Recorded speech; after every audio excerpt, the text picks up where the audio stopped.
imagine is if you say him looking in the mirror.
Actually, corn smite. Oh my god. Oh my god, I'm playing the game.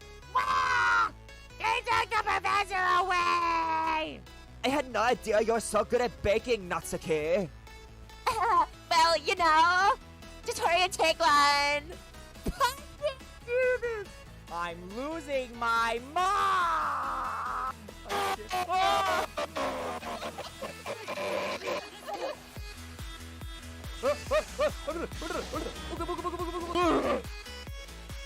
Let go! We've located the bridge. Oh no! We found the bridge. Oh. Oh crap! He's at two! He's at two! Let's go! We beat them! Oh shoot! Fuck! Milking Daddy. We did it! Whoa! It's your immaturity that's made her upset in the first place. Excuse me! I present to you the Child Chopper. Stop. Whoa, slow down. Oh, sorry, Mama. Was that too fast for you, Mama? Mew, Master Coon. Hi, guys! It's actually Cornsma. Hi, guys! What's good? It's been a while. It's been a crazy long while. Hi! We're back. We're streaming again. I don't know why my brain's like, Poopy Dreamer, hello! My brain's like, you haven't done this in a while. What is happening? Ah! I dropped my phone. Not me already boogieing in my chair.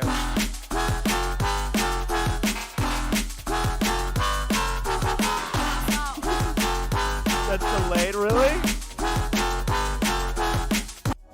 Welcome in, Dreamer! Delayed, you mean like when you first like come in?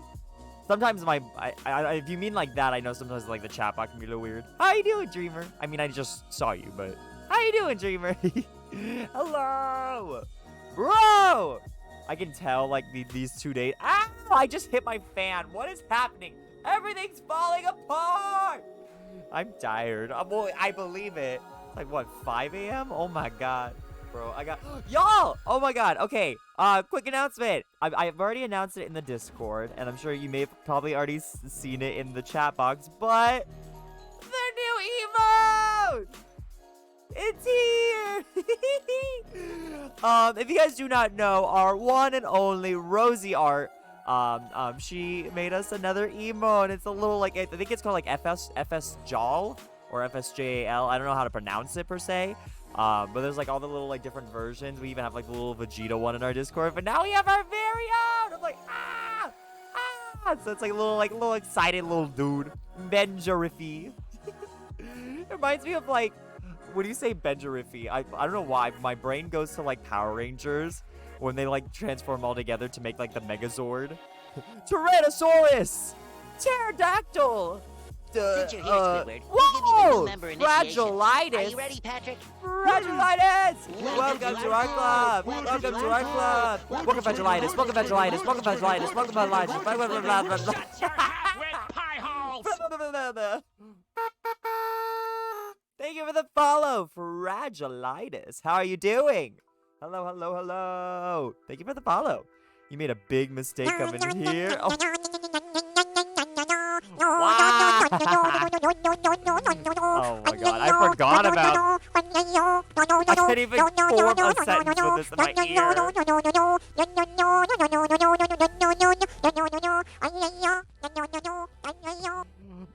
I need to turn on the volume just a little bit on that. I'm watching my desktop audio go into the red. I'm like, I should do something about that. But yeah, Fragilitis, thank you so much. I appreciate it. Appreciate it so much. The amount of appreciation I have right now is absolutely limitless. Where do I go to do that again? How do I do what I do again? I forgot.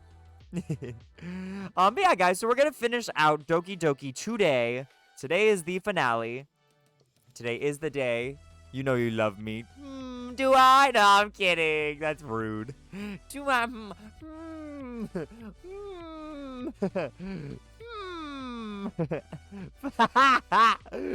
Fuck this shit, I'm out. It doesn't even work. I got you. I got you.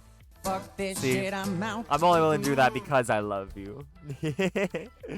Oh my god, you guys. Okay, so let me... Hey, Light Sky, what's good? It's Buns Griffey. It's Skylight. How you doing? Nice to see you again. Hello, hello, hello. How have you been? Since Wawman wants to make fun of me for taking half an hour to start the game, let's just jump right into it. You already know I got my girl. Hold on. Wait for it, wait for it, wait for it. Wait for it, wait for it. Ah, Sayori! Good, how's your day? Pretty good. I had the day off. I slept half the day away, so pretty great, pretty great. I had sleep. Anytime I get sleep is a great day. So I'm happy. So yeah, so we have Sayori on our wallpaper because we love Sayori in this household. Sleep, whatever. Sleep is important. Yeah, Corn Smut. Welcome in Aquatics.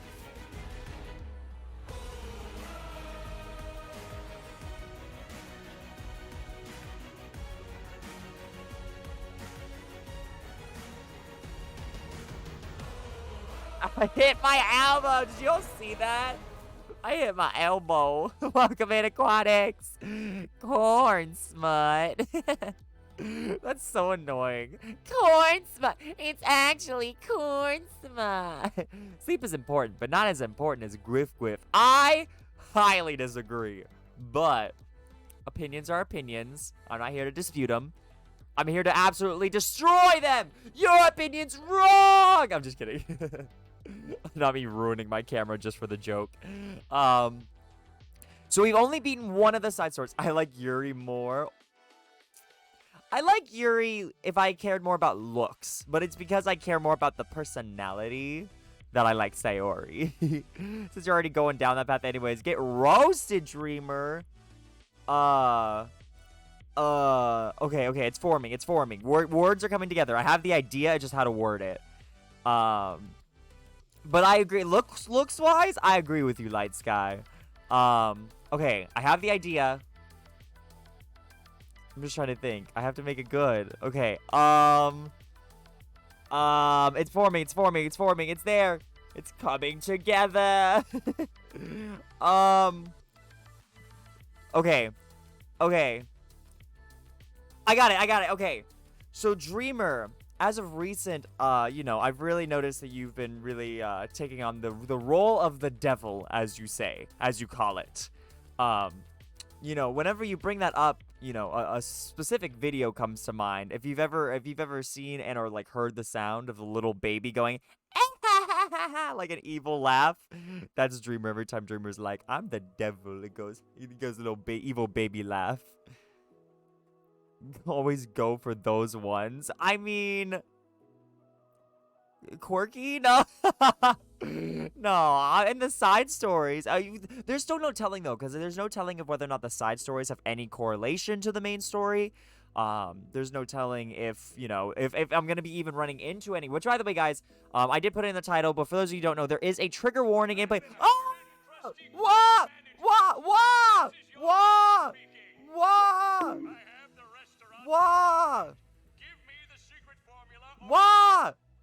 Oh, I cut off the raid. Wait. I got it. I'll finish it off. Wait. I'm clicking. Oh my god, I'm clicking all my transitions right now.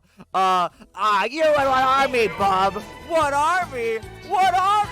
Look around you, crabs. You planted grass. Ah! Welcome in, wonderful. Mamma mia! Thank you, wonderful! Oh my god! We got raided! Oh my god. Every time I see one of your clips, or like if you're ever playing Super Strikers, or something, Mario Strikers, it makes me want to replay the game, and play it again. I play that game all the time. But Raiders, welcome in! How y'all doing?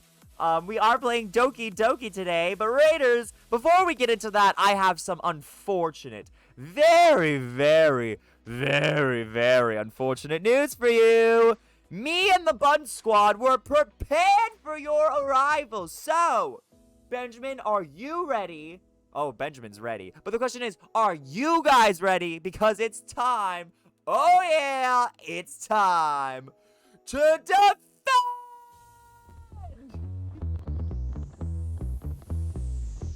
Are you ready? It's time to prepare your buns.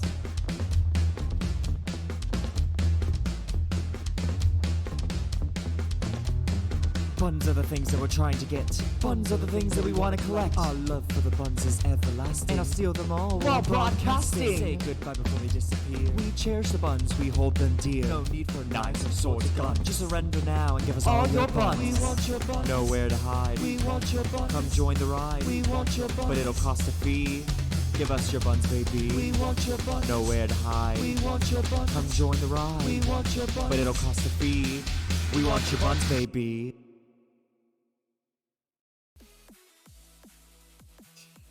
I can't stand wonderful in the chat going, what is this? What's happening? Get out of here. That's so funny. Oh my god. But guys, Raiders, welcome in. We are going to be playing all the side stories of Doki Doki. I am going to go ahead and say this. I don't know if I did end up seeing something in the chat, but I am just going to address this for everyone in chat.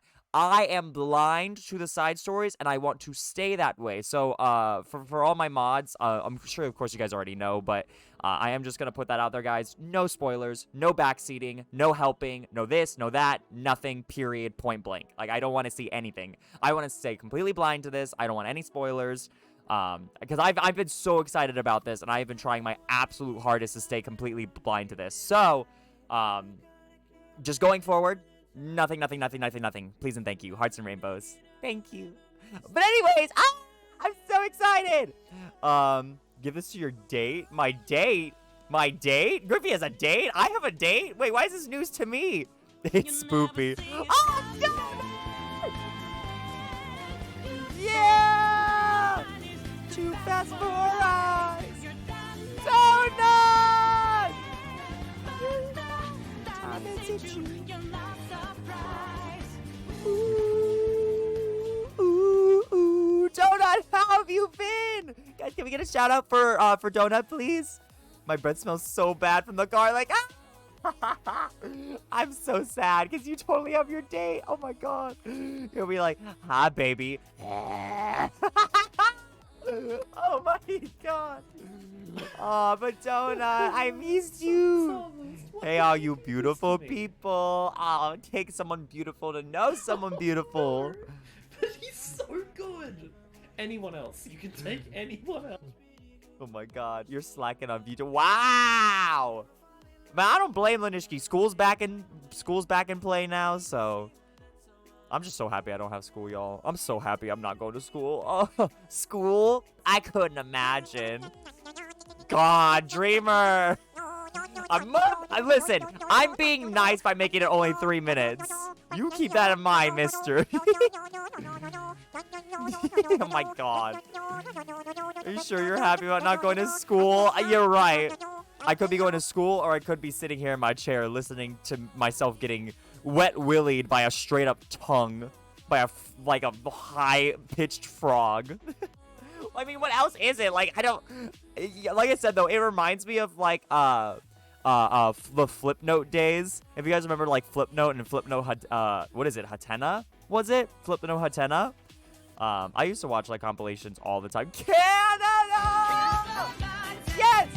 Yes! Yes! Yes! Yes! Yeah!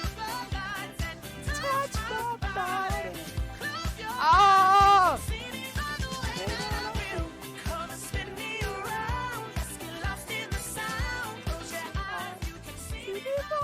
That's a jam. Right! I got it. Guys, listen.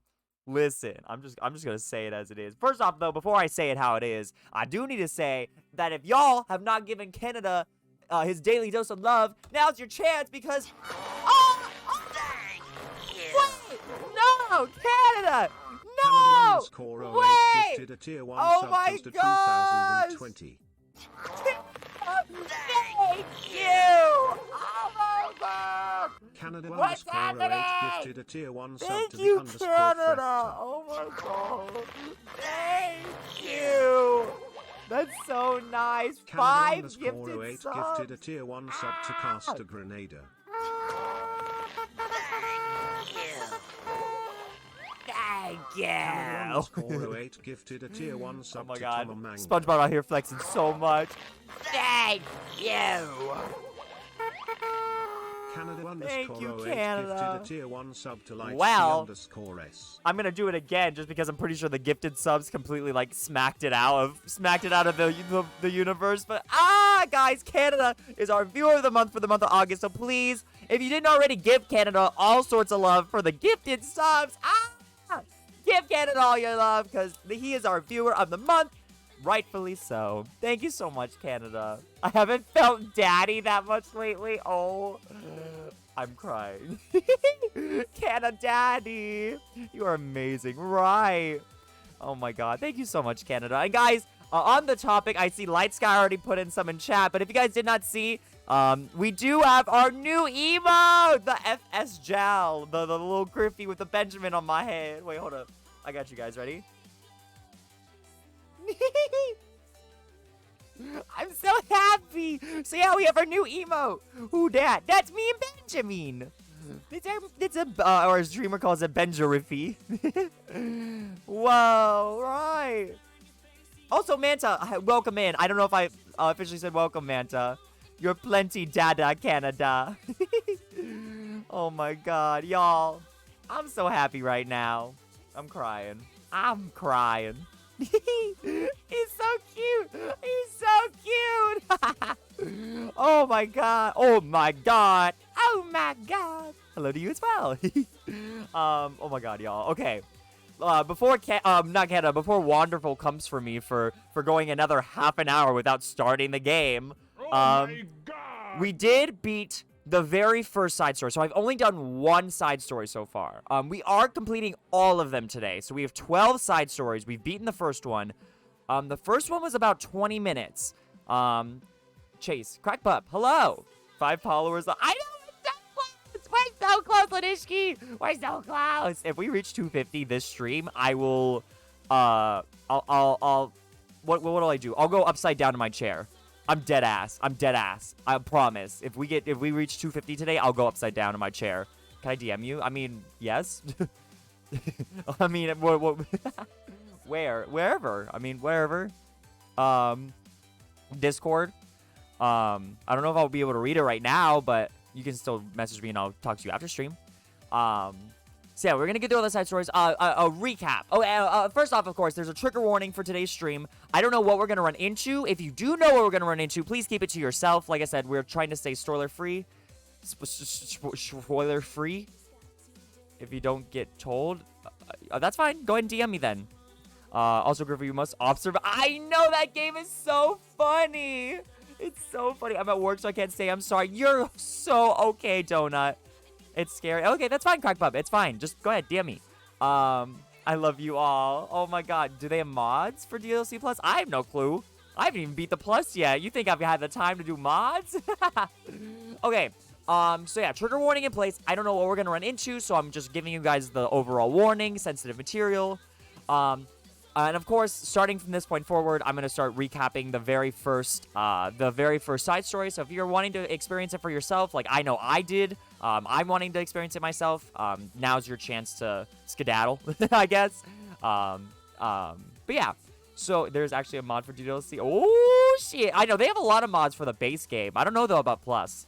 The very first side story, the only characters we've been introduced to is Monica and Sayori. It starts from when Monica first wants to create the literature club. Monica is struggling on what exactly her view and goal is with the literature club. She doesn't know how she's going to get anybody to join. And then Sayori comes busting into the classroom and she's like, oh my god, I'd love to join. And then Monica's like, wait, really? And they both talk about their ideas. And Sayori one day accidentally shows off a poem that she wrote, and they were like, oh my god, that's a really great idea. What if we do that for a club? And then they start planning out how to get more people to join the club. So that's what happened in the first episode. Now, we left off on the first side story with Monica discovering a poem that Sayori left behind. And I think this was it right here. Let me see. Where was it? Hold on. Wait, maybe it's a little further back. I gotta find it, because it is a little important that we see it. Because it kind of sets us up. It was like a cliffhanger, if you will. Where was it? Oh, I think it's further down. Hold up. Here we go. No. Hold up. Ah, where is it? Where is it? I read it. It was here somewhere. Hold on. Where is it? Oh, there it is. Become the flower. Okay. So then we discover Sayori's folder, and this is the poem that we get left with. Beneath my feet, a flower stands alone. And I think we read this one first. It was like, beneath my feet, it talks about plucking flowers, this and that. And then it says, I must become the flower. And then the one we read at the end of the story is, become the flower. A feeling of joy is a flower plucked from the ground. The color, the scent, it's so pretty in my hair. Every day I pluck some flowers as though they grew just for me. A lifetime of peace and nourishment yanked away in an instant. All for me, all for joy. I need more. I need more joy. I need more happy. Pluck, pluck, pluck every day. Pluck, pluck, pluck, so pretty in my hair. Pluck, pluck, pluck, you're going to die, and you too. So, it sets us up for some interesting stuff. It's like, okay. And then Monica was like, what's happening? And then it ends. Like, that's it. So it's like, okay, so maybe there is some connection to, like, because remember Sayori, of course, in the main game, she reveals that she has depression, untreated depression. So I don't know if it's going to come into play in the side stories, but we're going to go ahead and hop into part 2 of Trust. All right, let's see. Can a daddy turn can a boomer? There's parts of something causing excitement or delight. Oh, what's Pog? I see. You could be Pog champ. How to explain Pog to a boomer? I want, I guess, yeah, I can check. Let me see.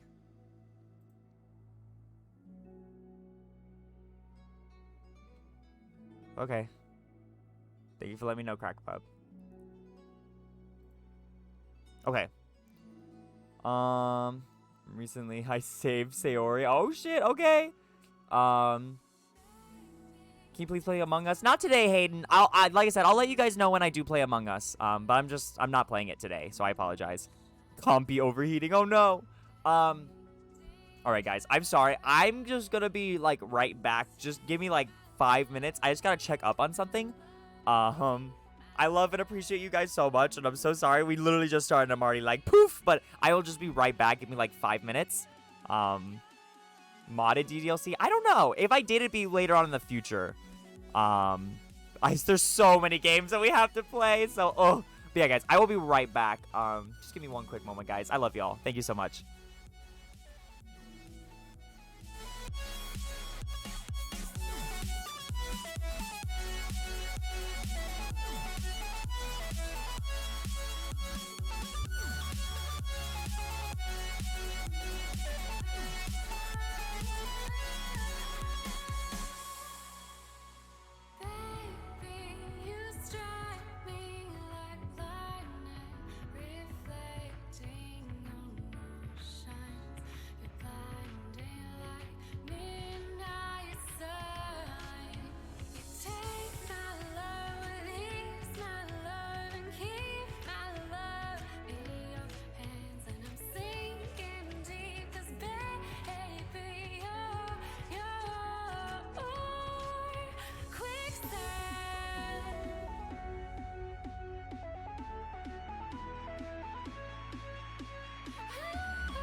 Sorry, guys. I had to just check up on something really quick.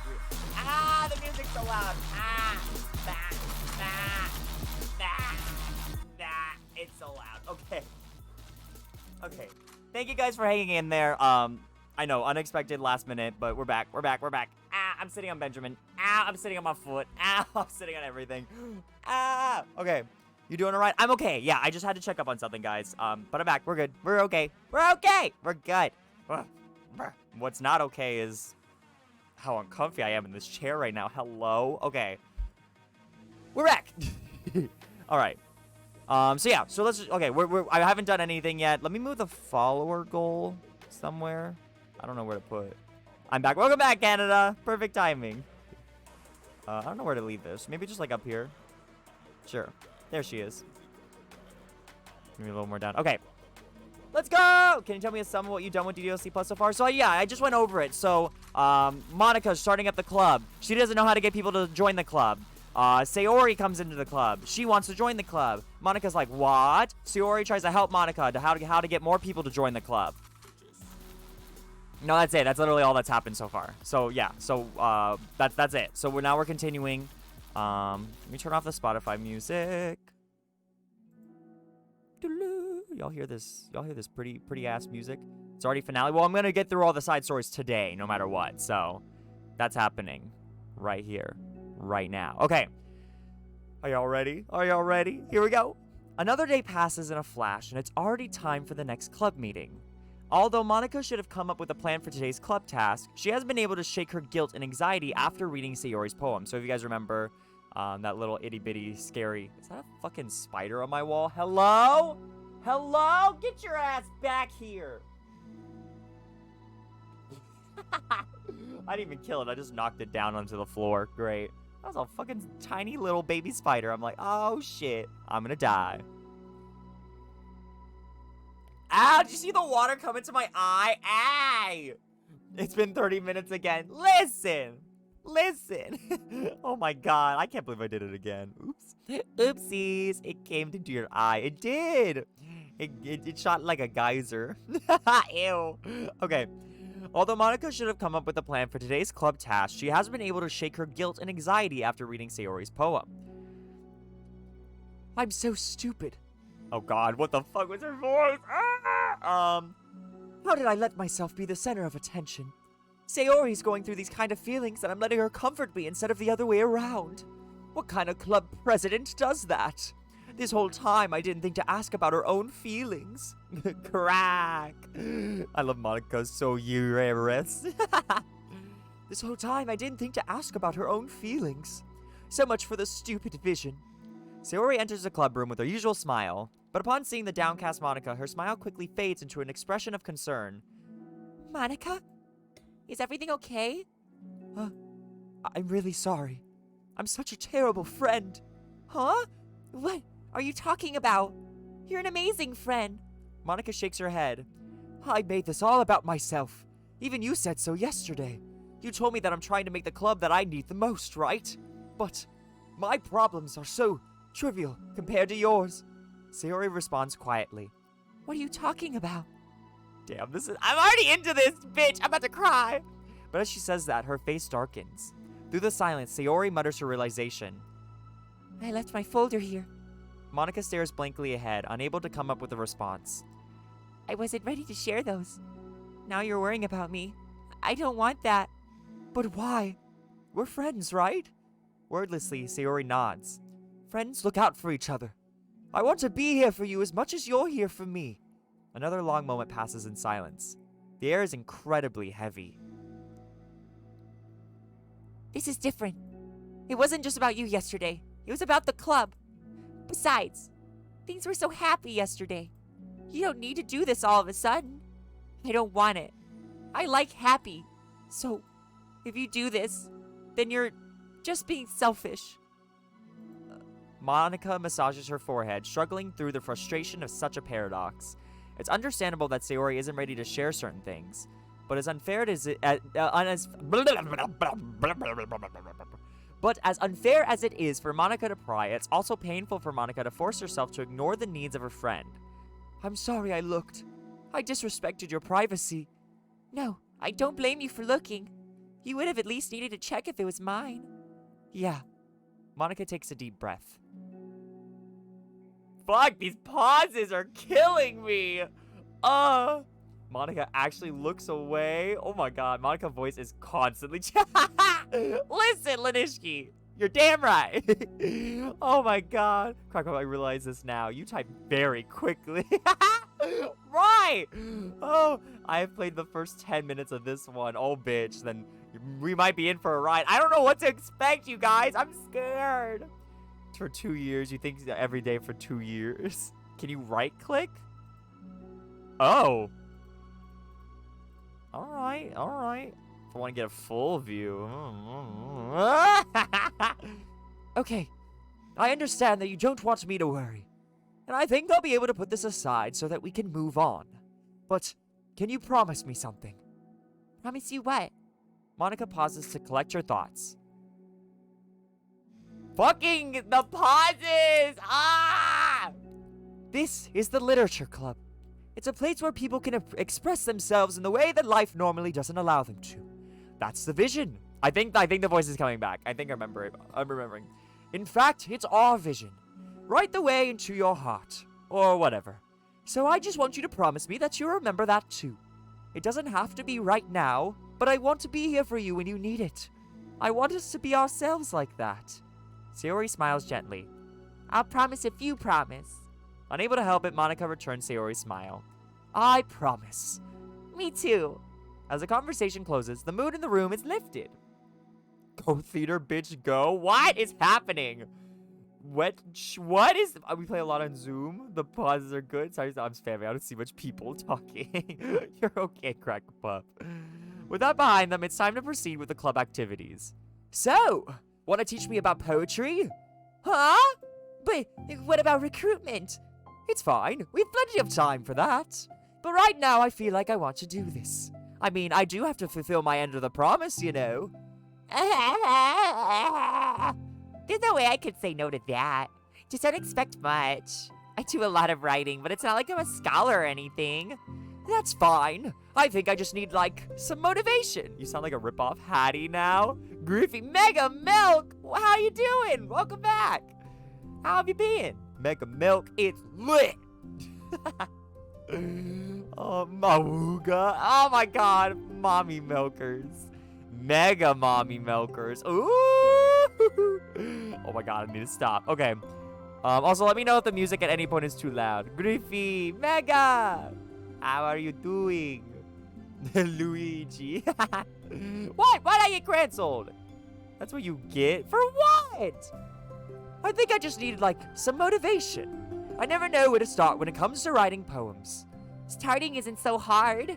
You kind of just need to write down your feelings and see where it takes you. Yeah, but that wouldn't come out any good. It's not supposed to. You're gonna have to fight your perfectionist mind on this one. You can just start by writing your feelings and see what kind of things it makes you think of. And then you can turn your feelings into a little story. You can get your feelings down first and then make it sound pretty later. It's not like building a railroad where you go from one end to the other. It's more like a collage where you find all the things you want to put in and then you arrange them in a pretty way. At least, that's how I do it. It's not like it's the only way, but it's a really good way to not get stuck right at the beginning. I understand. Yeah, I always get so caught up in how it sounds that I forget about what's actually important. Monica pulls out a pen and paper to start writing on. Mega D Milkers. The thing is, Monica and Sayori definitely seem out of character. The game was made years ago. I mean, but you gotta also keep in mind that their character was being altered throughout the whole game. So, like, Monica isn't, you know, spoiler for the base game, guys, but at this point, you know, we've already beaten the base game over on my channel, so I'm gonna talk about spoilers. So from this point on, you're warned. Obviously, of course, in the base game, Monica is taken over by some AI demon thing, and Sayori, her character is getting messed around to be even more depressed. So this character that we've come to know is way different. So, you know, these are unaltered Sayori and Monica right now, so you can't really take that at face value. What demon thing? I mean, you know, Monica when she was, like, all self-aware, breaking the fourth wall. So whatever it is that she was or was doing, you know, I don't know if that's a thing in this game yet, but it would obviously change her character. So I'm not, like I said, I'm not taking the base game into any consideration. Go look at that scene of Yuri. What scene? I don't know what you're talking about. First time you read with her? I'm not gonna go and look right now. Are you talking about just the one where we're, like, looking? Look at Monica. That's too much right now, Crackbutt. I'll do that maybe some other time. It's hard enough for me to get through this game. I gotta stick with this. Monica pulls out a pen and paper and starts writing on it. Stop being a perfectionist, you idiot. Ha ha ha ha ha. I'm just kidding. Monica scribbles out, you idiot, after she writes it down. No, keep it. What? Why? Are you calling me an idiot? Of course not. But the point is that you're not supposed to police your feelings, right? Be as dramatic as you want. I'll shame myself, I guess, okay. But I was just, well, yeah. Underneath the scribble, Monica rewrites, you idiot. She stares at the paper. Her words stare back at her. It's kind of funny how I wrote down what I'm mad at myself for, and then I did that exact thing anyway. This is really gonna take some getting used to. I believe in you. Thanks, I do too. Me, I mean. But also you, of course. Monica continues the exercise, jotting down her thoughts. It's surprisingly quite a struggle to write without overthinking it. But after a while, with Sayori's guidance and encouragement, Monica's sheet of paper begins to look fairly lively, peppered with all of her random thoughts. Phew! Monica looks up and down on her sheet. Gosh, I feel so tense looking at this. I hate it, but it's also kind of liberating. I can tell how hard you're trying. It makes me happy. I think you'll be good at writing poems. Don't give me too much credit. I'd have to try really, really hard at it. But I think it'll be something that I'll enjoy doing. With you. Sayori beams. I'll stop here, but we still have time. Let's try to work on a new flyer for the club. I won't be so picky about the language. Yay, let's do it! Monica and Sayori proceed with their work. Why did the views do that? Do what? I don't know. What do you mean? Don't say that. Make me want to get into poems, but after all, I'll try to be like, I don't know. Don't talk about the viewers. Don't freak me out. Monica and Sayori proceed with their work. With each passing day, the two of them become more confident in the club. Not simply from their recruitment planning, but from their vision as well. As their bond strengthens, so does the essence of the literature club. The essence. That sweet, sweet essence. I like to take just a big, fat, bendy straw and just suck right out that essence. Hi, Crackbutt. Marlboro Reds. That is so not how cigarettes work. Anyway, finally, they begin to truly feel it's only a matter of time before they find more members. Is that it? No, okay, I was gonna say, damn, that was a short one. Another day passes. As usual, Monica is the first one to touch. I don't know why I thought it said the first one to touch the club room. Just seemed overly excited. With her is a printout of the revised literature club flyer, complete with all the new ideas Monica and Sayori came up with. If only this was the flyer we gave to that one reading girl the other day. It's so much more attractive than the old one. But the new catchphrase is featured clearly in the center of the flyer. Write the way into your heart. Surely common sense would say that one writes from the heart, not into the heart. But the message being delivered is that one can use the writing to discover themselves. Hopefully, Monica and Sayori had thought that it would be enough to garner some curiosity from students. Why do I feel so tense looking at this? Monica thinks back to the previous meeting when she performed the writing exercise. Was I always this bad at expressing myself? How am I supposed to be president if I can't even demonstrate what the club is supposed to be about? The literature club is truly beginning to take form. And you know what else is taking form? All the fucking slobber in my mouth. I'm like, hello? But with that, the weight on Monica's shoulders only becomes heavier. I was like, everyone has a problem. I don't have a problem with it. Monica smokes cigarettes. Was that last one something I didn't? But with that, the weight on Monica's shoulders only become heavier. Debate club was always about rigid structure, formulating airtight points and counterpoints, and delivering them with conviction. I'm gonna scoot up a bit. I want to sit up in my chair. It was about the person on the outside. That's why Monica was so good at it. It existed entirely within her realm of comfort. It's suffocating. I need to break through this mental wall. I need to learn to express myself. For real. Monica pulls out a sheet of paper and grabs her pen. She presses the tip of the pen firmly against the paper. But her hand doesn't move. Instead, a tiny blot of ink collects around the tip of her pen. Monica lifts her pen and stares at the little blotch. For some reason, she feels compelled to run her finger across it. As she does so, the black ink smears across the paper, ruining Monica's canvas. Ugh. Out of spite for herself, Monica presses her pen down once again, letting the ink collect. She grabs the tip. She creates a second smear on the paper. Come on, Monica. Just move your hand. Monica writes. This is what I get for seeking perfection. A stain. Wow, shit. That's... Oh. Monica slides the paper away from her and puts her head down on the desk. Oh my god. I'm into this! The air conditioner seems louder today. I'm here. Hi. Monica hears Sayori approach her desk, then stop for a second, probably reading the piece of paper. Then she sits down in the adjacent desk. Bad day? Mm-hmm. Me too. Aw. A heroin addict. Oh my god. You too. Fuck these pauses. The new flyer looks so good. You've been working so hard. On the club, but also something else, I think. Ah! I'm just gonna like scream every time it pauses. I can't do it. I'm sorry. It's just so hard to be vulnerable. Sayori takes the sheet of paper from Monica's desk. I cry. Right, wonderful. Oh my god. She writes something down, then stares at it for a while.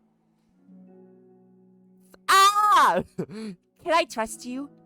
Of course. You can trust me with anything. Sayori gazes at Monica with sadness in her eyes. Understanding the signal, Monica takes the paper from Sayori's desk and reads it. Ah! Sometimes I want to die.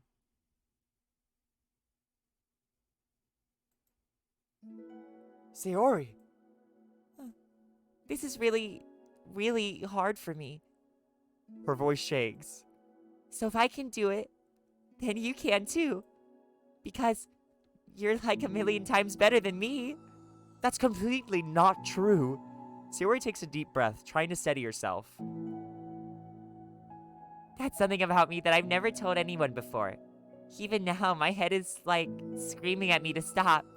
Wait, you don't have to force yourself. I mean, just because of the promise yesterday. I want to. It just feels right.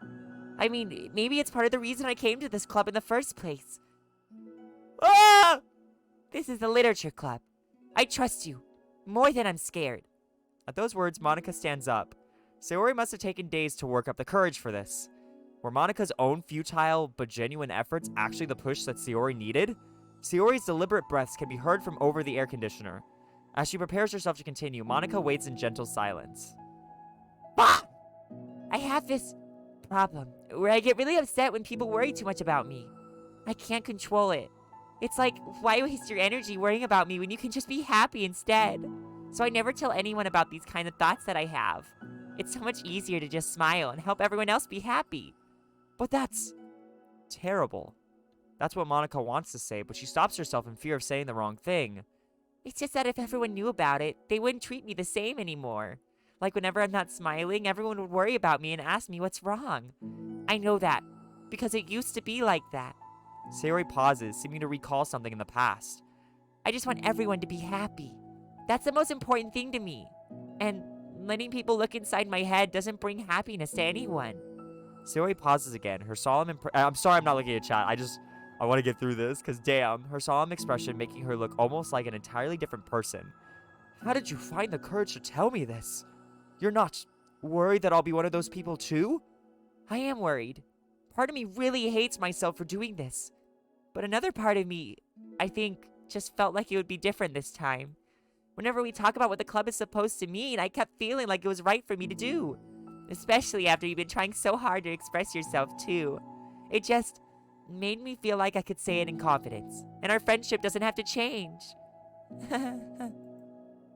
It's so silly. The club is only 2 people, but it already means this much to me. I'm already crying! Monica feels a tightening sensation in her heart. A feeling of connection as Sayori's emotions radiate between them. Me too. I was so lost until you showed up. You're so brave, Sayori. You're so strong and brave. I don't even compare. Monica steps forward. But, if nothing else, I can at least offer you some hug energy. If you like. Hug energy! Ah! Oh my god! Ah! This is so sad. I didn't think there'd be cutscenes. I didn't think there'd be cutscenes. Oh, fuck off with the music. Wordlessly and without a smile, Sayori rests her forehead on Monika's shoulder. Through their contact, Monika can almost feel the torrent of thoughts swimming in Sayori's head. Okay, what I miss? I'll look now. Say less, Sayori. Please say less. Do you know that Monika can join your Twitch stream? Ah, joy. When she says, I want you. Clean up the mat. No worries, Dreamer. Let us know if you need anything. I don't know if you're still here, Dreamer, but let us know if you need anything. Oh my god, your mic is even crying. Blue? Oh, hey, Virgil. Cry if you need to. I will. Blue for the sadness, Virgil. Is it blue because I'm shedding tears? Fuck this cutscene right here, man. Oh my god. We'll make it all moody. There we go. Alright. Through their contact, Monika can almost feel the torrent of thoughts swimming in Sayori's head. It's for Virgil and DMC. And in this moment, enchanted by the air of the club, Monika realizes that all the days that have passed, this is the one where she really, really hopes that nobody new walks through the door. How are you doing, though, Virgil? It's nice to see you. Are you peeing out of your eyes, Griffy? Ew! Oh my Not anymore, God. now that you said that. Oh my god. I hope you're doing well, though, Virgil. She speaks softly. You're like the sweetest girl I've ever met. You can say anything. I'll never judge you. I promise. Sayori's breath begins to quiver. She takes several deep... Fuck! She takes several deep breaths, trying as hard as she can to start speaking, to say the things she never once dared to say out loud. Finally, she speaks in a choked voice. I'm so worthless. I'm worthless, and everyone would be better off without me. She suppresses a sob as a tear falls down her cheek. I'm just an inconvenience to everyone. I'm not good at anything, and it just feels like everyone has to put up with me, and I hate it. I hate it. The more Sayori speaks, the more she fails to control her voice, falling victim to the overwhelming sadness clutching at her throat and chest. I don't want to have these thoughts. I want them to go away. And now I'm making you put up with me, and I just want to die. As soon as Sayori loses her composure, Monika becomes determined to keep her own. She only wants to be what Sayori needs right now, so she won't let any sadness show. Her voice comes through as soft as gentle. This isn't putting up with you. It's just being your friend. Monika offers a few words of comfort, but she knows, Sayori said it herself, that the thoughts Sayori experiences are ones that don't belong, and Monika can't magically make them go away. The most she can do is help Sayori battle them, like any good friend would do. You have so much value. To me, and your other friends too. This club wouldn't have been the same without you. I really, really mean that. You coming here was the best thing that could have happened. Even if we never got any other members, I would still be happy. That's what brought you here. You brought us a vision, and you also brought happiness. And that's your favorite thing to do, right? Sayori doesn't respond, but Monika feels her gently nod. No more words are needed between them.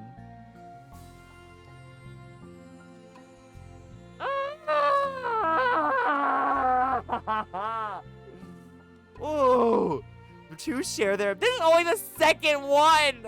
The two share their embrace for a while longer, Monika letting Sayori take as much time as she needs. Once her breathing steadies and her sniffles fully cease, Sayori lifts her head and wipes her eyes.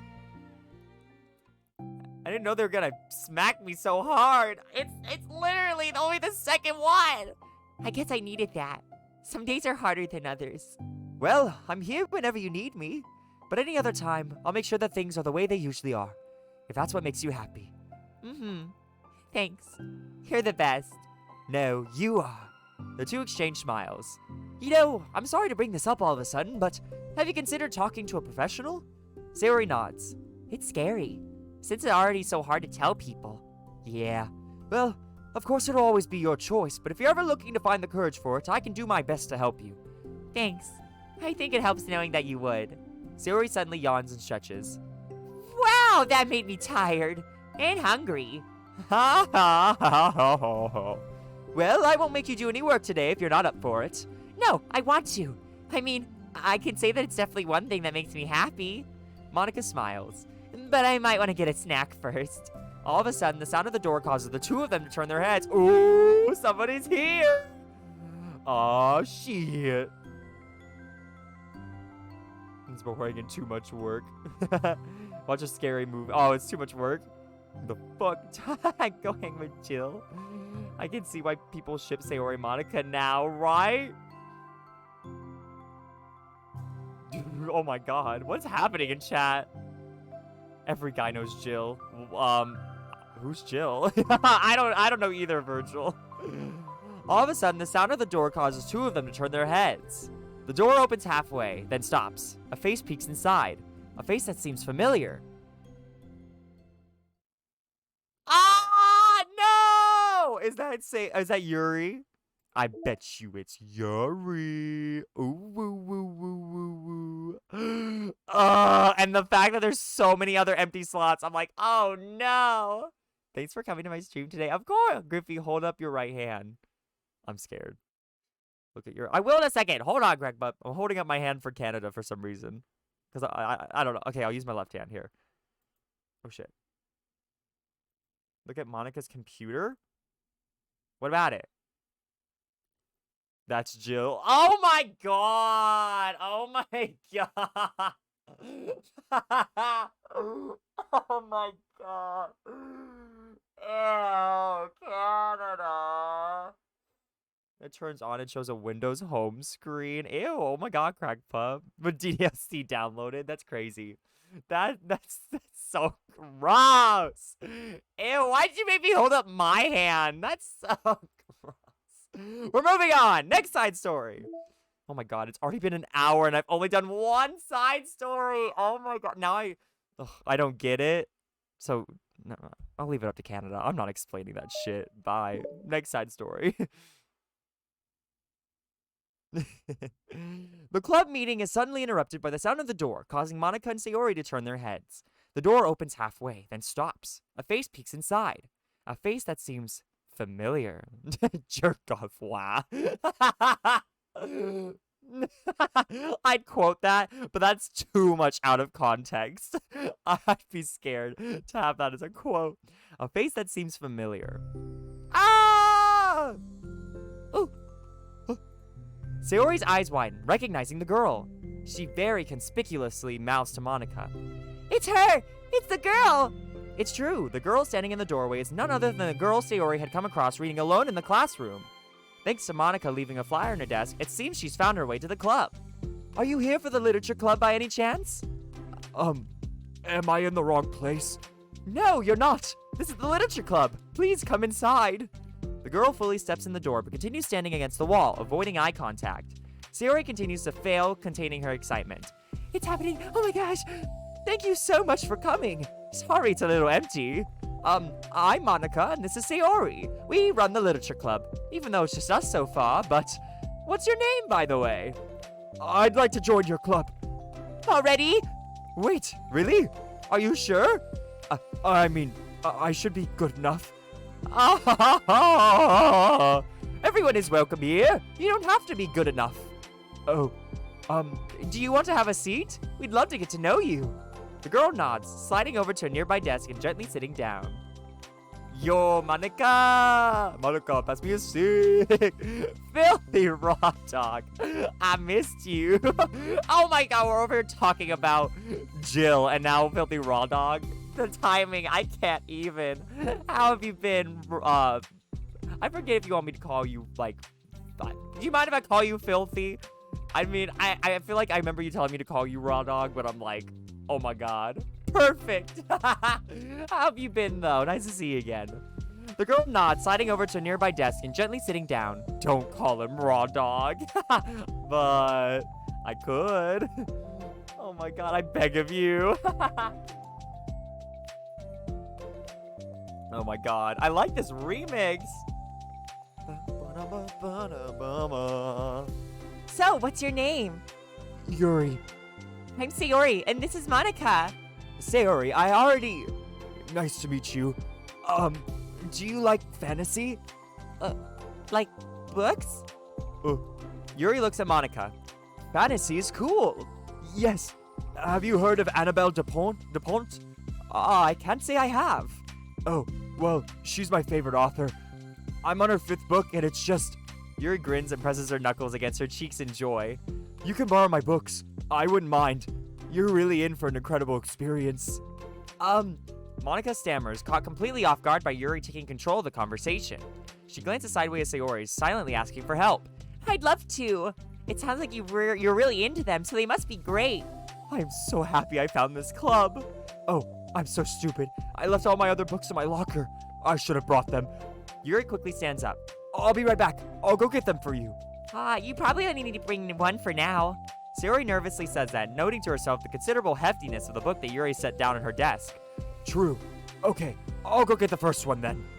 Yuri exits the club room in a flash, leaving Monica and Sayori silently exchanging glances. This is so funny. You sounded like her voice actor for one word. Her voice actor? Who? Who's her voice? There's no voice actor. Unless you're talking about like some like fan dub. Yuri exits the club room in a flash, leaving Monica and Sayori silently exchanging glances. Yes, there are? What do you mean? Not in the base game, there's not. Oh my god, I wasn't prepared for this. How do I handle someone so intense? I have like no experience with fantasy, except maybe stuff that I read when I was a kid, but that's probably like a joke compared to what she's into.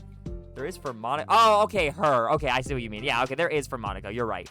You're right. I'm sure it'll be fine. In fact, I think it's neat that we have different people who are into different kinds of literature. It'll be fun to learn from each other.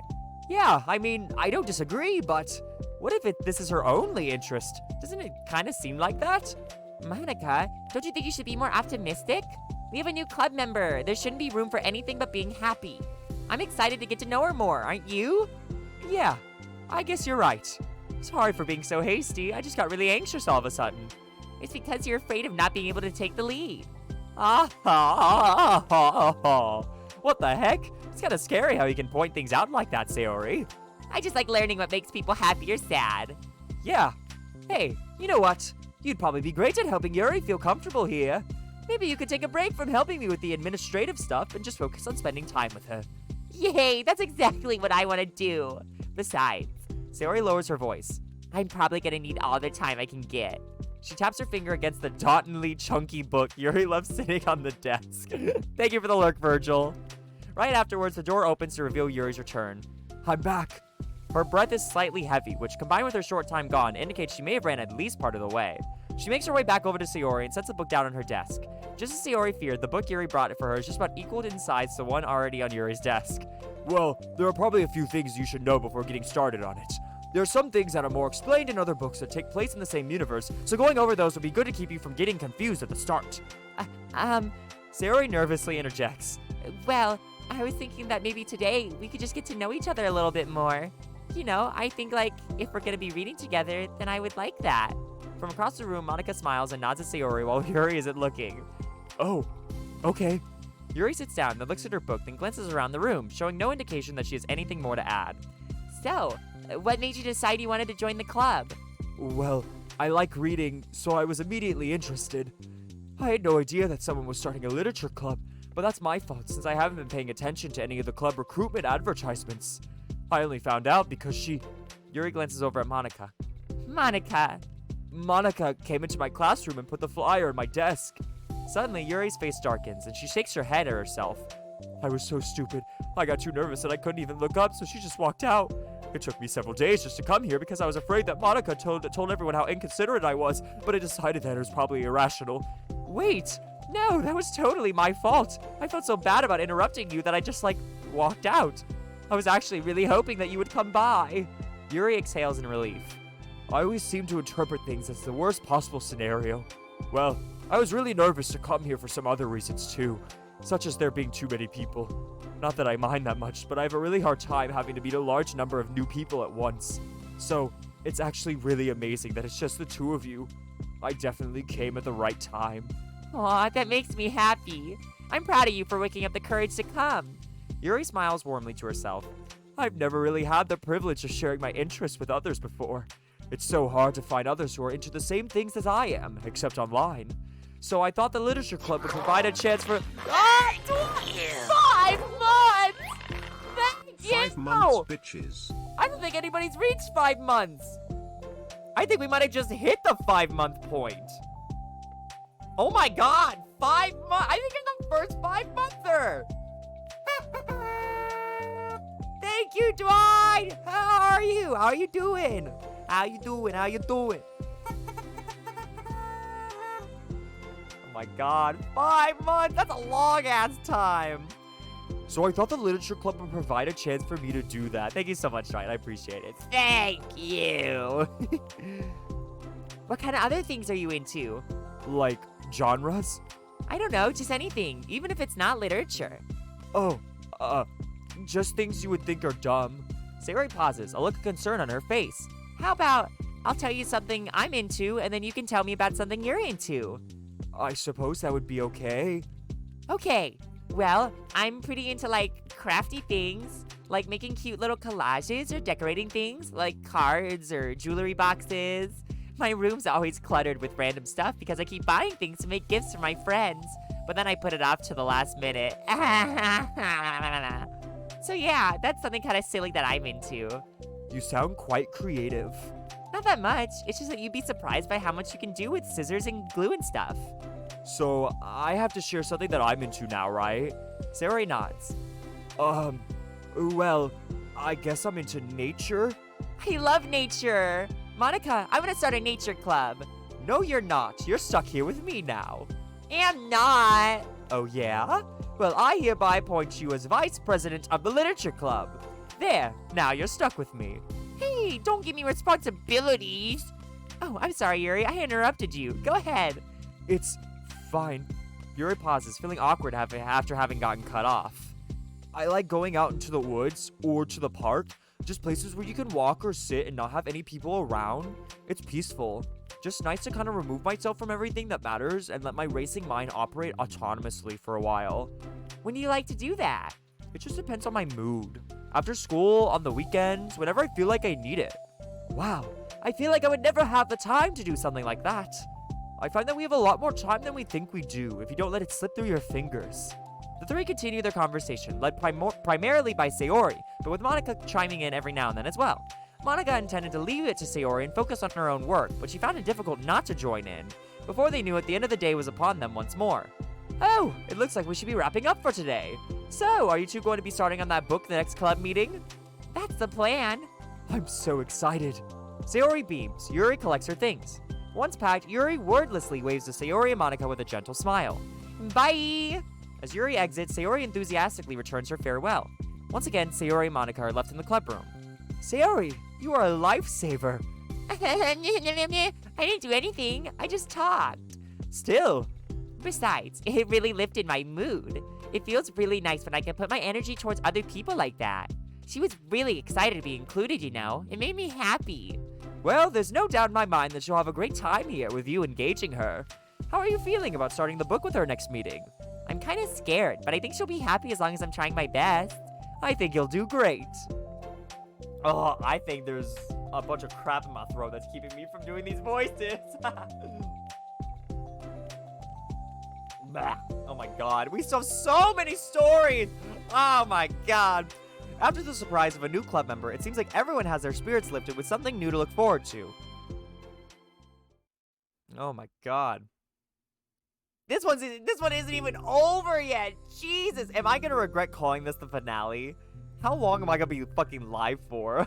I was hoping this is the finale. I know, I do too, but damn, these side stories are long as hell! Woo, shit. Okay, I gotta keep on topic. That's what I need to do. Another school day ends. Swallowing her anxiety, Yuri makes her way to the club room, expecting to be the last one to arrive. As she opens the door, she's surprised to find only Sayori in the club room. It's club time again. Monica went to the computer lab, so it's just us today. Is that okay? Yuri silently nods, unable to make eye contact. I'm sorry about yesterday. Huh?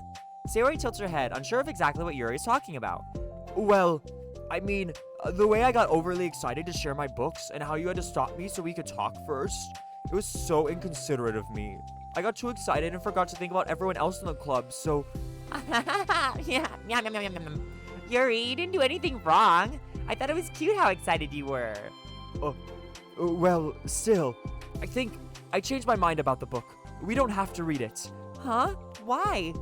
Because I know that you were just humoring me anyway. In retrospect, it's rather obvious that nobody was truly interested. But if you like it so much, then it must be worth sharing. I've already decided I'll join the club, so you don't have to try so hard to entice me. That's not what I was doing. A moment of uncomfortable silence stretches between the two of them. Ah! Well, the thing is, we don't even have any club activities yet. I mean, Monica and I have just been working on recruitment stuff mostly. So it just sounded like something fun that we could do together. Reading your books. You know, like as a club activity. That would be okay, right? Why am I being so resistant to this anyway? It's exactly what I wanted in the first place, and you're being so nice about it. I really don't know what's wrong with me. I'm sorry for being like this. You don't have to apologize. Just tell me if there's anything I can do to help you feel more comfortable here. Sayori pulls her desk up against Yuri's and sits next to her. The book in question is already on Yuri's desk. Peering over, Sayori reads the cover of the book. Dusk Bell. Part 1 of the Everlast Saga. It's Dusk Bell by Annabelle. Sorry, I'm ready now. Isn't Sayori so I love Since you're Sayori. here, Squidward, Ah! new member initiation. Yuri Are you ready, DDLC Patrick? Plus. That's scary. Welcome to our club. Welcome to our club. Welcome Yuri. Welcome Yuri. Welcome Yuri. Welcome Yuri. Welcome Yuri. Join! Join! Join! Welcome in, Dwight, and Yuri DDLC Plus. I'm a little scared, but hello! Welcome in! I mean, I guess you have been here this whole time. You're here on the stream, but thank you for the follow. And aw, shit, we're 4 followers away. Uh-oh. Uh-oh. We may have a 12-hour in our hands. Uh-oh. Oh my god, my throat is so congested. Banana power. Sorry, I'm ready now. Oh, right. I should probably get some paper. What did I miss? My internet cut out. Yuri followed me. Yuri, I guess, has a Twitch account and followed me. Dwight, subbed for 5 months. That's pretty cool. And I'm over here dreading the fact that we may not reach the ending of this because this is really long. But I'm gonna try. We're gonna see. Oh, right. I should probably get some paper. Yuri grabs a spiral notebook of hers and tears out a few sheets of paper. Wait, how come you need paper? Oh, it's useful to draw things out sometimes, like maps, timelines, family trees, or just for taking notes. Notes? Yeah, that's an effective strategy. Exactly. I'm sure it'll be especially helpful for someone new to the genre. Sayori's joke flew completely over Yuri's head. But thinking about it, she decides it's probably for the best that it did. Well, I'm not used to having company through this, but I'll try to help make it as accessible as possible. I trust you. You're like super smart. Oh, please. Yuri tries to dismiss the compliment, but she can't hide her smile and light blush. You can't generalize intelligence. I'm only smart in the things I have a lot of experience with. Contrarily, I'm awful at anything involving real people. That should be evident enough from the 2 days I've spent here so far. So in my eyes, it's everyone else who comes off as smart. Especially you. No! Sayori rubs her shoulders against Yuri. What? What's she doing? You're such a sweetheart when you're not being shy. She said, you're such a sweetheart. You're such a sweetheart. You're such a sweetheart. Like, what is she doing? What does it mean, rubs her shoulder? It's like, You're such a sweetheart. wait, hold on. She said, you know what she said? You know what she said? You're such a sweetheart.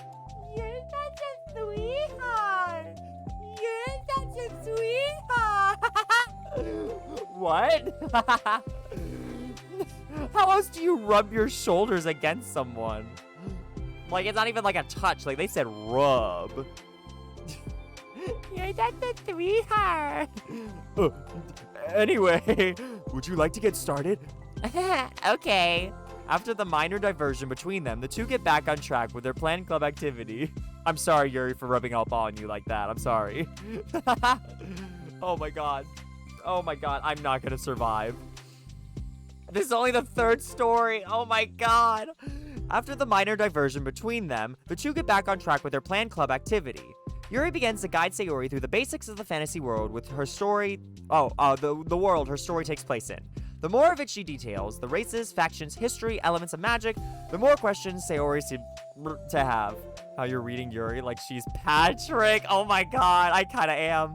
But despite Sayori's expectations, Yuri eloquently guides her through it in a way such that it's fun to follow along. It becomes evident that the world-building aspect of the story, not just the story itself, is one that Yuri finds her passion leading towards. How do people come up with this stuff? It's like the exact opposite of the kind of writing that I do. What kind of writing? Oh, like poetry and stuff like that. The things I write are like putting down the feelings that come into my head, you know? But this is like, there must be so much planning and hard work. Ah, you're into poetry? I think there's an appendix that includes some kind of the kingdom's written works like poetry and folk songs. No way! Yuri giggles, filling Sayori's heart with happiness when she realizes it's the first time she's heard Yuri laugh. It means Yuri must be having fun. Anyway, I think we can get started reading now if you're ready. Okay, but I can't read very fast. Didn't Yuri pee in a poem? Maybe. I'm gonna lurk. You're fine, no worries. There's no, yeah, right? Oh, that's fine. I'm very patient. Patience is something I pride myself in. I see. Sayori jots Yuri is patient into her notes. Hey, that's for the book. I'm just kidding. But I'm kind of glad you're patient because I need that sometimes. A lot of times. Sayori flips through the first few pages of the book, getting past the table of contents. Okay, chapter 1. The room becomes silent as the two of them begin to read, but the silence only lasts for a moment before Sayori speaks up again. What does vindicated mean? Well, in this context, it essentially means that he was proven innocent. It's okay to ask questions, right? Of course. Sayori turns the page. Are these footnotes? Mm-hmm. A lot of the dialogue has cultural references that require explanation to be understood. The two continue reading. Yuri's relaxed expression remains unchanged. Meanwhile, Sayori's expression grows tense as she tries to make her way through the dense text. Up until now, their expressions have been reversed, with Sayori easily navigating social situations and Yuri struggling in them. But the tables have turned. Wait, are they talking about the past right now or the present? Where? Right here. They're talking about the past. These paragraphs are describing a flashback that Barnes is having. But they didn't tell me that. It's implied from the context. Sayori rubs her temples. She said, Me. I'd imagine that's what Sayori would say. Me. Ow, it hurts. Welcome back, Dreamer.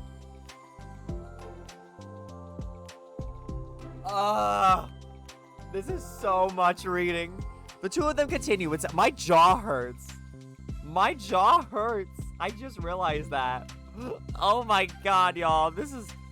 Ooh, shit. Okay. Here we go.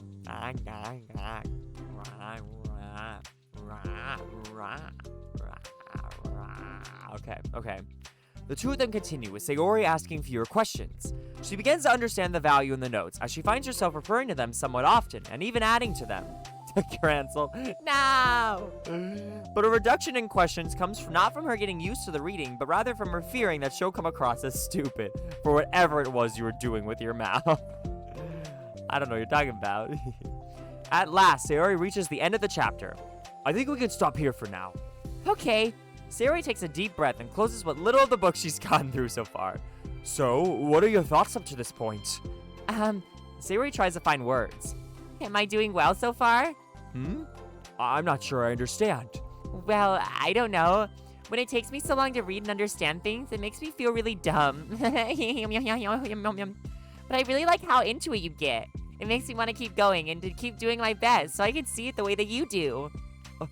The relaxation of Yuri's expression fades. I see. Yuri quietly gathers her things. We can continue tomorrow, right? Yuri pauses and shakes her head. We can do something else tomorrow. But... I'm sorry. Wait, sorry for what? I don't understand. I'm sorry. I don't want to do this anymore. That's all. I'm sorry that I made you. Huh? Yuri leaves. You weren't making me. Sayori is left alone with her words. Oh. How did this happen? We were having fun just a second ago. Mommy Melker. Avery! Hi, Griff. Hi, Avery. How are you doing? Guys, can we get a shout out for Avery, please, please, please? I hope you've been doing well. Nice to see you. Nice to see you. Aww. It's my fault. I said something stupid and hurt her. Oh, Pokemon Unite! Oh shit.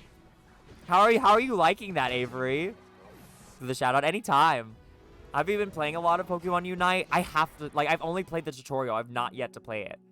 But I mean, it seems like a lot of people are liking it though. It's a lot of fun. Okay.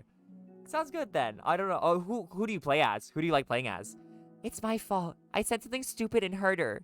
I should have just told her that I enjoyed it. I'm a person that quit League, but it's really fun. I've never played League. I play Smite though, so I figured I'd probably be into it. Monica trusted me with this. It's the only thing I'm good at, and I still messed it up. What if she doesn't want to come back? Drowned in guilt, Sayori stares blankly at her desk, spread with notes. The book sits next to them. Right. If she wasn't coming back, then she wouldn't have left the book here, right?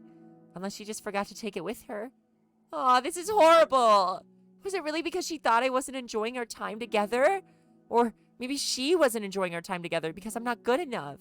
I probably let her down so much by having trouble following along. Yeah, I'm sure if I was smarter, she would be having so much more fun. I need to do better for her. Aw. I love Snorlax, to be honest. It's so derpy and fun to tank. You'll probably pick up Unite really fast. It's super easy compared to most MOBAs. Okay, cool. Good to hear. Oh, man. Oh, hi, Yuri. Oh, hi, Yuri. How you doing? Hi, Yuri. Wow, you made so much progress. I'm trying so hard. I'm trying to beat all the side stories today. So, ooh, we're trying. I've got how many more left? 9 more side stories. We've only done 2. And we're almost an hour and a half into streaming. Oh my god. How am I supposed to beat 9? Ah! Oh my god. Oh, Jesus. Oh, let's just hurry up. Let's go. We gotta go. We gotta go. We gotta keep going. We have to keep going. Oof. Damn, they're gonna continue the fucking sad music like this? Rude. For the first time, Sayori is the first to enter the club room. Anxiety curses through her relentlessly. Will Yuri show up today? I have school right now. I have to try to get sleep now. No worries, crack pup. Get sleep. Get sleep. Griffey, you need help there? Long stream. I might join back if I can't sleep. No worries, crack pup. But get sleep. Sleep's important, especially for school. Oh, God. Anxiety courses through her relentlessly. Will Yuri show up today? Sitting at a bye, crack pup. Long stream. Sitting at a desk, she stamps her feet in an attempt to calm down. Why am I letting this affect me so much? I'm doing everything I can to make Yuri happy, but my best wasn't good enough. But it was still my best. But I'm letting everyone down. I'm always just a disappointment. Sayori continues to wrestle with her self-deprecating thoughts. Every tiny noise causes her to lift her head in anticipation of Yuri's arrival. Ah! I'm screaming every time it pauses like that. Minutes pass, and nobody enters the club room. Not Yuri or Monica. Oh. Gosh, I'm so late. Why did I offer to help those other students with their work? I'm such a pushover sometimes. It's going to leave such a bad impression on new club members of Yuri, if I'm not the first one there. Monica rounds a corner, approaching the club room. As she does so, Yuri? Yuri jumps to the sound of Monica's voice. Ah, happy music! Happy music! We got the happy music back! Yay, yay, yay! She's sitting outside the club room against the wall next to the door. Embarrassed, she quickly closes the book she was reading and stands up. Oh gosh, I'm so sorry I'm late. You didn't have to wait outside for me. The door to the club room is open. It's not. Yuri stammers, unable to explain herself. She peers inside the club room through the window, then looks away. Actually, I was wondering if I could help you today instead. Huh? Me? With club publicity stuff? Yes. Monica's utterly confused. Why is Yuri asking this all of a sudden when she was so eager to spend time with Sayori before? Did they not get along after all? Monica looks into the club room herself to see Sayori sitting alone inside. Okay. It's kind of a simple job, but I'd be happy for you to tag along. Me too. Monica is worried, but she finds it difficult to insert herself into whatever conflict that may have arisen. It's a little ironic, she realizes, that she could be so conflict-avoided after having been in the debate club. Okay, let's take a walk together. I just have to make copies of this new flyer, then go around to the billboards and replace the old ones with the new ones. Yuri nods and the two set off. Poor Sayori! The two walk in silence. Without Sayori, Monica finds it quite difficult to strike up conversation. So, how's everything been going? Fine. That's good. Neither of them follow up with anything more. Bitch, that's fucking me. That is so me. I am so bad at starting a conversation. Right. What? I was like, damn. She's over here like waiting, like she keeps checking the door to see if anyone's gonna come in, and they just left. They just did my girl like that. Wow. I'm so mad. Oh my god, I'm gonna be so dead by the end of the stream if I actually make it to the end. They'd be like, this shit I'm out, right? Neither of them follow up with anything more, but that's so me with conversations. I can't think of anything else to start a conversation with other than like, so, how you doing? Monica tenses up with a stinted conversation. How the heck does Sayori do it? Sorry I didn't see you yesterday. I went straight to the computer lab to work on the flyers. Sayori told me. What did you two end up doing yesterday? Just some reading. Oh, I'm glad. It's really starting to feel more like a literature club now. Yeah, it's kind of funny. I felt so intimidated at first when I heard about the kind of reading you were into. But you know, it's kind of stupid for me, because I'm just intimidated by things I'm not good at. And it's silly to assume that everyone who comes to the club will just have the same interests as me. But it's so cool that you were able to get Sayori into it. It's like the club is working. I'm really happy about that. She's not into it. Huh? She's not into it, and I'm stupid for forcing it onto her. Yuri falls silent again as she started her thought but can't figure out how to continue it. Did something happen? Yuri sighs. No, it's just me. Yuri pauses. I'm thinking. Ah! A moment passes in silence, and Yuri shakes her head. I shouldn't be complaining to you all of a sudden. Don't be silly. I won't think you're complaining. I just want to make sure you feel welcome. If it's important to that, then you can tell me anything. Well, I do feel welcome. Too welcome, I guess. It's not an issue with the club. It's just an issue with me. So I feel wrong to inconvenience you with it. Monica pauses and thinks. Well, what if we put it this way? It's my job as president to understand the needs of the club members, right? We're going to have all kinds of people joining this club. Hopefully, anyway. And learning about the diverse needs and interests of everyone will help me come up with the club activities that everyone can be happy with. That everyone can be happy with? Not just only some people? Of course! I need to be looking out for everyone. Otherwise, what kind of club would it be? I see. Yuri looks a little more relaxed. It signals to Monica that switching from a sympathetic approach to a pragmatic one was a good choice. Each individual truly does have their own needs. Okay. Yuri takes a deep breath. I'm a really weird and awkward person. I've accepted that about myself. I just don't know how to, I guess, connect with other people. How is it so easy for everyone else? How do you just make conversation about any arbitrary topic? I can talk for hours about the things that I'm into. Unfortunately, so much that I don't know when to stop. But for anything else, I just have no idea what to say. So, I understand that about myself. I'm just not good with people. I can't help it. So it feels like whenever I'm confronted with a new social situation, I'm either ignored or made fun of, or taken pity on. And Sayori falls into that third category. What?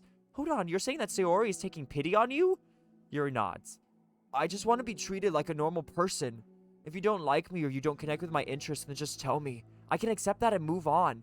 Sayori is too nice to me. I'm so stupid for not realizing that she would just go along with whatever I pushed onto her. Nobody deserves to put themselves through that kind of discomfort just because they pity some weirdo who doesn't know how to make friends.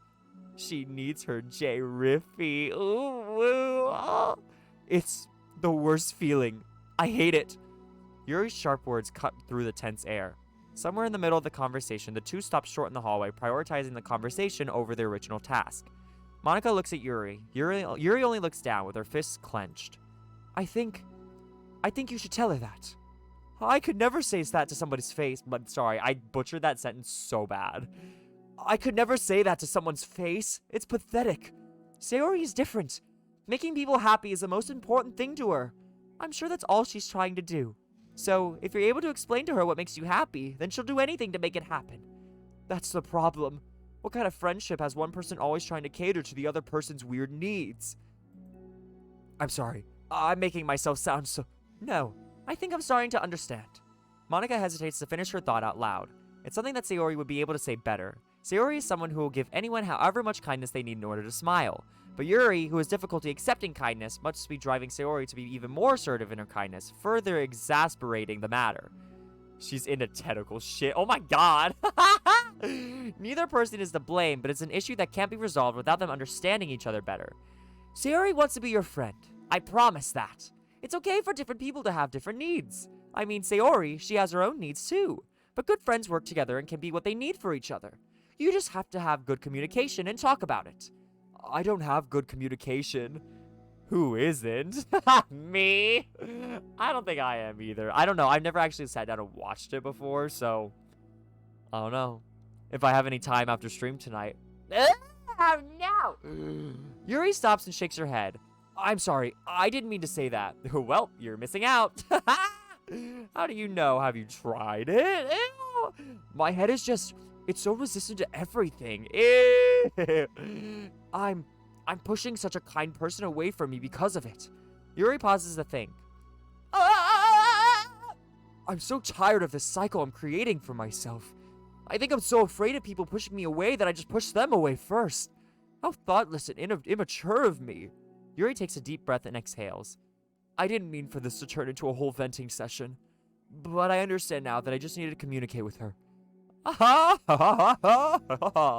You're totally fine. It's for the club, remember? You're just helping make the club a better place for everyone. Yeah. Yuri falls silent again. She looks like she wants to say something. This kind of critical thinking is something that I'm really bad at. You know, about people. As I said before, and I'll say it again, I don't yuck anyone's yum. Lips that shade of red. Red rose. Oh, shit. Oh, that shame the red rose. How's this? Ooh. It's red. Oh god, do I need to stab myself? Number 1. Oh shit. Return to monkey.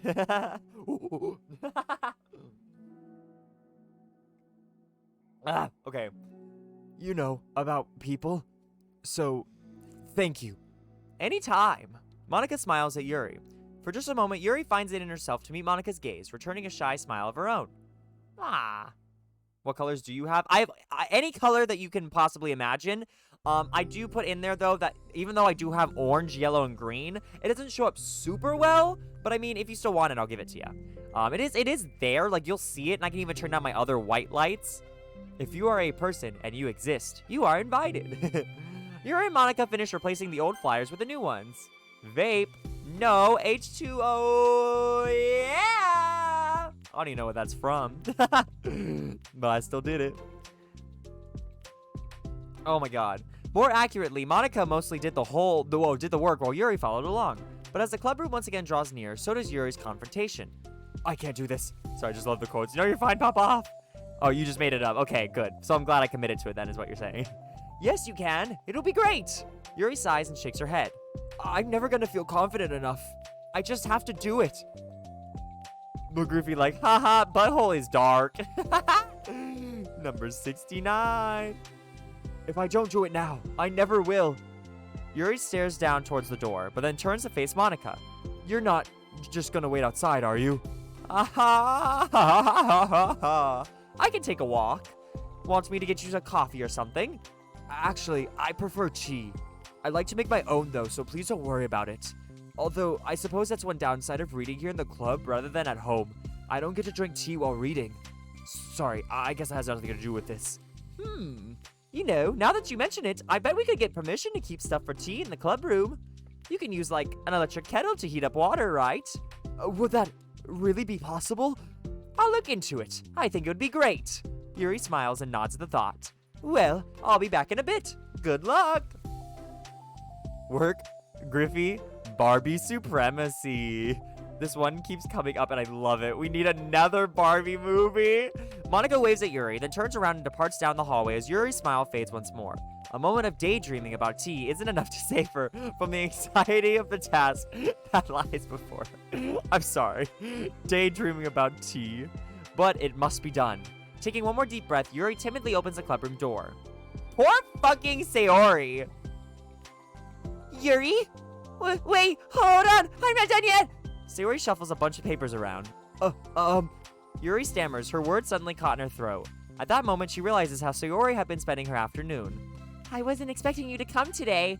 I was really hoping to make it all the way through the next chapter first. But I got most of the way through it. And look! Sayori holds up a sheet of paper. It's a page of notes beautifully produced with indentations, categories, and even color coding. As Yuri sees it, her expression shifts from anxiety to despair. I was afraid you were getting disappointed in me, so I've been trying really hard. Stop. Oh, fuck.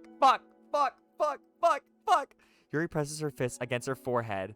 Please stop. I can't take this. Yuri? Sayori's voice quivers in shock after having received the exact opposite response she was expecting.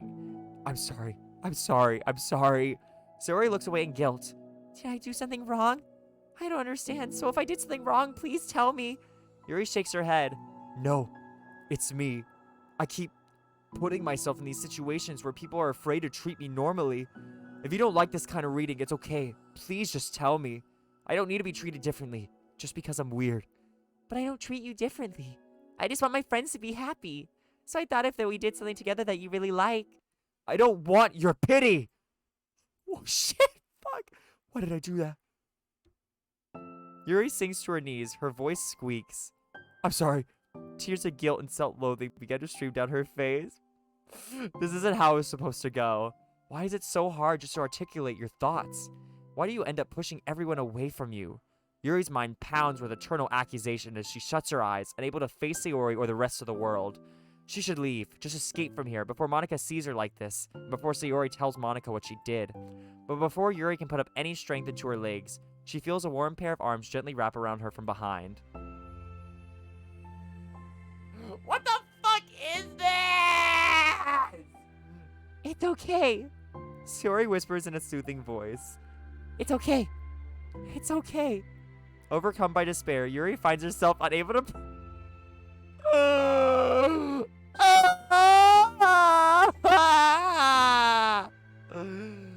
Oh, not my best girls, just...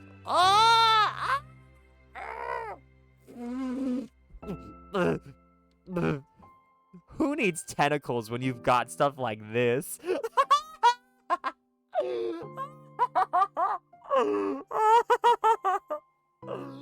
Oh shit, okay. No, overcome by despair. Yuri finds herself unable to protest. I can't read. Unable to protest or pull away from Sayori's kind gesture. Bap off. Gross. Yuri sniffles, breathing heavily through a clenched throat, trying with all her willpower to control herself. I understand. I understand that the things you're feeling in your head are different from the things you're trying to say. I know that must be what you're feeling right now. I promise, I understand that. So, I'll give you as much time as you need. When you're ready, just tell me your feelings and we'll talk about them together, okay? Oh, who needs tentacles? When you've got this. Oh my god, oh, Dreamer. Oh my god. Yuri sniffles again and nods her head. She gives herself a minute to compose her thoughts and speaks while steadying her voice. I think that I've gotten so used to people being weirded out by me that it feels like anyone who's nice to me is just doing it out of pity. I'm so horrible with people, so it makes me not want to believe that someone can actually like me for who I am. Yuri pauses, but Sayori doesn't interrupt. Rather, she waits for Yuri to continue. I got so excited when I joined the literature club. I thought that it was finally my chance to make friends through my interests, because my interests are the only things I know how to talk about. It's all I have going for me. But then, whenever I catch myself getting overly obsessive in front of other people, it feels like I'm making a fool of myself. I hate myself for it. Ultimately, I just want to be treated like a normal person, but how am I supposed to expect that when I can't behave like one? I just want to learn how to get along with people and stop ruining things for myself. Oh, that's all. Yuri finishes her thoughts, feeling more steady after having gotten them out. Sayori, who can feel Yuri's breath rise and fall from beneath her arms, realizes that as well. Thank you for helping me understand you a little bit better.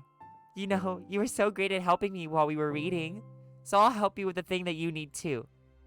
But I feel like it'll just be frustrating for you with how much patience I require sometimes. That sounds kind of familiar. I couldn't stop worrying about that while you were reading. I was so afraid you would get frustrated with me. But I would never do that. I did my best to reassure you by mentioning how I have a lot of patience. Yeah, I know. But my irrational fears just won't be quiet sometimes. I'm sure that it's the same for you, right? Yeah. Irrational fears. Well, you know, there's no way that you could frustrate me because I already like you as the person that you are. I know that you said you have a hard time believing that, but I promise that it's true. You don't have to be a social person for people to like you. I think you're really considerate in your own way, you know, worrying so much about people's feelings. We're all kind of weird. It's a literature club. But it's the best part that we're all different and have different interests. Like, about the book. I'm reading it because I want to. I promise, that's what I really want. It's a bit of struggle, but let's not mistake it for me not enjoying it. I mean, we could never discover new things if we didn't try them first, right? I want to learn the reasons that you love it so much. And in the end, if it's not for me, then I can say that. But I'll be glad that I tried it and learned more about you. Plus, you're like super duper smart, and I want that to rub off on me.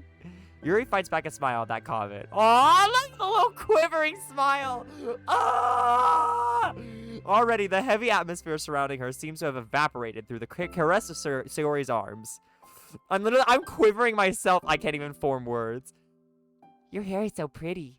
I always wanted long hair, but I was awful at taking care of it, so I cut it all off. Yuri's tension relaxes. For once, she feels okay just listening, rather than worrying so much about saying the right thing. Sayori, sensing Yuri's comfort, lets her rest. It must be so difficult for her to feel relaxed around other people. But if the literature club can make it happen, then it's something. This is just so cute. I can't get over this. Then it's something that she deserves to experience.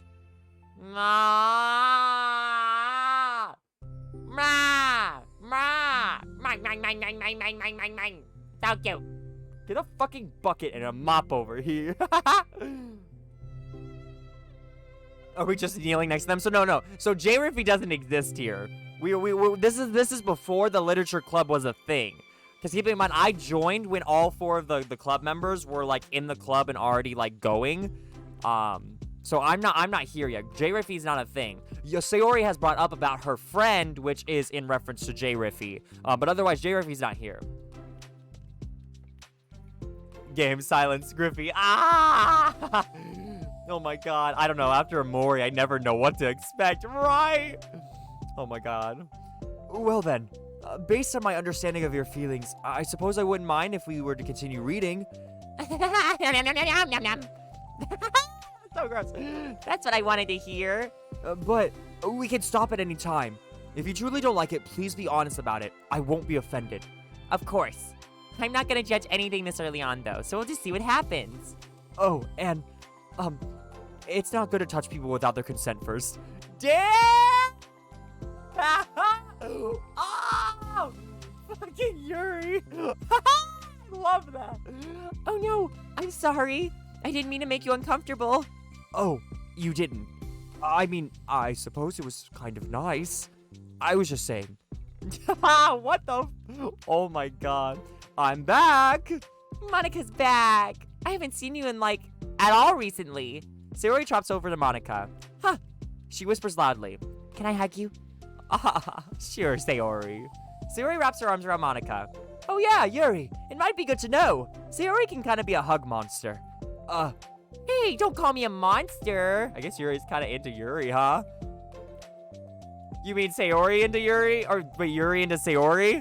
Yeah, I guess Yuri is kind of into Yuri, unless you just mean she's into herself. I don't know if you put that on purpose, or if you meant to say Sayori. Yuri into Yuri, it's an anime genre. Oh, that's good. That's good, Dreamer. All right, I'll give you that. That's good. I got it. Hey, don't call me a monster. Artemis is a monster. If he inherits the kingdom, it could spell disaster. Yuri laughs. Monica perplexedly looks between the two of them, then smiles. Well, I'm glad you've been enjoying your reading so far. It's like our first real activity as a literature club. About that, you've been so patient with exploring my interests. I think that it would be inconsiderate of me not to return the favor to you and learn about the things that you like. Yes. Do you like poetry? Yuri smiles. Aw. Hi, Yuri. How you doing? Oh shit, we got mail? Oh! Character discrepancy. Having run the control simulation for a while, it's evident that a certain character is missing from any mention or appearance. This makes me speculate that Monica's meddling is less clumsy than we think, because she would have had to manufacture this character herself as a way of forcing interaction between her and the user. Could that be why the character has such limited and dissonant personality traits, or am I reading too much into this? I'll open an issue to start tracking info and observations on the anomaly of this character appearing. Is this talking about the base game? And if it's talking about a character disappearing, I'm assuming Sayori it's talking about. Of course, assuming the user means me, J. Riffy. Dissonant personality traits? Are they talking about Sayori or someone completely different? And what do they mean by character appearing? What? I'm scared, y'all.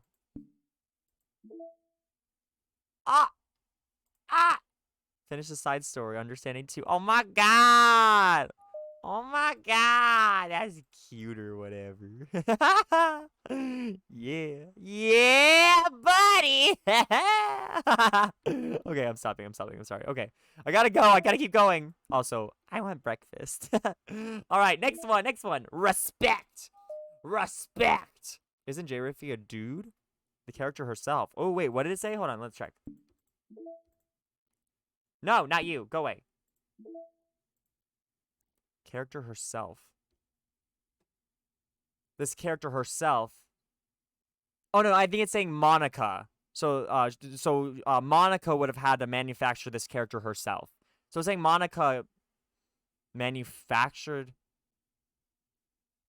Yeah, so she okay, so that actually does kind of help the dreamer, because I think it's what it's saying is it manufactured Sayori in order to force me to talk to Monica more, because Monica does talk about this.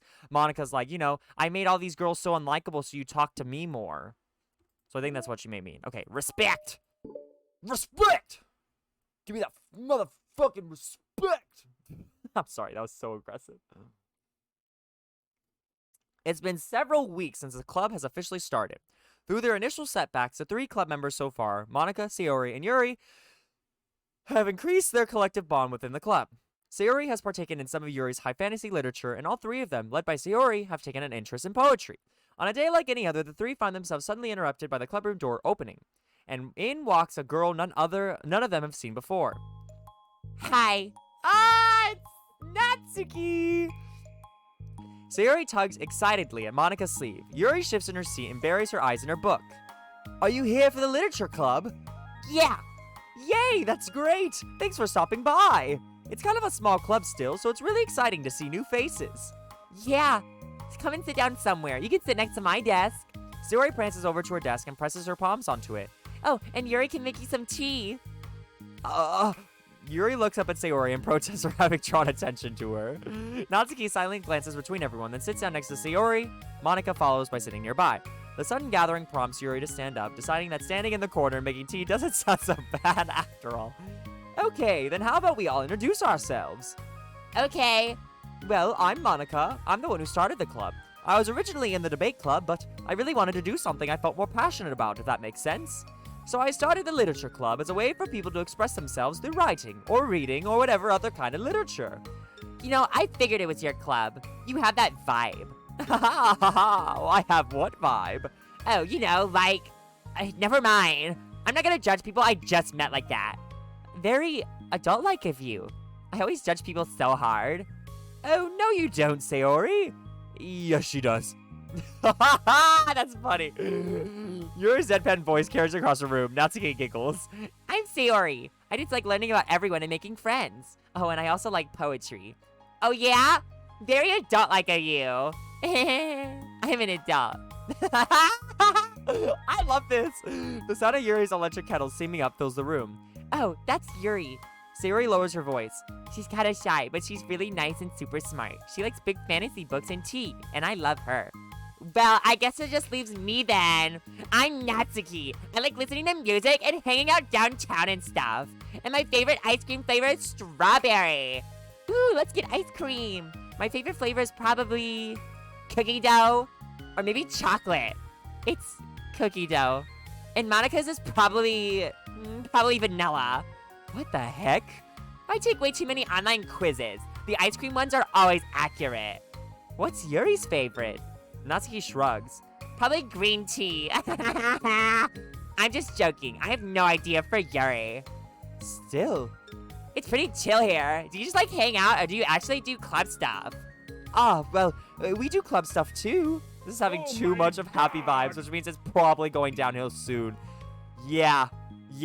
Natsuki, I'm gonna tell you guys, you already know there's a trigger warning, but I know with Natsuki, I don't know anything about the side stories, but if it goes where I think it might go, guys, please just be careful, watch your own discretion. It just hasn't been very structured yet, since we only have like 3 members. So we just kind of loosely spend our time doing the stuff we like. But I keep thinking about it, the time we start with like some more structured club activities. It's been a while by now since I've started the club, so yeah. Well, with that being said, what kind of literature are you into, Natsuki? Anything you'd like the club to get into? Well, I guess I'm literature. Well, I like manga. Manga? Hey, why'd you say it like that? I want to read manga in the club. Wait, hold on a second. That sounds so great. Like, after all I've been doing it all this time, Yuri returns to the desk with a tray of teacups, so she sits down on an empty desk.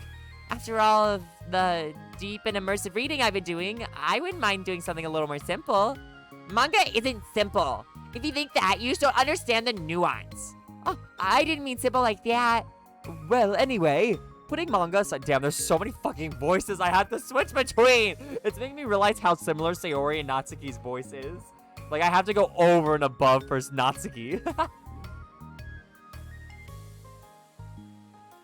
By the way, guys, let me know. I'm assuming, of course, nobody said anything, but let me know if I'm too loud, if the mic's cutting off, if the music's okay. If you guys are enjoying yourself, I guess. Let me know if you're enjoying this. I'm enjoying this, but he just realized this. What? Oh, my voice is being similar. Putting manga aside, is there any other kind of literature that you're interested in? Well, not really. In that case, have you considered the anime club? Are you serious? I'm not gonna join the anime club. It's full of weird guys. Come on, is it that big of a deal? Manga is literature, right? I mean, I guess if you consider the literal definition of literature, then technically... I get it. Look, I'll do whatever club activities you want. Can I please just join? I won't bother anyone. If I could just, like, keep my manga here and hang out after school, I'll do literally whatever you want me to do. That's fine, right? Yeah, I guess there's nothing wrong with that. Oh my god, thank you. You're the best. I have most of it crammed in my locker, so I'm gonna start getting it, okay? Natsuki stands up. Need some help? Nah, I got it. I don't want you to see my locker.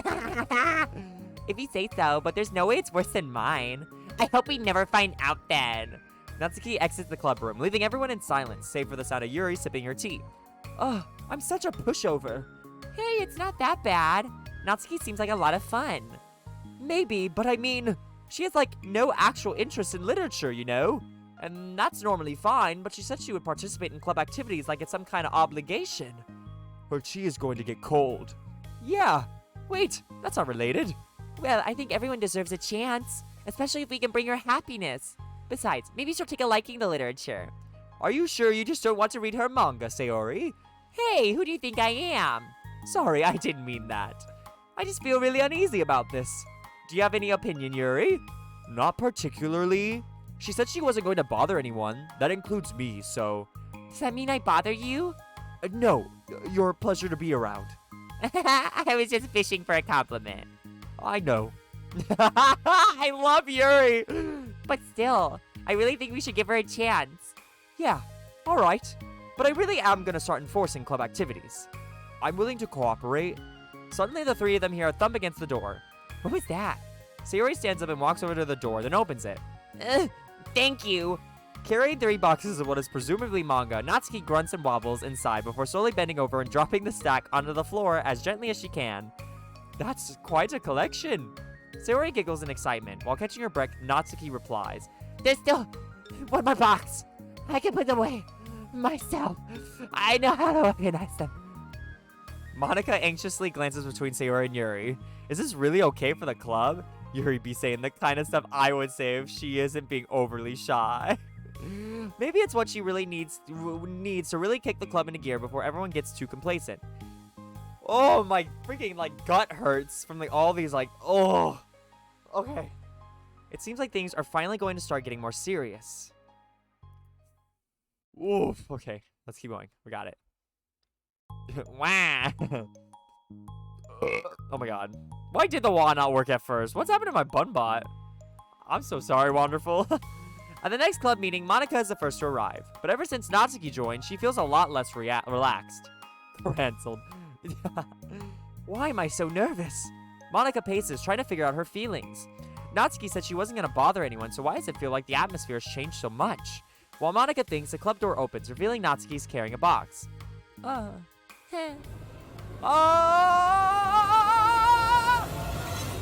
Back rolls! Monica forces a smile as Natsuki makes her way to the closet. Natsuki forces one in return. Need help? No, I got it. Monica awkwardly tries to start some kind of conversation, but fails. Curious, she peeks into the closet where Natsuki is stashing all of her manga. Once dull with school supplies, the shelves are now vibrant with bright colors and cute-looking artwork. You know, the top shelf is pretty empty. Maybe we can keep it up there. I can't reach up there. That would be so inconvenient. Yeah, but Monica sighs. Did you really just cancel Griffey? We're using our personal effects? Bet. Butt stuff? Oh, we haven't seen Monica's butt stuff yet. That's true, we haven't gotten any of Monica's butt stuff in a while. Monica sighs. The teachers are going to ask what all this manga is doing here, and I'll have to tell them it's for the literature club. So? Monica backs off and slumps into a desk. With this kind of tension, it feels like the relaxed atmosphere accumulated over the past few weeks is being sucked right out of the room. Good afternoon. Sayori spins into the club room. Oh, I see someone's in a good mood. Yeah, because I have this. Sayori brandishes a cookie wrapped in plastic. I found some money and got a cookie. Ooh, that's so pretty. As Sayori trots over to the closet, the colorful shelves catch her eye. Which one do I start with? Well, you can start by giving me a bite of that cookie. No way. I saved out all my luck to find that money. If you want entry into my kingdom, you need to pay the tax, peasant. Boo. Defeated, Sayori unwraps her cookie and breaks off a piece for Natsuki. Then Yuri silently walks into the club room. Monica glances at her with pleading eyes. Yuri returns a quick nod of understanding. No, versus Griffey. Don't think I didn't miss that cancel mix-up. Boo! Oh shit! Oh god! Motherfucker! Now I'm on edge.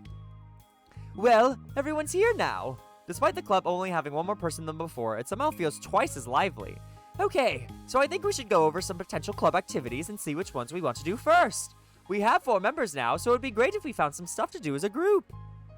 Does that sound good to everyone? I agree. Okay, so I have some ideas of my own, but I want to hear your ideas too. Well, I've been having a lot of fun learning about everyone else's interests. Maybe we can give each person a day to share their favorite kind of literature with everyone else. Well, maybe. Something tells me that... Monica glances at Yuri and Natsuki, who both appear very unwilling to even consider each other's interests. Maybe we could try to come up with something that everyone can enjoy equally. You know, like we all vote on a book to read or something like that. I think we should all I think we should all collectively try to expand our interests rather than just stick to the things we're familiar with. Why does it feel like I'm being targeted here? Natsuki, didn't you say that you would go along with whatever the club wanted to do? Well, yeah, but it doesn't make it okay for you to ignore everyone else's preferences. I like Sayori's suggestion. Yeah, me too. Yeah, but... Monica's voice trails off. Although she let Natsuki join the club, Monica finds it incredibly difficult to relent to her demands. If Natsuki doesn't respect the club, why should Monica have to yield to Natsuki's opinion or anything? Natsuki, are you sure that you don't have any other literature interests you could share with the club? I swear I don't mind if you keep your manga in here, but I just... Natsuki cuts Monica off by suddenly standing up. Well, it's obvious I'm not wanted here, so I'm just going to leave. But I really would have appreciated you being more upfront about it. Okay, I think you're kind of jumping into conclusions here, but you're free to do whatever you want. Natsuki shoots Monica a quick glare before walking straight out of the room. Oh no. Sayori runs after her, leaving just Monica and Yuri. For the second time today, Monica slumps down into a desk. Why am I such a jerk? No, she's a jerk. She's just making me feel this way. Monica looks up at Yuri, seeking affirmation. Yuri looks away. She probably just went around looking for the smallest club she could find so she doesn't have to participate. How does she expect me to give her respect when she has no respect for the club? Am I wrong, Yuri? I'm not good at these things. Monica sighs. Me neither. I just have no idea what to do. I don't want to hurt anyone, but I feel like it's not wrong to enforce the club vision. You know, like, people should join because they want to express their passion for literature, or at least develop it. So, maybe she's not a good fit for the club after all. Monica sits in silence, afraid to accept her tentative conclusion. Yuri looks tense, but she doesn't seem to want to add anything. You can go back to reading. I know this doesn't concern you. It does. It does? How? Well, I just can't comfortably read in an atmosphere where the peace has been disturbed. Oh, well, great. I'm just ruining the whole club then. That's not an accurate conclusion to make. I know. I'm sorry. I'm just kind of voicing my frustration, and I guess guilt. It's like my frustration wants to blame her, but my guilt wants to blame me. Why is it the hardest to be rational during the times you need it the most? Hold on, let me change how I'm sitting. Ow. Oh, God, there's so many side stories that we still have to get through. I don't think you're being irrational. I think Natsuki is. She has no authority to walk in here and make demands of the club. Your club. Something as ridiculous as manga has no place here. The fact that you're even storing it for her should make her completely indebted to you. Well, you're right, but I don't know. Isn't it kind of harsh to say things like it's ridiculous and it has no place here? Do you not feel the same way? You've been doing everything you can to avoid associating the club with it. So I assumed you felt the same way about it. That's not true. Well, recalling her confrontations with Natsuki, a realization starts to set in. You may be right. I mean, if it was anything besides manga, would I really be acting like this? Maybe I've just been convincing myself that it has nothing to do with the manga. I'm really upset that I would let myself do that. With a sigh, Monica walks over to the closet. She finds herself staring at the colorful shelves. It's just, this really wasn't what I had in mind for a club about literature. There shouldn't be anything wrong with that. Monica starts defending her position once again. It's a complicated issue that Monica has failed to consider before now. Where is the line even drawn at what's considered literature? Lost in thought, she reaches into one of the larger box sets and pulls out a volume, inspecting it for no particular reason. The cover features 4 girls striking cute and exaggerated poses, all dressed in short skirts. Yeah, I mean, amused by the absurdity of the cover, Monica opens the book. Yikes, my jaw's hurting. Damn, okay, we made it, okay. Alright. Natsuki, hi there. How you doing? She's so itty bitty. Oh my god. Hi, okay. Part 2! It's time to cry again! Oh my god, I need more water! Water!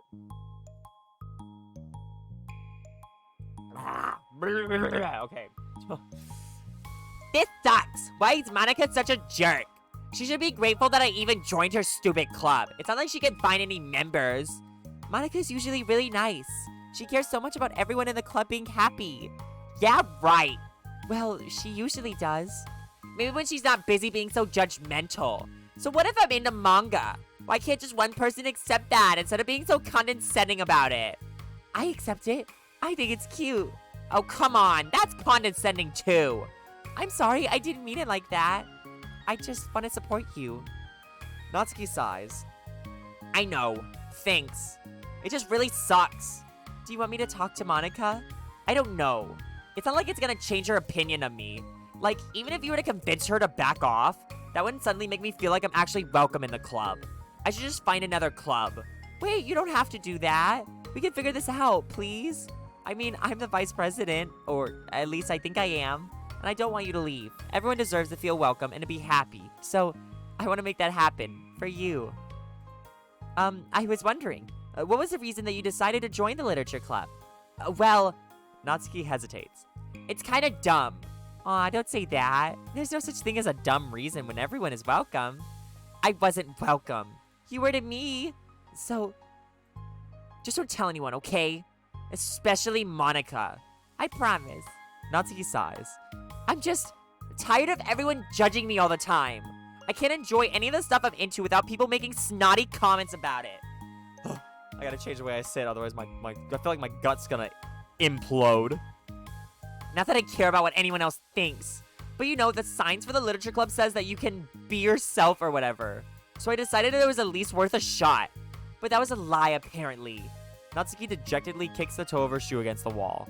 Oh, and I like writing too. Really? How come you didn't say that to Monica? Because she was being so judgmental that I didn't want to tell her something she wanted to hear.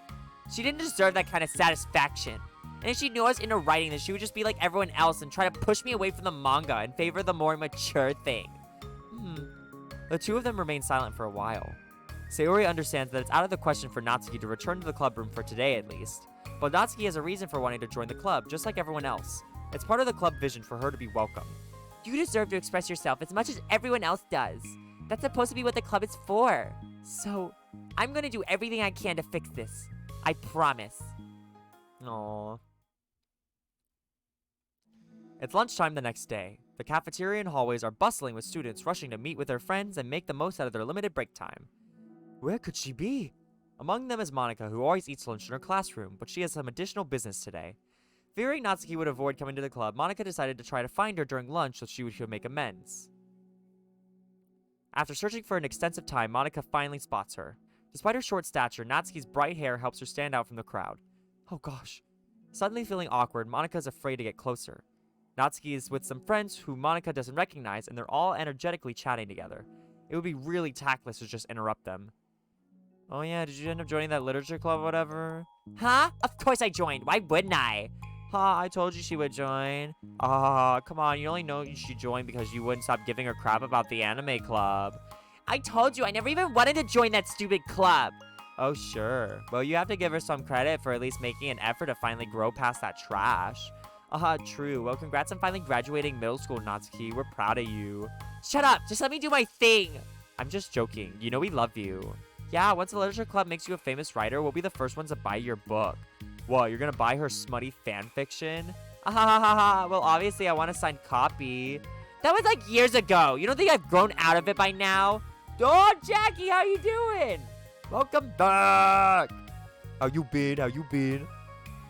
I told you I was joking. Besides, it's a good reminder of how far you've come since then. Not to mention you couldn't have done it without us. That gives us a pass to joke about it. Wow. Yeah, sure. They grow up so fast. It brings a tear to my eye.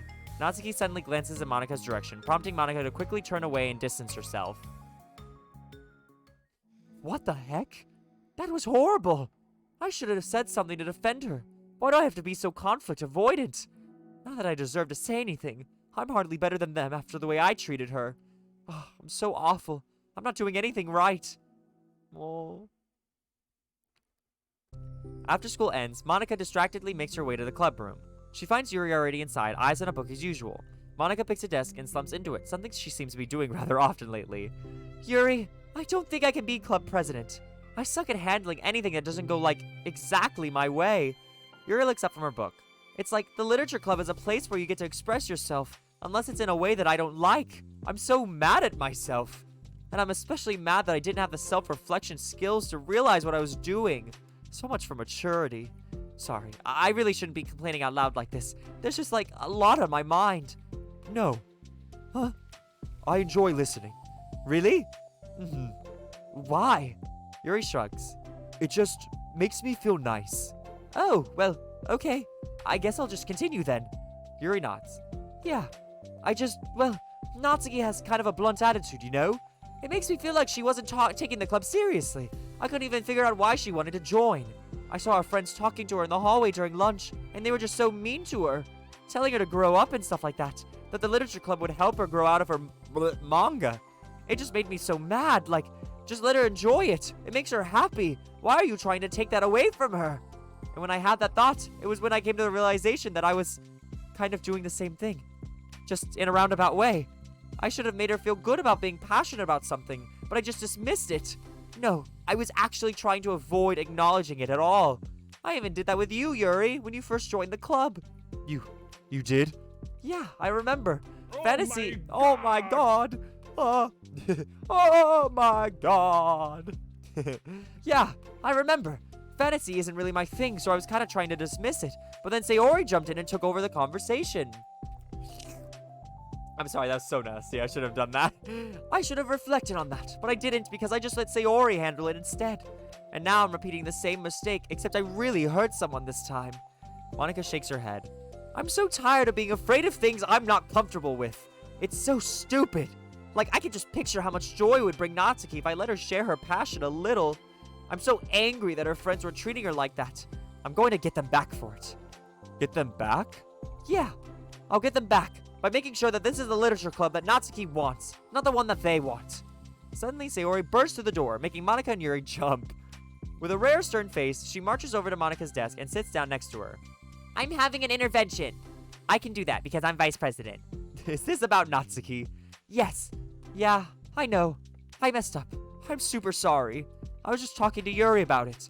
Really? I was so dismissive of her passion that she felt threatened and probably just unwelcome. Literally the opposite of what the literature club is supposed to be. I really need to make it up to her. Ah!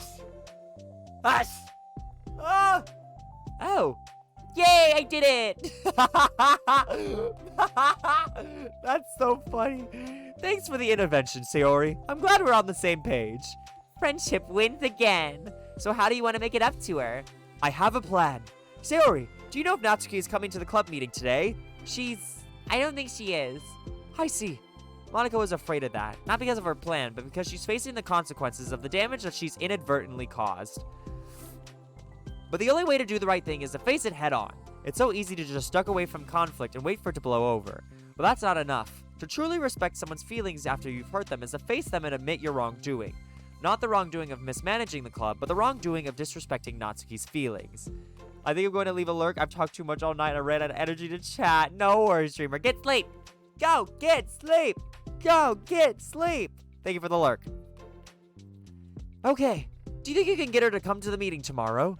I can do that. Okay, awesome. Yuri, you don't have to worry about anything, but thank you for being my friend. You're a good listener. Fidgeting with her hair, Yuri turns away to hide a smile. Well, I guess for today, it's going to be a pretty quiet club meeting. I'm going to step out for a bit. Is that okay? Yeah, I'm just gonna read with Yuri. Hey, is this one of Natsuki's books? How come it's out here? Sayori picks up a manga that was resting on an adjacent desk. Oh, that? Natsuki probably just left it out by accident. But I thought she hasn't been coming to the club. Actually, Monica's been... Okay! Butt stuff! Let's go! Butt stuff, butt stuff, butt stuff, butt stuff. We got it! It only took 6 side stories to reach butt stuff. Okay, Yuri, I'm sure it was just something else that was someone else who was using the classroom then, okay? Butt stuff. Oh. Monica smiles at them both. Then, with a wave, she exits the club room. Womp. I really shouldn't have left that out. If Sayori catches on, she'll definitely tell Natsuki, and that would get really awkward. Ah! Now, I wonder if there's a keyboard I could borrow from the music room. Oh! Every day, I imagine a future where... The time for the next club meeting has already arrived. Monica and Yuri are the first to arrive. I'm so worried. Do you think Sayori's gonna be able to bring Natsuki? Yes. How do you know? Well, she's Sayori. How many side stories are there? There's 12. We're at the halfway point. I'll be up till midnight if I can keep a good speed with these. You know, you're right. The time slowly passes. Monica sits, then stands up to pace around, then sits again. Oh! My butt hurts. Monica sits and stands up to pace around, then sits again. Yuri's eyes don't move from her book. Then the door finally opens. Sayori marches inside. Behind her, Natsuki shuffles inside, nervously looking around the room. We're here! Welcome back! Monica, the club president, stands up and greets them with a smile. Sayori picks a desk and takes a seat. Natsuki sits closely next to her. Ah! Looking back and forth between the club members, Monica is struck with a nostalgic feeling. She would stand at the front of the club room just like this, struggling to picture just who may eventually be sitting before her. But imagination was never enough to predict just how unique and diverse each member would be. Each with their own struggles, her own reasons for seeking the vision that Monica had, admittedly, so vaguely advertised. Seeking trust, understanding, respect. What new lessons will the future hold for the literature club? Realizing she's getting ahead of herself, Monica takes a deep breath and returns to the present. Okay, everyone. The literature club is starting. We have an activity planned for today. Monica turns around to face the chalkboard. On it, she writes manga in big letters. Today, we're going to learn from an expert about a unique form of literature. Manga. Oh, come on. Isn't that kind of forced? I know you don't actually want to do this, so just... Monica shakes her head. Natsuki, this is the hardest part. After making it this far, it'd be so easy to just smile and move on. But that's not enough. Not this time. I'm sorry. It was wrong of me not to take you seriously when you were kind enough to show interest in my club. I thought about it, and I realized how biased I was against manga. It caused me to disrespect you, and I'm sorry. But I think you deserve to be able to share your passion with us. So, can I make it up to you? Well, thanks, but... I know you're only doing this because Sayori told you to. Wait, that's not true. Monica planned this all by herself. I didn't even get a chance to talk to her. I was witness to that as well. This is the Literature Club. The Literature Club is a place where everyone gets to be themselves. We all have our own interests and our differences. It's my vision to let us freely express that. And it's my goal to respect everyone for them. So I just want to learn about the things that make you happy. I think that you deserve to share that joy as much as everyone else does. Is that okay? Natsuki looks away and hesitates. But it's really dumb. The stuff I'm into. Monica smiles. She kneels in front of Natsuki's desk, looking at her straight in the eye. If you like it, then it's not dumb. But stuff! Oh, except for me. Sayori, you're not dumb either. What the heck? You guys are so weird. Fine, I'll show you some of my manga. Only because you admitted that it's literature after all. Natsuki stands up. Oh yeah, I didn't say this before, but I'm actually into writing too. I'm kind of a pro. But I didn't want you to like me just for that. Wow, really? I really did have you all wrong, Natsuki. Yeah, whatever. Today's not about that anyway, right? It's about manga, so I hope you're ready. Aww. Aww. A week has passed since Natsuki returned to the literature club. Since then, the club activities have been in full swing. Each club member had received a day in the spotlight to share all their favorite kinds of literature with each other. As another meeting draws to a close, Monica approaches Natsuki on the way out. Natsuki, are you in a hurry home or anything? Me? Not particularly. Why? Oh, there's just something I wanted to show you if you had a few minutes. Sure, what is it? It's not in here. Can you follow me to the music room? The music room? Why? Well, you'll see. Oh, okay, new environment. You know, I was thinking back. When the club was just me and Sayori, we would talk about how we envisioned the club to turn out. We cared a lot about it being a place where people could express themselves. And she said something strange to me. She said that I was trying to make the club that I needed myself more than anyone. But I think it wasn't until you joined that I fully understood that. Ugh. I'm trying to figure out the correct way I should be sitting because my legs hurt. Because you really taught me a lot about myself. Like things I was probably always too stubborn to admit. Oh, come on. You can't mean that. I didn't even do anything. I just, brought a bunch of manga, and then I got fussy when I didn't have my way. It was really stupid of me to make such a big deal out of it. No, I honestly needed it. If you didn't express that you were hurt, I would never have realized that I did something wrong. Besides, your feelings are valid. They deserve to be heard and respected. It's just really hard to feel that way sometimes. You know, I really shouldn't care about what other people think in the first place. But when you're just criticized by everyone around you for being a certain way, it can get really hard to just brush it off. And it makes me start to feel like I'm the problem. Like I'm not doing enough to please everyone else. Am I being too entitled if I just want people to like me without me having to hide a bunch of stuff about myself? I don't think I am. I just wish that sometimes people would try to appreciate me for who I actually am. As Monica listens, she recalls vividly how Natsuki's friends were treating her, and how naturally they did so. How long has she been trying to fight against that, refusing to change for others? I could only wish I was as strong as you are, Natsuki. You're so honest with yourself. I'm always trying to come off as perfect for other people. Anytime there's a hint of anytime there's a hint of contention, I just crumble. But it's thanks to you that I really started thinking about this stuff. You really inspired me to start working on it. But, like I said, I didn't even do anything. You were just being yourself. That's all you needed to do. Also, there's something else. Huh? Monica takes a deep breath. The thing is, I might have read a little bit of your manga. What? You? What the heck? Why didn't you tell me? I'm sorry, I just think I felt kind of embarrassed to admit it after I gave you such a hard time about it. I can't believe you, of all people, were reading manga behind my back. That's so funny. Yeah, well, I just flipped through one of them out of curiosity, but I ended up reading a whole bunch of it. But I mean, one of the characters was in a literature club. What are the chances, right? You were reading Parfait Girls? Wow, you have good taste. Just one volume, and I just kind of picked it up randomly. Well, you have good intuition then. You have to tell me all your favorite parts. Well, I think it was some kind of weird fate. Because the character isn't blah, blah, blah, blah. Because the character isn't just in a literature club, she also plays piano. It's just weird because I've always wanted to play piano. She was like the perfect person that I always wish I was, if I just did what I wanted instead of always second-guessing myself. Monica walks over to the piano and sits down. Aww! I always felt like I should only share the absolute best parts of myself, the parts that will impress people or make them like me more. But after you joined the club, I really realized how self-destructive that mentality is. We share things because we want to express ourselves. Sharing experiences allows us to share emotions. And I just felt like I wanted to show you this, because if it wasn't for you, I never would have started playing. Wait, I think the credit for that one goes to Parfait Girls, not me. No. Well, maybe it's true that Parfait Girls put the thought into my head, but it was still you who inspired me to keep practicing every day. Every day? Because, you just made me feel like if I want to do something, I should just do it. I mean, I still haven't been practicing for very long, and I'm really not any good at it yet, like, at all. But I wrote a song for the club, and I worked really, really hard on it. It doesn't have any words or anything, but, well, yeah.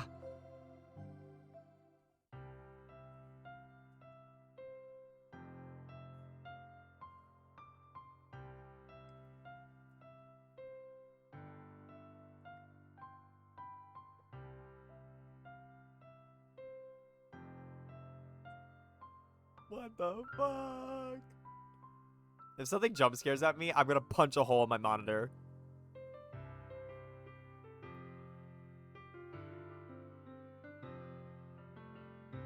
It's just because it's this game that I just can't enjoy the good moment. I just have to be on edge. But this is cute! This is cute. Alright, alright.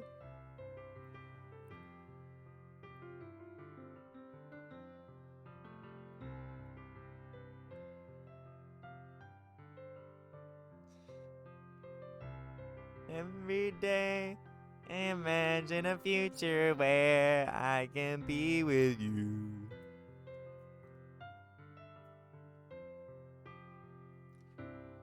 Oh, that's it. Okay. Fine. Oh! Ah! Hi, ladies. Whoa. Aww. Fuck, that's cute.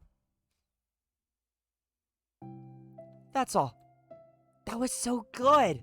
It was? Yeah, are you kidding? Your arc? Are you? I said your arc.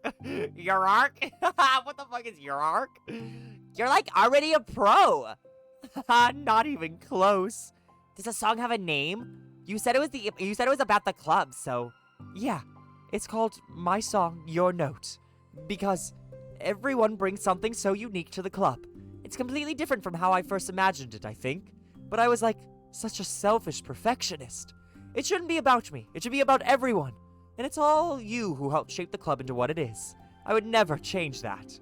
Well, I think that's really thoughtful and kind of flattering. I kind of feel like I don't deserve this much validation. I wasn't exactly very patient either when I first joined the club. It makes me feel like I should probably apologize too. I think I was just really fed up with a lot of things, and I got frustrated after not getting my way in the club. So, yeah. I really didn't mean to take it out on you. I was being really immature. If you get my stubborn butt to apologize, I guess you're doing something right. It's fine. I'm past it too. I think we're already even.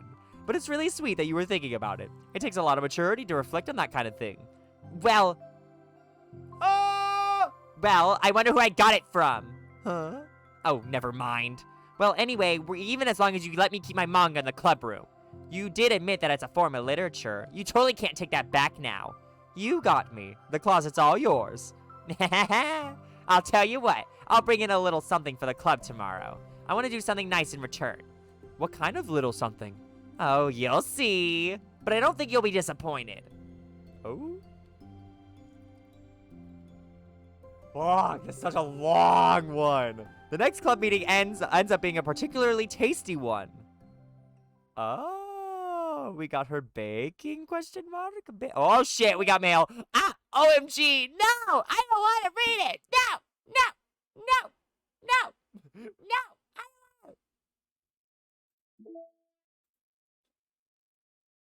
Okay, who's responsible for creating a Twitter account for Monica? I think it's hilarious, but for God's sake, don't tell Paula.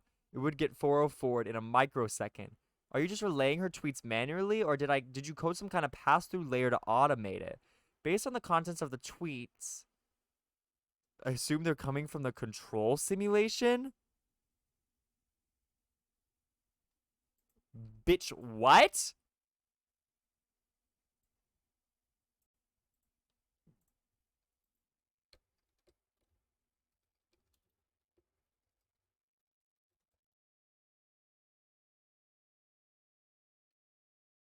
What?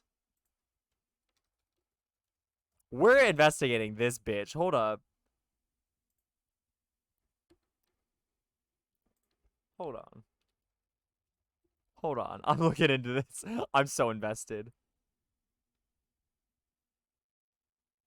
Can I look it up? What is Monica's Twitter account? Monica has a Twitter account under the username LilMonix3.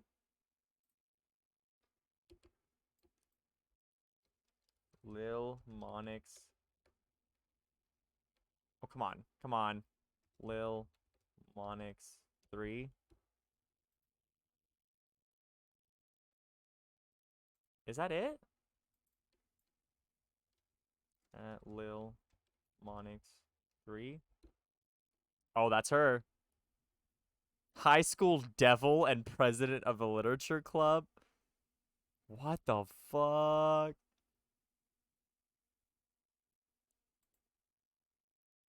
I feel like this is spoiling. I don't want to. Okay, I don't want to look too much. I don't want to look too much. Stop, stop, stop. Stop. I can't look. I keep looking. Ah, okay. I'm gonna stop. I'm gonna stop. Okay. Back to the game. Okay.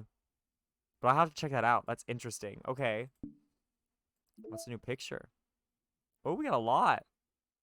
Finish the side story, respect 2. Finish the side story, respect 2. All right, all right. We'll get the girls. Is Yuri eating her? She's giving a little nibble of the book. She's nom nom nom nom nom. Nom nom nom nom nom nom nom. Nom nom nom nom nom nom nom. Okay. Oh shit. We're only halfway done, guys. Oh my god. Okay. Well, balance. Oh, what's gonna happen? Natsuki! While Natsuki is messing with the orientation of her manga in the closet shelves, Sayori approaches from behind and pulls her into an embrace. What? Hi. Hi! The Literature Club has been in full swing since Natsuki joined. Including her, the club is now comprised of 4 members. Sayori, Natsuki, Yuri, and Monica. Each club member has received a day in the spotlight to share all their favorite kinds of literature with each other. Natsuki was first and shared her passion for manga. Then Sayori shared her love for poetry, as well as how she got about writing it herself. Monica, who has multiple literary interests, decided to focus her day on short stories. And finally, Yuri managed to demonstrate her obsession with fantasy, with a little help and encouragement from Sayori. After the week was spent on their presentations, Monica decided to give the club members this next week to freely explore each other's literary interests. Sayori, having spent most of her time in the club so far with Yuri's fantasy books, is rather excited to begin her journey into Natsuki's manga collection. I want to read with you today. Tell me which one I should pick. Well, that depends on the kind of stuff you like. I mean, there's like romance, drama, comedy, mystery. I like all of those things. Sayori reaches out and pulls a random book from the shelf and inspects the cover. Shouldn't this girl be wearing more clothes? You wouldn't like that one. In a panic, Natsuki snatches the book from Sayori's hand and replaces it on the shelf in a less conspicuous location. Okay, well, if you really have no preference, let's just start with something that's easy to get into. A lot of these don't start to get really good until like a full few volumes in, and I wouldn't ask someone to make that kind of commitment unless they're already really into manga. I could handle it. I did it with Yuri's book at least. Well, I'm more considerate than that. Although I'm kind of impressed by your attention span if you put in that much effort into our books. No, I have the attention span of a donut.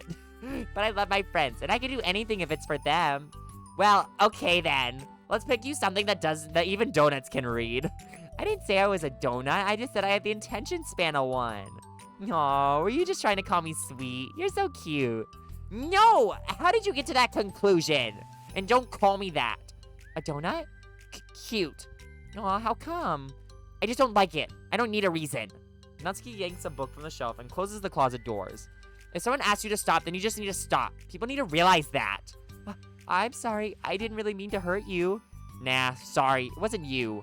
Natsuki shakes her head while pulling a second chair over to her desk. I was talking about something else. I didn't mean to get all angry all of a sudden. Natsuki averts her gaze and mumbles. You're like, well, like a nice person, so I wasn't talking about you. I still learned a valuable lesson. Sayori speaks softly as well, feeling shy after receiving the unexpected compliment. Well, anyway, here's the book, so just start it whenever you feel like it. What's it about? Well, it's like a comedy, and there's romance too, obviously. Sayori looks at the title. It's called Love is Another Word for Luck. It's about a girl who keeps accidentally running into the same guys, and then you find out, like, well, you should just read it. But you have to tell me what you think. I can already guess who you're gonna ship yourself with. It would be so funny if I'm right. Ship? I don't get it. Never mind. Let's not worry about that yet. Just make sure you tell me what you think. Oh, okay. I'll start then. Hey, maybe tomorrow we can do poetry too. Oh, yeah, I guess. But you don't want to finish this first? Yeah, but we could do both. I mean, unless you don't like poetry, then I won't make you or anything. No, it's just... Well, never mind. We can worry about it tomorrow. After the club meeting ends and Natsuki and Yuri leave, Monika strikes up a conversation with Sayori. I see you got Natsuki to share some of her manga with you. I really want her to become better friends with her. She's so enthusiastic and expressive. I could just listen to her talk. She's so cute. Huh. I'm not sure if she meant I can't say that to her, if I can't say it at all. Say what? Nothing. I am a woman of respect. I'm back. Late internet was being whack. You're good. You just missed cute stuff. A lot of cute stuff. We have just now hit the halfway point of these side stories. I'm just like... Bruh. Okay. Nothing. I am a woman of respect. But Natsuki's a woman of cute. Oh, I said it. Hahaha. What's so bad about that? I don't know. But you know, there's one thing I'm kind of worried about. Sometimes I'm afraid that Natsuki actually doesn't like me very much. Aw, that's ridiculous. How come you feel that way? Well, I mean, just little signs, like how she only says hi to me after I say hi to her first. And it feels like she only gets excited to talk to me when it's about manga and other stuff she likes. She just seems dismissive a lot. She was like that when I brought up poetry. Yeah, but that doesn't mean she doesn't like you. She's probably just shy, you know? Maybe. My stupid head is just making me worry for no reason. It likes to do that. It's okay. Try not to worry so much. Everything will be great. But you can always talk to me about any concerns that you have. I'm here to help. You're the best. Sayori gives Monika a quick hug. Well, I'm gonna keep trying because I love her and I want to get closer to her. You got this. Woof. Woof. Woof. After the next club meeting starts, Sayori is the last one in as usual. Trotting in the room, she sees Natsuki sitting alone by the closet, reading what must be manga. Without hesitation, Sayori pulls up a chair and plops herself down right next to Natsuki. Hello there. Hi. What you reading? Can I read it with you? Natsuki pulls the book away from Sayori. You can't just start in the middle. There are spoilers. Besides, what about the one I gave you yesterday? Sorry, I was just curious. Well, anyway, I've been waiting forever for this volume to come out, and it just came out yesterday, so... Oh, that's exciting. Well, I'll let you read it then. Can I sit next to you, though? Sure. Sayori plops herself down next to Natsuki, then pulls out a blank sheet of paper. Natsuki reads in silence, save for the periodic flutter of a page being released from beneath her thumb. From Sayori's side, only the light tapping noise of her pen, meaning the paper, can be heard. Time passes. Sayori's paper is filled with scribbles, and the margins are lined with stick figures. Natsuki lets out a deep sigh and closes her book. Did you finish? No, but it's a good stopping point. My head is swimming. I need a break. Natsuki stretches her arms. Aren't you bored? No, I was writing. Oh, I saw the stick figures and thought you were just bored. I just draw those when I'm thinking or waiting for inspiration. I made friends with them all. This one is sad because she thinks the night sky is pretty, but she can't look up at the stars in public without everyone thinking she's a weirdo. And this one has problems with his back, but the doctors can't figure out what's wrong with him. What the heck? You're the weirdo. Want to read the poem I'm working on? Sure, I guess. Sayori slides the paper over to Natsuki. As Natsuki reads through the poem, she furrows her eyebrows. She slides the paper back over to Sayori. Don't you ever feel weird just sharing all your thoughts and feelings like that? I mean, your poems are like really emotional. Is that bad? Well, no, it was just an observation. I think people can get closer to each other if they find ways of expressing their feelings. Well, Natsuki begins to protest, but she can't find a good way of putting her thoughts into words. Doesn't that depend more on the kinds of friends you have? I don't know. To each their own, but I never met anyone I'd feel comfortable sharing my poems with. Not that it's you, it's just how I am, so... You write poems? You never told me that. I just thought you wrote other stuff. Yeah, that too, but you should... I mean, would you ever want to share? Like I said, I don't do that. But can we talk about something else? I'm sorry. It's not your fault. It just makes me uncomfortable. I can't help it. Still, I'm sorry. It's fine. Well, let's move on to something that makes us both happy. I should continue the book you gave me since I didn't get very far yet. Sure. Oh. Over the next few days, Sayori begins each club meeting by approaching Natsuki with unwavering enthusiasm. It's Natsuki! Natsuki! How's it going? Hi, Natsuki! I'm great. I'm into it. At the end of one club meeting, Monica, who has become rather invested in Sayori's friendship mission, starts an innocuous conversation with Natsuki while she packs up. It's cool that you've been finding time to spend with Sayori. Spending time with Sayori. She was pretty excited for the chance to read manga with you. Yeah. I'm sure you've been enjoying the chance to share it too, right? Yeah, mostly. Natsuki glances over her shoulder, but doesn't reply further. What's on your mind? Nothing. I don't talk about people behind their backs. Oh. Natsuki falls silent, but she just fidgets instead of getting back to what she was doing, as though she wants to say more. But wonderful. This is only the seventh side story out of 12, aka we're only halfway through, and keeping in mind I've already only read one of them, so that means it took me 2.5 hours to get through 5, and I still have 6 left. Natsuki falls silent, but she just fidgets instead of getting back to what she was doing, as though she wants to say more. It's okay to share your feelings. That's different from talking about someone behind their back. I guess. Whoa, damn. Okay, hydrate and a roast. Lubricate, honey. Let's go, log stream. Oh shit, that was the last of my water. I need to get more water. All right, wonderful. You want a roast? All right, let's see. Okay, it's forming. I got it. Almost there. Take your time, too, if you need. Okay, I'm gonna get water really quick. Let me think on it. I'm gonna get water. Give me, like, 30 seconds.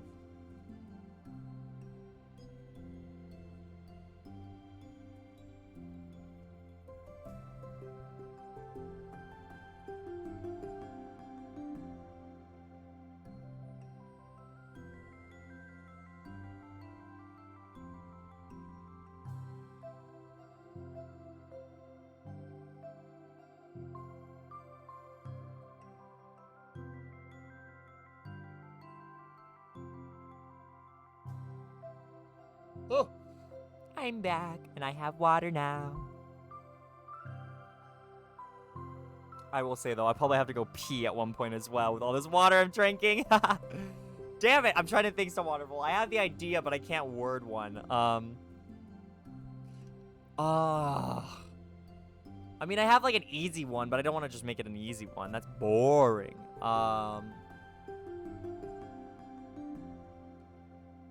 Okay. This one, I'm already pre-grading this one. I'm giving it like a 5 out of 10, but I'm still gonna go with it. I'm gonna deliver whatever it's lacking through the delivery. Are you ready? Okay. So wonderful. I just wanted to say, when I was hanging out in your stream earlier today, it was really cool, you know, watching you play GeoGuessr. And you seemed pretty good. You were like really good at figuring out all these different like areas and places. It's crazy how you can be so aware of just like all these different places and how you can be aware of just like all these different like, you know, areas in the world. But you just can't be aware of how nasty it is watching you eat.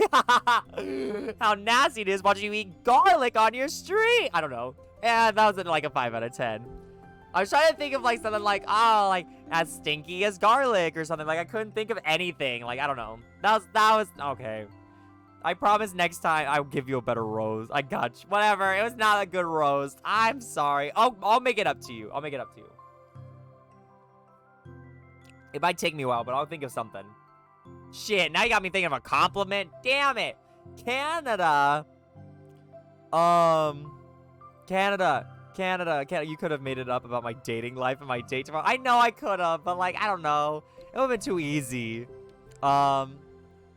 Canada. What is it? You know, there's supposed to be a big war, Canada, between, you know, us Gen Zs and you know, millennials, but we make fun of you and call you a boomer. But you know what? Canada? You know the story Romeo and Juliet, right? I think I'm willing to make an exception, like Romeo and Juliet did, for our fellow daddy, our fellow boomer.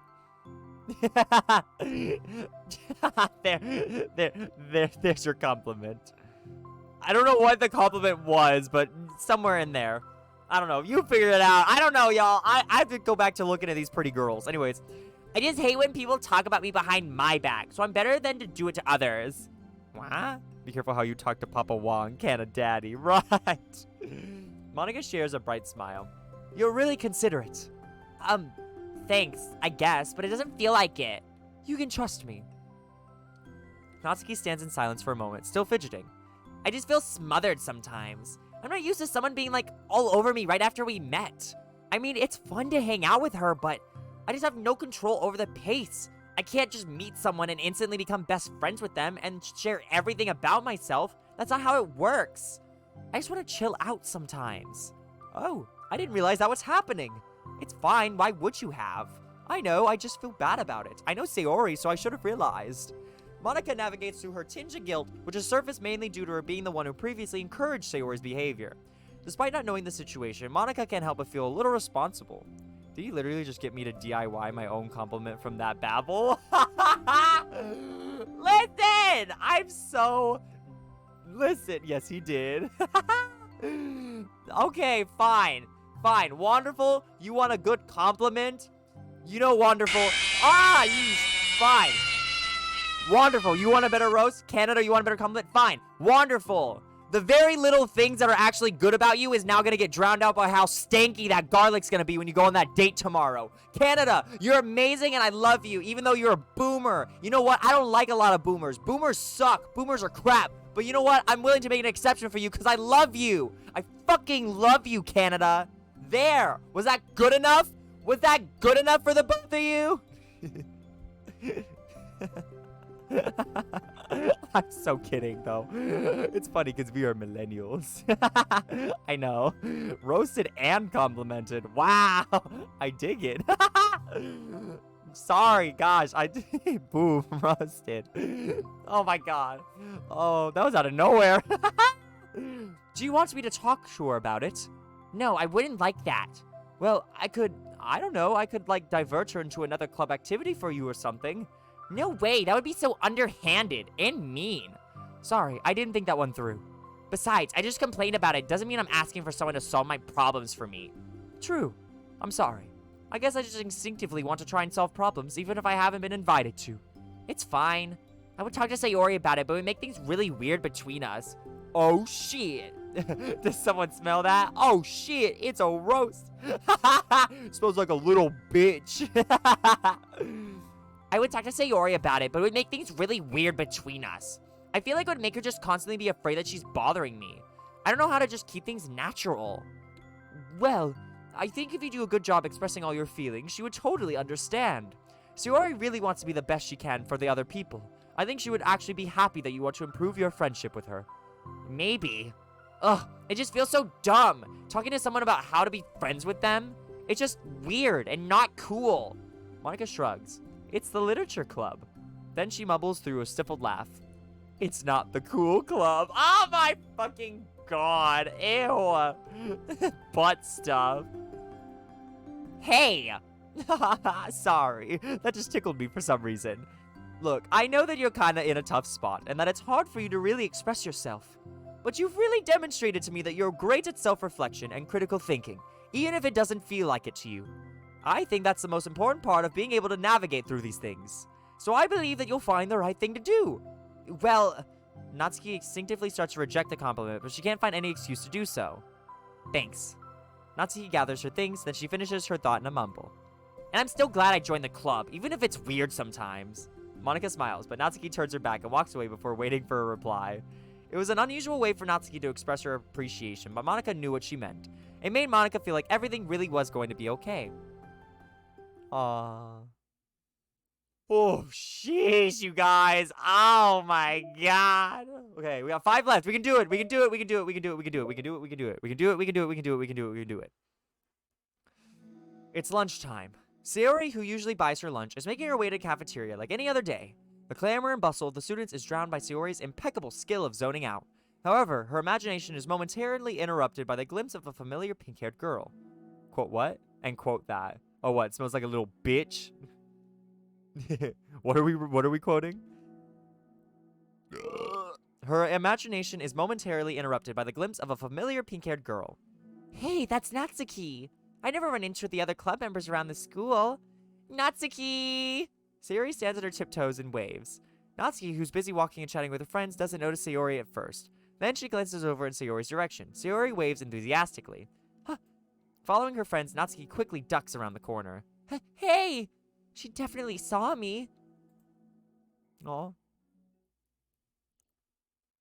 Monika's the first to arrive to the club meeting, then Natsuki. Sayori, having glanced through the window to see Natsuki already inside, is unable to work up enough courage to enter. Natsuki's been so distant with me. How stupid to think she ever wanted to be friends. She only got excited because she got to share her manga. But aside from that, she doesn't even like me. I should just go home today. Sorry, but do you plan on going inside? No, Why? I'm soaking. Oh. Ah! Well, I'm sorry for bothering you. Excuse me. No, don't leave me! Oh, I'll stay here then. I don't want to go in. I'm afraid of bothering Natsuki. I saw her at lunch today, so I waved and called out to her, but instead of saying hi, she just ran away from me. Really? Not bad. Hey! Sorry, I'm sorry. That was a joke. It just sounded like something stupid that I would do from anxiety. From anxiety? Well, I just don't like attention being drawn to myself. Oh, well that makes sense based on the person you are. But Natsuki isn't shy like that at all. I thought we were friends. But it feels like every day she's just trying to distance herself from me instead of getting closer. It makes me feel like she was only spending time with me during the club because I was reading manga, but she doesn't actually want to be friends with me. Well, I feel like I'm missing a lot of context here. Was she in the middle of anything when you approached her? No, she was just walking with her friends. With her friends? Yuri pauses for a moment. How do I put this? Sayori, you're very fond of your friends, right? You always want to be spending time with them.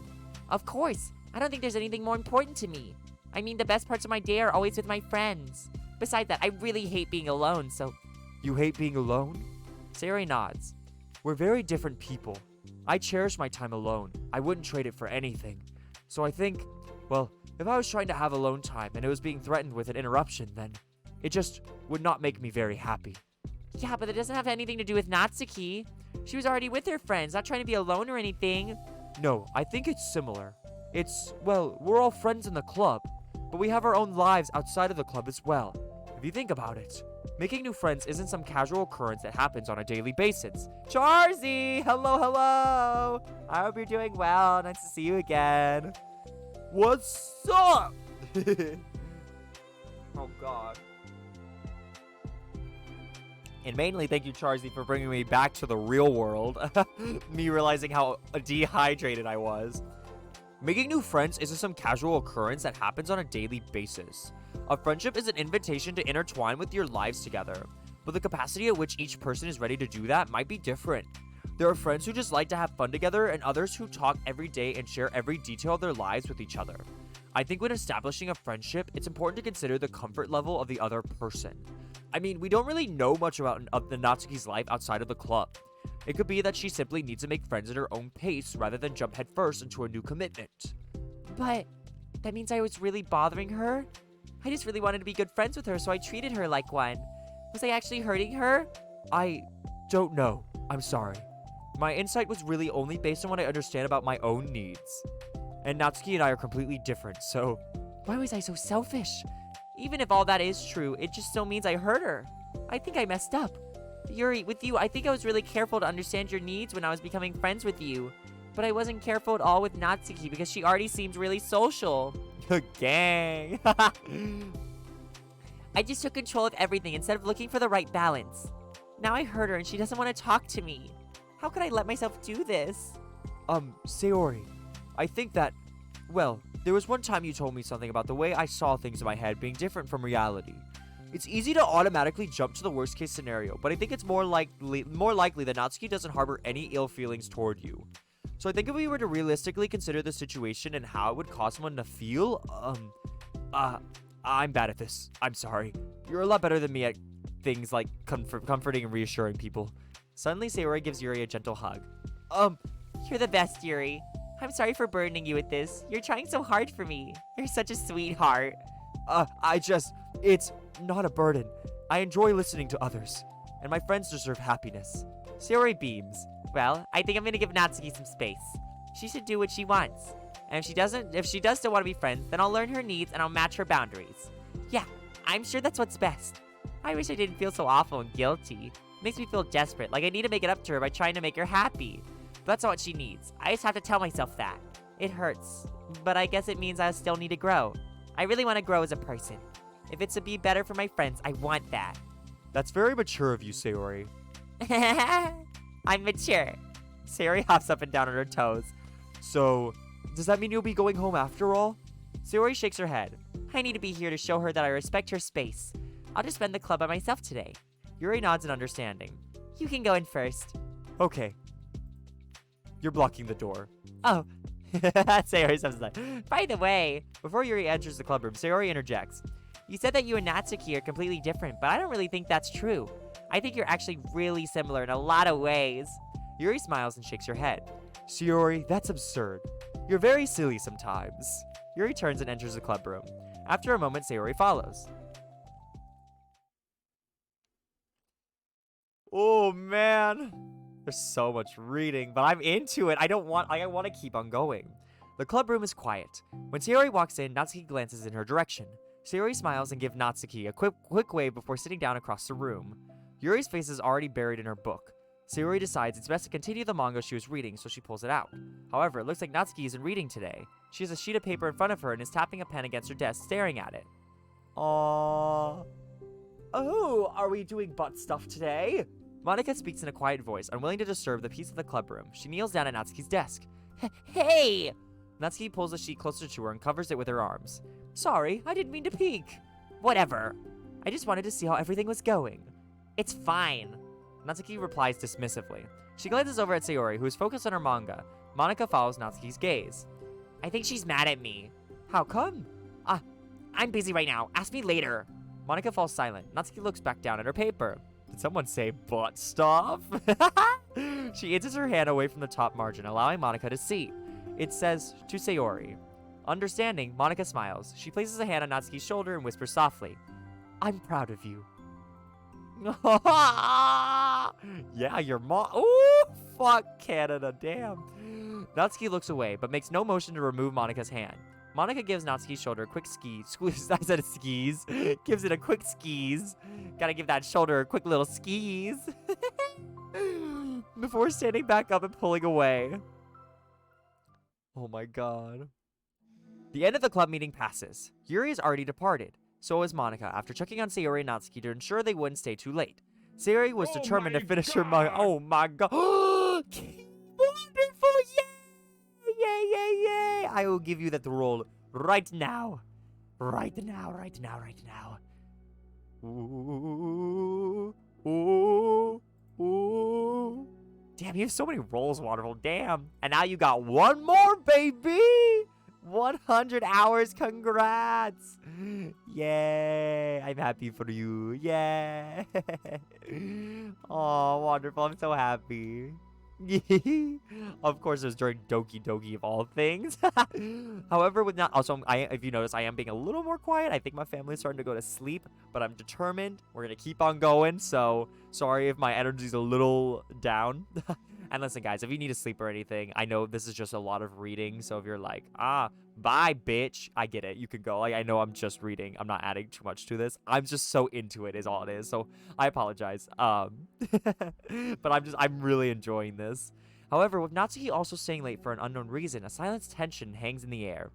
After finishing the volume, Sayori brings it to the closet to put it away. She slides it back onto the shelf where Natsuki watches. Then Natsuki gets up and pulls it back out in order to return it to its proper location. Sorry, I didn't know where we were supposed to go. It's fine. The two fall silent again, avoiding eye contact. They both look like they're about to say something, but neither can break the silence. A moment passes. Well, I'll be on my way.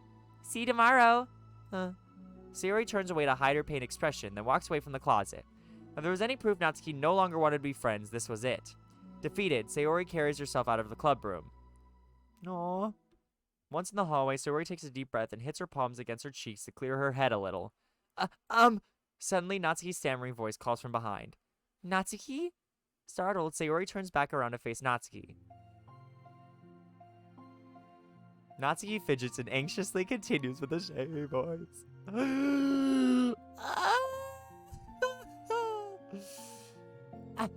I have a lot of things to say. Me too, but you go first. Natsuki bites her lip and can't stay still. Well, first of all, she cuts herself short, struggling to continue. Trying to force the word. Benjamin, get your fucking ass over here. She stamps her foot up and down. What was that? She stamps her foot and hops up and down a little. I'm sorry for the thing I did at lunch. And I'm sorry for just being kind of mean lately. It's really hard for me to I'm not good with things that make me uncomfortable. Especially when it comes to like feelings and stuff. So, face burning, Natsuki climbs up again. Instead of continuing, she simply holds up a sheet of paper for Sayori to take. Oh my god. The best place in the world. I love my bedroom. It's full of bright colors and soft things. The sunlight shines in and makes everything sparkle. It's the best place in the world. It has all my treasures, all my books, my collections, my memories. All of my dreams were born in this room. It's the best place in the world. It has all my secrets, all my failures, my fears, my feelings. Sometimes it feels so fragile that the door will break at the slightest touch, but it's still the best place in the world. But when someone knocks, I get scared. I brace my arms against the loose hinges. Please don't break. Don't come in. I'm not ready. It's my best place in the world. The knocking won't stop. I block the door with furniture. An eye peeks through the keyhole and I panic. I'm trapped in the best place in the world. I'm not ready to share my favorite place. I need to clean my secrets and make my bed to hide my nightmares. I need to touch them to put them away, to see them again. I have so much to do and I'm scared. I'm not ready. But it's still my favorite place. I still want to share it. However long it takes, if you wait patiently, I'll eventually open the door and I'll show you the best place in the world. That's a really good one. It's a poem. But I thought, well, I sucked it up so that I could work things out with you. So just be happy about it. Please? Sayori smiles deeply from the bottom of her heart. I'm happier than I could express. I feel so awful, but I'm so happy that you would do this for me. I actually realized before the club meeting today that I made a mistake. I got so caught up in the chance to get closer to you that I forgot to think about what you wanted. And that we probably have different ways that we like to make friends. About that, the friendship stuff, I mean, it's okay. I understand, so you don't have to force yourself to talk about it. Your poem did a good job, so don't force yourself if you're not ready yet, okay? Natsuki nods. You don't have to feel like you did anything wrong. It was my fault and I'm sorry. I wasn't mad at you today or anything like that. I actually felt really guilty and wanted to give you space. I was thinking it's silly that I just approach you all the time and that I should just let you approach me when you want to. Just whatever makes you comfortable. I'll respect that from now on. Friendship should always start with those things. With the right balance. Natsuki nods again. One thing about that. Huh? Well, I don't want to have to approach you all the time either. I just want to be balanced, like you said. Sayori nods. I understand. We'll make sure of that together then. Oh.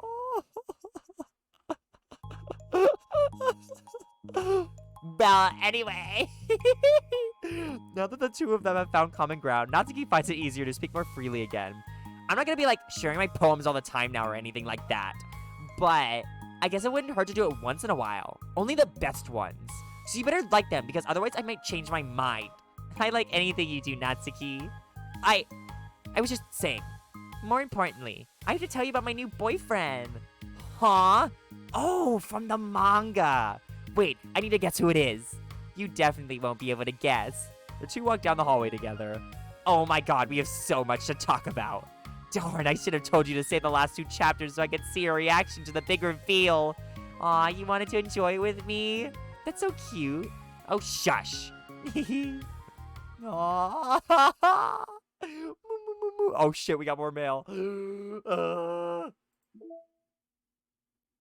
Oh shit, it's Paula. That's the one everyone wants to avoid. Uh-oh. Hi, Paula. Wait, when is this? A day before... Wait, what?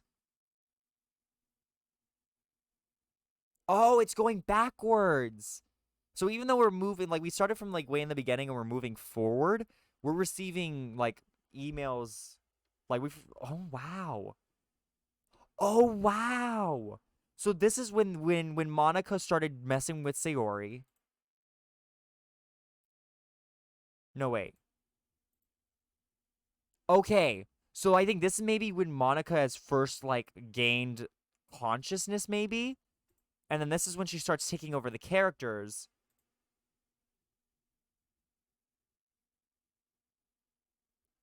What?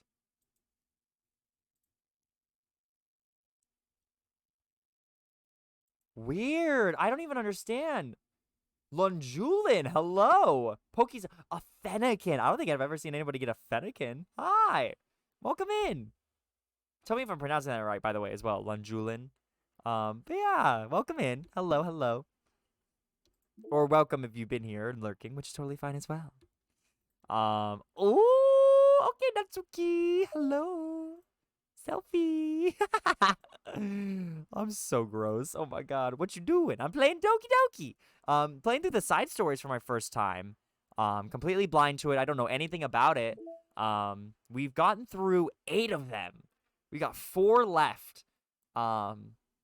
It's been crazy. I don't know if you want me to like give you like a recap of them. Why can't I catch his? What was the Pokemon? Oh, haha, Tenna. Aww. But yeah, I've been enjoying the side stories. I don't know if you already know about the side stories or anything, but I'm enjoying it. I'm really into it. But yeah. Welcome in, welcome in, welcome in. I wanted that Pokemon. Oh, I know the thing sucks. I think Pokeballs only give you like a 30% chance. Am I lagging? I don't know. Are you? And hi, hello. Am I bothering you? So we're starting a new story right now. So, no. Okay, just checking. It's hard to tell since you always look so into it whenever you're reading. It makes me scared to interrupt. Well, it's within my expectations to be interrupted when I read here. It's mainly when I'm by myself that I don't like it. That makes sense. I guess if you're here in the first place, then you're more ready to socialize, even if it takes a little bit of prodding. It's not so bad to be social if I let others do the work, so it can be healthy to put myself in a social environment every now and then. It's mostly difficult when I don't know anyone, or there are too many people, or everyone is being too silly for me to keep up with. Yuri glances across the room at Sayori and Natsuki. Sayori has her head cocked back and her mouth open, trying to catch pieces of a cookie that Natsuki is lobbing into the air, but the pieces keep bouncing off her face and hitting the floor. Okay, I am back. What you doing? I'm playing the side stories of Doki Doki Plus, so I don't know how much you know about. I'm just gonna explain it as if, you know, you're brand new to everything. So Doki Doki, of course, you have the base game, but they just recently came out with the expansion, which is Doki Doki Plus. So there's 12 side stories that I've unlocked, and we're playing through all of them right now. So I've beaten the first 8 of them, and we're in the 9th side story. Basically talking about like how all the girls got to know each other and how the literature club came to be. But yeah, so we're just kind of sitting through. I'm reading the side stories. I know it's not the most entertaining, but I mean, I'm enjoying it. And I mean, and it's perfect because you can just jump right in. You don't need like the context of what the last stories were, because this is a brand new story that we're reading right now. Ooh, okay. Sayori has her head cocked back and her mouth open, trying to catch pieces of a cookie that Natsuki is lobbing into the air, but the pieces keep bouncing off her face and hitting the floor. Maybe I should say something. No need. They just ran out of a cookie. What a waste. They've really become good friends, haven't they? I'm happy. Sayori seems particularly good at making that happen, but the two of them are that's like a motorboating. Hi, Yuri. Come here, Yuri. But the two of them are both on the energetic side, so I suppose it works out well. Yeah, come to think of it, you and I haven't had many chances to talk one-on-one, have we? Though that may be partially my fault, since I'm supposed to be the one engaging club members. Not at all. I probably formed a habit of drawing minimal attention to myself. The responsibility is equally on me, at least to display some openness to engage. Well, what about during times like lunch? Do you meet up with friends? I just read. Oh, but I like it that way. It feels nice to be carried off again after a morning of classes. Do you always read fantasy? Oh, not always. I suppose it's all I've read recently, but only because I'm in the middle of this series. There are still 2 more books after this one. Ah, hey, Mike!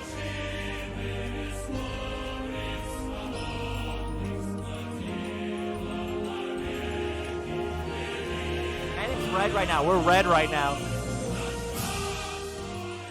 The entrance, right? Hi, Mike.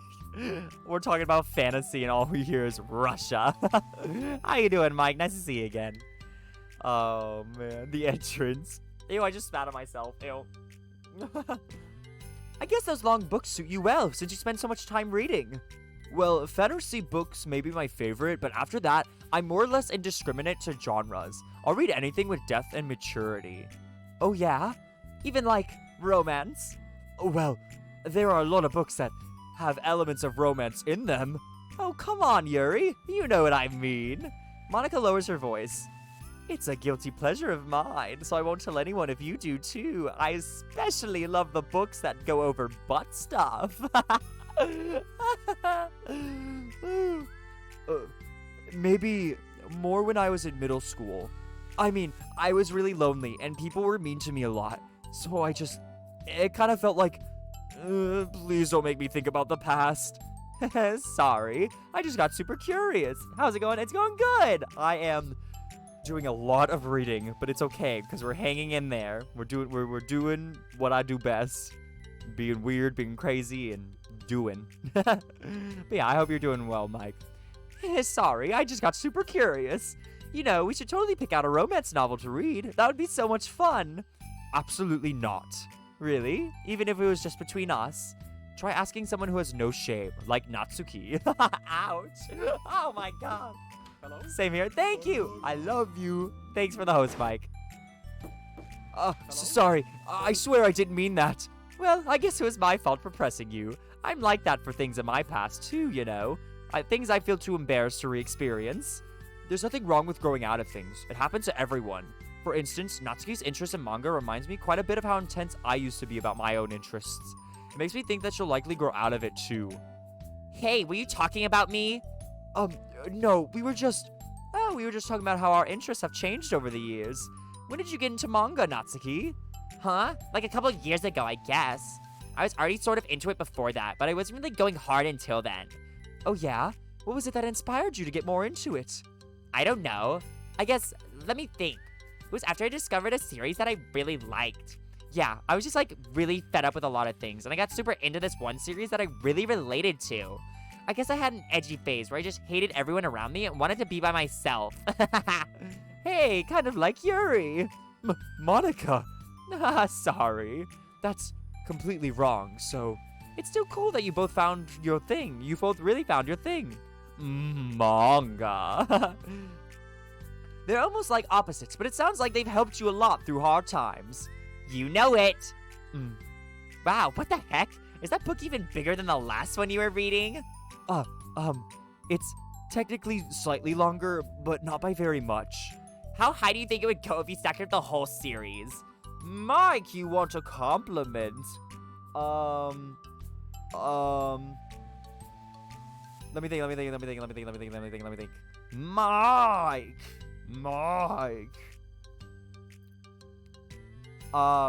Mike, I enjoy I enjoy your presence as much as you over manga. There's your compliment. How high do you think it would go if you stacked up the whole series?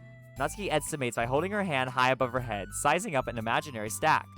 Actually, get one of those mangas that's like 50 volumes long, so I can say I've read more than you. Not that I have the money for that. Please, that would hardly count when your books only have a few words per page. I know, I was just joking. I could never actually read books like yours. It's too boring for me. Yuri shoots a glare at Natsuki. It's not boring. Chill, I said for me, not for you. I can have my own opinion. I just think it's too convoluted. Even the 100 points compliments were better than this? Okay, well, Mike, you know, there are plenty of sources that you could go to that would probably have a lot better compliments. I'm here to stream, not to give compliments. It's not what I'm here for, but I'll still do it. Slade, hello! Can we get a shout out for Slade, please? How you doing, Slade? Slade. Sayori, are those from the floor? No. Did she eat the cookie bits off the floor? Not that way. Let's wait. Already on it, Dad. Thank you. I reached at the same time! Oh my god. Yeah, guys, go check out Slade. Follow Slade. Give him some love. Also, I did give yeah, that's right, when he came in rated. I was like, oh my god, please tell me I gave Wawman a shout out. I did. But also, guys, go support Wawman as well. Gross. Also, wash your hands before touching any of my books. But my hands are dirty. Just do it. The oils are there even if you can't see them. You reached 100. Congrats. Aw, I'm gonna do this only because I want to do the sound effect, but also, like, that's awesome. I just wanted the sound effect, but I know it's for the viewer of the month. But that's awesome, though, Slade. I'm happy for you. Are we 61? Hell yeah! That's awesome. Just do it. The oils are there even if you can't see them. Fine. Sayori trots out the door, and Natsuki follows. Yuri, you look a little upset. What kind of nerve does she have to call my hobby boring? Well, she did correct herself. Hardly. She was so condescending. I don't mind if she thinks it's not for her. I already understand that it's not for everyone. But she knows well how much she's been to me. So how about just leaving me alone instead of needlessly telling me the things you hate about it? I'm sorry, Yuri. You may be right. This won't be the last time people have strong feelings about what they like and don't like. Especially in the literature club. So I should figure out how to mediate discussions to keep them positive and constructive. For the record, I've always been impressed by the level of creativity in your books, and also your ability to get through them so quickly. Thank you. Okay, well, this is something that I'll have to think about and revisit. I'm sure I can help Natsuki find some common ground with you. Common ground isn't necessary. I just wish to be respected. That, then. Either way, I'll do my best. I'm skeptical when it comes to Natsuki. I trust you, Monica, but I'm skeptical. Damn. Damn, baby!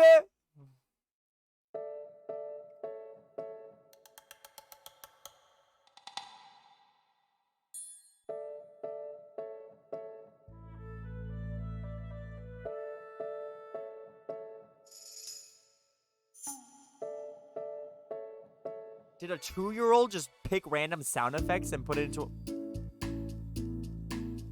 Okay. Damn! God!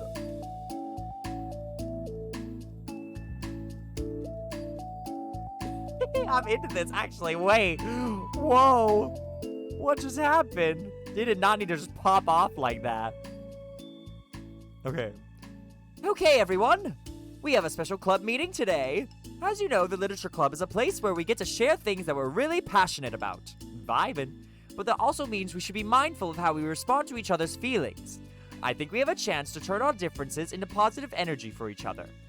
Aren't you being a little dramatic about this? This is important to me. Well, sorry. I just feel like I'm being accused or something. No, I'm not accusing anyone of anything. I'm sorry if I came off that way. But our conversation yesterday made me reflect on the power of language, and I thought it'd be a good topic for the Literature Club, don't you think? I'm sure we're going to have differences in opinion a lot, so I need to make sure we're prepared to keep a positive atmosphere in the club. If you say so. Sure. The cool thing about language is that it gives us a lot of different ways to express the same idea or emotion. We have a lot of control over how we want the other person to feel when receiving our thought. This goes for poetry, narratives, casual conversation, basically anything. For example, Sayori, what's your favorite food?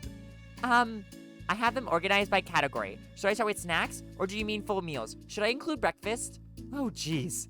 Okay, how about your favorite fruit? That's easy. Cherries. Really? I always thought cherries tasted nasty. What? Cherries are delicious. Whoa, that's a pretty strong reaction. Well, I just don't understand how somebody could think cherries are nasty. How does it make you feel?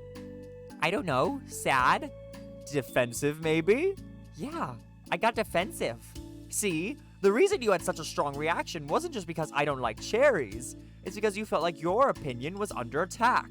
But that's weird, right? Something like taste is completely subjective. Cherries are delicious, how dare you? But when I say something like I think cherries taste nasty, I'm using objective language. I'm challenging Sayori's reality that cherries are delicious with my own, which is that cherries are nasty. Wait, hold on. How is that objective when you just said it was only your own opinion? It has to do with the way our brains interpret the words. You're talking about the reality of the cherries, not your feelings about them. Like Sayori. Let's rewind for a second and pretend I didn't tell you that I think cherries are nasty. Good. So what if instead of that, I said, like, I've tried cherries and they're not for me. It's not that kind of flavor I enjoy. Well, that's fine. As long as you don't call them nasty. Nasty is a nasty word.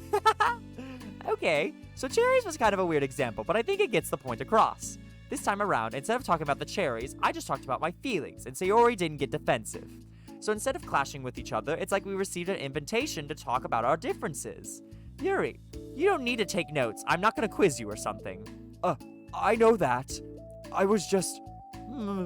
sorry, I didn't mean to call you out. You can do whatever you'd like. But doesn't everyone have those... does anyone have any thoughts so far? Yeah, I just feel like I should have to put all my language through a filter just to protect someone's feelings. Well, you don't have to. The choice is yours on how you want to come across to other people. I'm only suggesting it as a tool to help turn your differences into a positive experience rather than an argument. Right, Sayori? Whatever you say, cherry hater. Oh, come on. Sayori, I actually like cherries. I was just saying that to help demonstrate. What the heck? I've been duped. I'm sorry, Sayori. I'll make it up to you later. How about a cherry sundae? You are welcome to dupe me anytime, my beloved president. That's funny. Buying your people's loyalty. How deplorable. Oh, like you would turn down a free sundae, Yuri. You were certainly a fan of those cupcakes I brought in the other week. I was reading and not keeping track of them. Oh, that's enough. We're getting off topic. So now that we have the gist of it, how about we try it with something more relevant to the club? Like manga, right? Let's try to have a productive discussion about our differences in opinion. Yuri, do you want to start? Well, I'd rather not, no. Huh, how come? Well, because I don't see how anything productive can come from that. It's just going to start a fight. No, it'll be fine. That's why I'm here to moderate. Let's just have a calm and rational discussion. Yeah, give me a little more credit. I'm not a child. You don't have to coddle my feelings. I always think it's more respectable to just speak your mind. Respectable? Yuri's expression changes at that word. As Monica recalls, being respected was a crux of the matter for Yuri. Well, the point of the exercise isn't exactly, like, it's fine. I have nothing against anyone personally. You're entitled to enjoy whatever it is you like. I just prefer more depth and nuance in my reading material. I look for stories that are imaginative and sophisticated beyond the surface level. Oh, well, that's just a misunderstanding then. I thought you were gonna say that manga's for children or something. Like, I don't hear enough of that. But there's plenty of deep manga. I'm not clueless about manga. I read my own fair share when I was younger. What? Are you serious? How come you never told me? Because I'm past that point in my life and I really prefer not to revisit it. I prefer more mature things now. Excuse me? Okay, hold on. Can I jump in here? Let's try to keep things subjective. Because if you imply that manga is immature, then aren't you implying that someone is immature for being into them? Well, maybe it's immature to judge people for having different tastes than you. Natsuki. Nobody's immature. I've read Natsuki's manga and Yuri's fantasy, and I love them both in their own way. Okay. It's great that you like it, but I'm still find it boring. Boring isn't subjective. Okay, it bores me. That's subjective. But, I mean, the thing about... This is ridiculous. Do you see why I didn't want to participate in this? I knew it was just going to make people upset. I'm not upset. Like I said, I don't care what other people think. but I always got the impression that you secretly looked down upon me, so I'm glad my suspicions were confirmed. That's not true at all. You're making assumptions. You can't blame me for getting defensive when nobody ever has the least bit of respect for the things that I'm into. The only thing I look down upon is when people make fun of me for just being myself and trying to mind my own business. What? Have you looked in a mirror? Tell me again about respect for calling all my interests immature. You can't. Please stop. Please. You don't mean the things you're saying right now. Let's just be friends. I didn't mean for this to happen. Well, it did. So please don't invite yourself to try and solve other people's problems next time, okay? Yuri's piercing words sent the club room into a choked silence as she gathers her things. She leaves. Oh, fuck. Monica Doki 01. Oh, shit. Hi. Hello. Welcome in. Holy crap. I've never heard her sound like that before. She must be so pissed. Well, you weren't very nice either, so I was just saying. How did this happen? It's my fault. Yuri wasn't wrong. I shouldn't have tried to moderate a conflict when I know how bad I am with dealing with conflicts. It was a really stupid thing for me to do. It's nobody's fault, and it wasn't stupid. Everyone in the club is a nice person. Nobody would have expected this. But I guess we're sensitive about the things we really love. Honestly, she kind of brought it upon herself. Like I said, I don't care if you're not into manga, but if you actually look down on other people for it, that's kind of the point I was trying to make in the first place. It's not about sugarcoating things. It's about just recognizing and understanding our differences. Okay, but here's the thing about that. Yuri actually looks down on me. It has nothing to do with her word choice or anything like that. So I see what you were trying to do, but I really think the problem here is her, not just the way we talk to each other, right? I mean, Yuri isn't like that. She's a lot sweeter than you're giving her credit for. I'm sure she'll be reflecting on this. I actually think everyone should. It'll be fine. I'll figure something out. Wow, I'm just like saying that instinctively.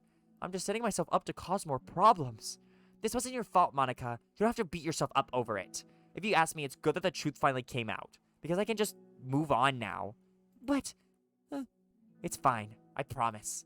Let's just get our mind off this, okay? In fact, it's a good opportunity to read some manga without having to worry about feeding Yuri's superiority complex. Don't be mean. I'll talk or read manga or whatever you want, but don't be mean to my friends, okay? Sorry. I'm just bitter. Everything will be okay. I mean, I don't have the answers, but I at least know that we're all good people and we don't want to hurt each other. This will be a learning experience. Monica says that, but her uneasiness is given away by how much she has to force the reassuring tone in her voice. This was bound to happen eventually. Natsuki and Yuri have always engaged with each other, the least out of anyone, and this is the reason. As Sayori and Natsuki proceed to distract themselves with manga, Monica sighs to herself, unable to shake her worried thoughts. Will the club really have to just come to terms with the fact that some members will be incompatible with each other? Monica desperately doesn't want to admit that, and she knows Sayori doesn't either. But for once, a solution doesn't seem to be in sight. Oof. Okay. Oh yeah, the little new emo. Yes. I am gonna go pee really fast. I need to go piss. So we got 3 stories left though, guys. Look at this. Look at this. We're close. We're gonna finish this tonight, y'all. So buckle up. Go piss if you need to. Go get a snack. Go get a drink. Go pet your dogs or cats. I will be right back, guys. Thank you.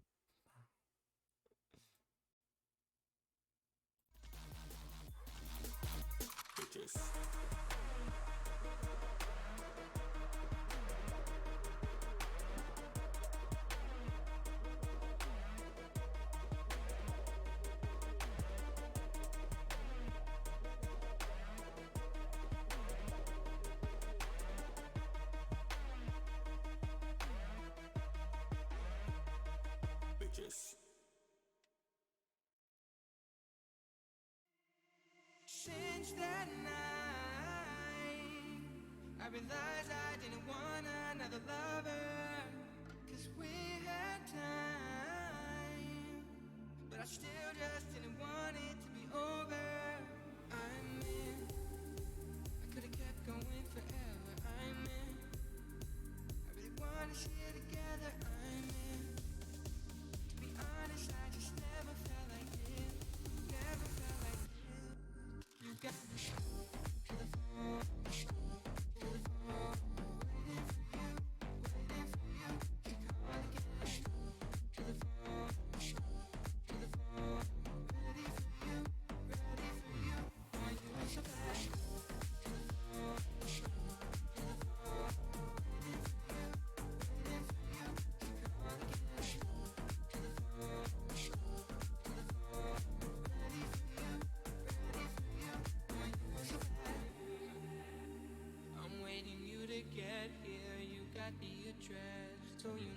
how to get here. Ooh, yeah. We both know it felt real, so just take the damn wheel. Let's make our like Shakespeare. I'm in. I could've kept going forever. I'm in. I really wanna stay together. I'm in. To be honest, I just never felt like this. Never felt like this. You got me. I'm back. I pissed. I pissed. Oh no, Canada. Ready for you. Welcome back, though, Canada. All right, we're getting these stories, and we got 3 left. I'm actually surprised. I have to be honest. I did kind of see these stories like taking like an actual like just honest story route instead of like the main game where it like got all like hacky and glitchy and weird and jump scary. So I'm kind of surprised, but like I also I can't even lie, like I expected it. How many left? We got 3. We got 3 left, and I'm really scared for these last ones because I think you don't get these last stories until you did all the scenes, the special scenes in the base game. I love you enjoying yourself. I am. I'm glad you guys are here. Like I said, I fully understand it is not super entertaining, and it's just a bunch of reading. So the fact that you guys are even still sticking with this and hanging out with me for this long, for 3.5 hours, thank you guys. I appreciate it. But I also really wanted to just get it all done in one go, because I know there are more entertaining things that we could be doing. And of course for you, Wawman, so we can continue Kingdom Hearts, because I'm excited about that as well. So, all right. Reflection part 2. Here we go. But yeah, so that last story has me the most scared because I don't know what's gonna happen. Nothing's been, you know, like jump scary or freaky or anything, and I'm wondering if it's even gonna take that route at all. A new day arrives. Sayori arrives at the club room earlier than usual. That is not late. Wow. And just a very quick recap for the very last story that we were on, because I know Canada just got in as well. Yuri and Natsuki are having a hard time agreeing with each other, because Yuri keeps calling Natsuki's love for manga immature, and Natsuki keeps calling Yuri's love for her big books boring. So they're trying to find a compromise, and they're having a hard time finding a solution. As she enters, it appears to be empty still, so she sits down at a desk and pulls out a sheet of paper, primed to jot down her thoughts. Sayori has made a habit of scribbling her thoughts and feelings onto paper whenever possible, as it tends to serve as her best inspiration for poetry. Agrabah number 2 at the Coliseum. Oh my god. Jesus. Okay, I've got a lot to do. Sounds good. I'm excited. Huh. My heart feels vacant because a ship sailed away. Yo. Yeah. Natsuki. Natsuki pokes her head out from behind the closet door. Sorry. Didn't mean to scare you. But it would have been a lot more awkward if I didn't say anything. I doubt you wanted me listening in on your poetry thing. Yeah. Thanks for realizing that. Should I let you finish that up then? Oh no, it wasn't. I mean, I just do it whenever it's convenient. You're not interrupting. Where's Monica, by the way? Oh, she's out in the hallway. Huh? Why? Well, just in case she runs into Yuri. Sometimes Yuri is too nervous to come into the club room by herself, so... Oh. Geez, does Yuri really let things bother her for that long? She can't control her feelings. For some people, it's really hard to cope when you got a bad thought in your head. Maybe you can distract yourself for a little while. But as soon as it's just you and your thoughts again, Adrenaline! Hey! How are you doing? Hi, Adrenaline! Can we get a shout out for Adrenaline, please? How have you been, Adrenaline? Yo, I'm surprised you're up this late. Okay.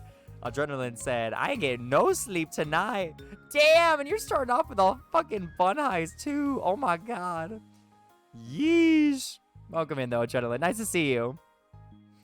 Oof. Okay. But as soon as you... sorry. But as soon as it's just you and your thoughts again, it comes back. Ugh. Huh? I just want us to have a normal club meeting. It's a lot easier to pretend like it never happened if we all just ignore it and move on. I don't want to be bothered by this. It's so stupid. Her opinion of me doesn't matter anyway. Besides, it makes me feel really guilty, and I hate that too. It's okay to have feelings. It doesn't make you weak. Let's figure this out together. Fine. Only because you're good at this stuff. Let's try to come up with a happy scene. Maybe that'll help us understand where your bad feelings are coming from. Well, I was happy the way things were before we had that conversation yesterday. Bet it all, bet it all, bet it all, bet it all.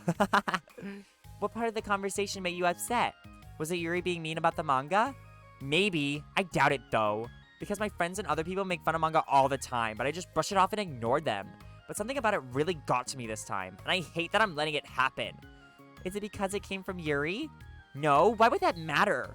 I mean, well, maybe. I hate it that she thinks she's so much better than me just because she likes to pretend to be all sophisticated. Yeah, that's what it is. At least other people decide that they don't like me, or manga or whatever. But Yuri acts like she's too good to even give it a chance. I'm sorry. Everyone deserves a chance. Yeah, exactly. Would you give Yuri's book a chance? After this, obviously not. What about before this? Well, I would until I got bored, which wouldn't take very long. But if you actually keep an open mind, then it's not hard to realize that a story can be deep and meaningful without being needlessly complicated. I see. But you know, I like Yuri's books. Yeah, but you like manga more, right? Suri shakes her head. I like them both. I like them in different ways, but I like them both. I mean, the manga, it's really honest and fun and easy to just let go with. And the fantasy has a lot to interpret and uncover, and it's really rewarding to have some good quiet time together with it. But the most important thing is that both the manga and the fantasy are true to themselves. So I love them both. And I think there's room for both of them to be in the same club together. And I just feel like maybe they have more in common than you would think. How do you get along with everyone so well? I always get into fights with people. Like, first it was with Monica when I was new to the club, and then it was with you, and now it's Yuri. And I'm always like, oh, that person is being such a jerk, and if they just realize that, then we could at least get along. But nobody else has this problem. I just keep running away from the reality that everyone's just a jerk to me because nobody likes me.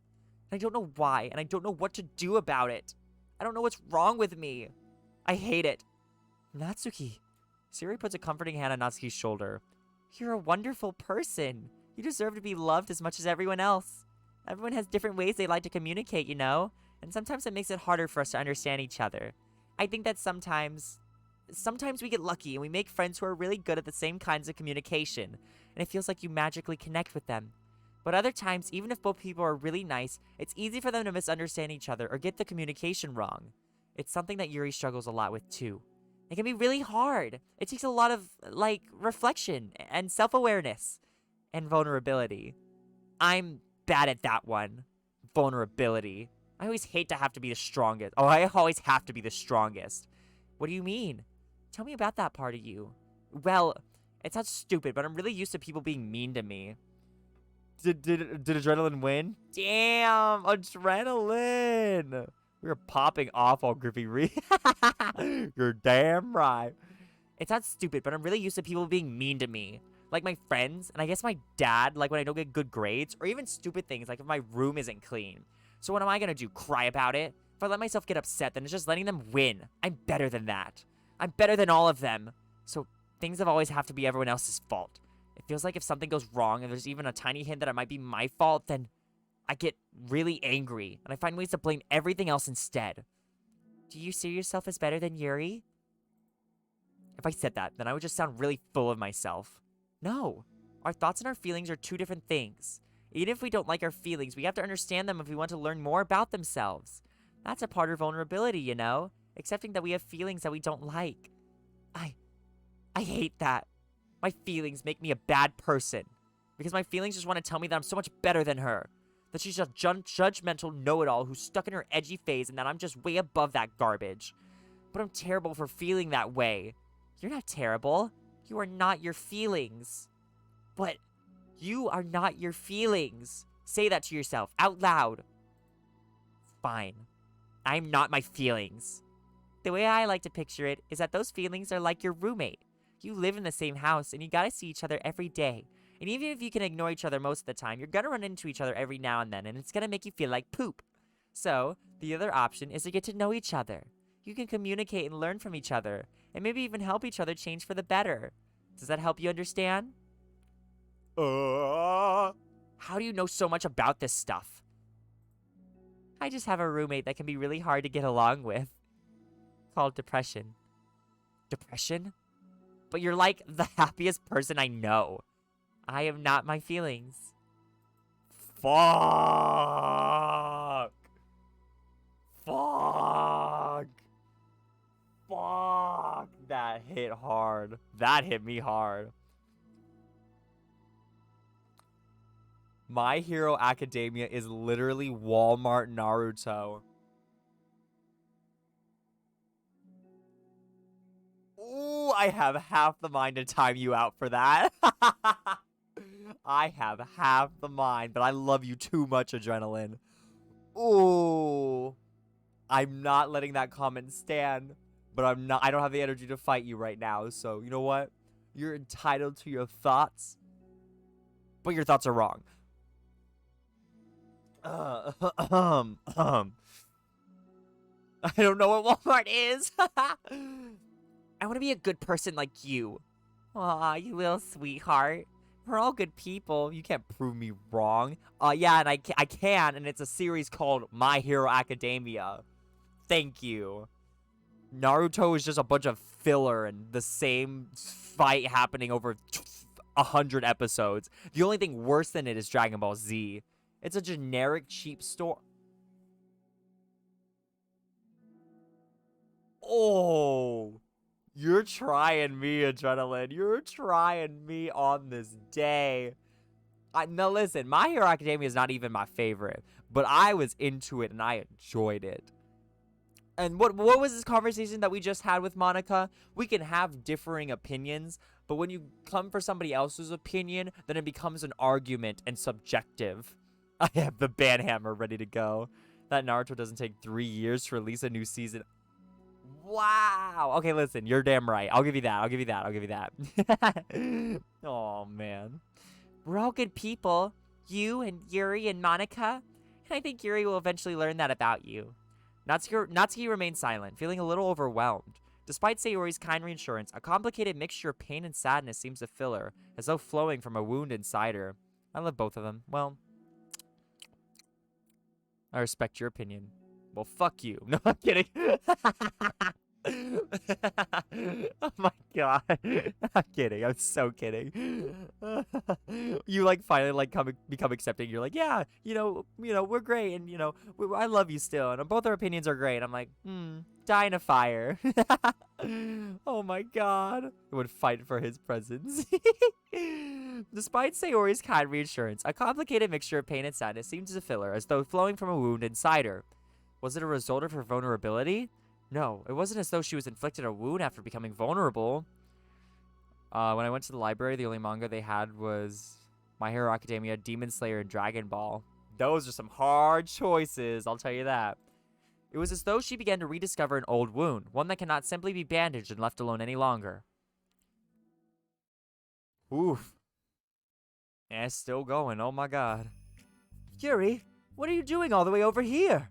I was looking for you. Please don't yell at me. Oh, I'm not going to yell at you. I just wanted to say that I'm sorry about what happened yesterday. They had Dragon Ball and not Naruto. Sheesh. Well, I guess that probably means that somebody had it checked out because it's better. That's why My Hero Academia wasn't checked out. I'm sure that's something you would say. I just wanted to say that I'm sorry about what happened yesterday.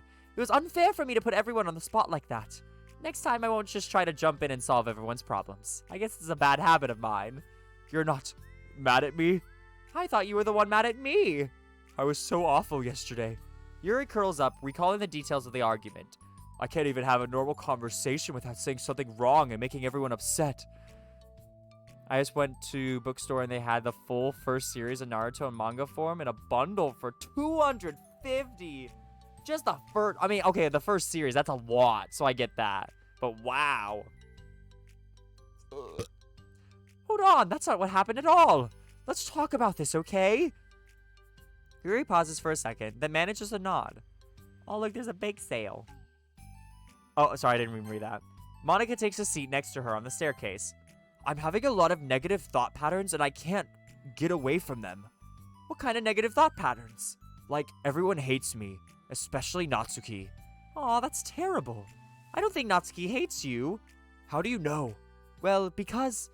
Monica thinks back to the time that she herself found out in an altercation with Natsuki, and how a display of maturity from Monica was enough for Natsuki to reevaluate her own feelings as well. I think Natsuki is just naturally defensive. I think she acts mean when she feels the need to protect herself. But she's really not a bad person. In fact, I think she can be really thoughtful and considerate. She just, well, I guess the way it works is that when she wants to receive some degree of kindness first before she feels comfortable returning it. He's, Junji Ito. I've heard of that. Horror manga writer and illustrator. Ooh, no, I'm not. What stuff has he made? Oh, but that means a burden is on me. And I don't know how to say things that make people like me. Every time I open my mouth, Yuri shakes her head at herself and tugs on her hair. It's okay, Yuri. You don't need to beat yourself up. I think anyone would like you if they had a chance to get to know you. Well, unfortunately, the opposite is true. That's why I'm not talkative anymore in the first place. Because everyone used to think I was weird and talk about me behind my back. That's just what happens when I draw attention to myself. Natsuki even said she found it more respectful when people speak their mind. So I did, and then she hated me anyway. That was enough to confirm my fears. But Sayori and I like you, and we've gotten to know you a lot by now, right? Yuri doesn't seem to have a response. Hey, what do you think of Natsuki? I don't think about her. That's not what I meant, really. I was just wondering if you had an opinion of her. I do. What is it? Natsuki seems to bring out the worst in me, and I feel really ashamed of it. I like to think of myself as a fairly sophisticated person. So for someone to just treat me like I'm inferior despite my tastes, that's just the worst kind of insult coming from someone like her. And it makes me think bad things about her. But everyone else seems to like her, so the only explanation is that it's me who's doing something wrong again. And my feelings about her are wrong. And I'm wrong to get upset over something so childish and inconsequential. No, Yuri. Feelings are never wrong. Well, they're not right. That's the thing. Feelings are never right or wrong, you know.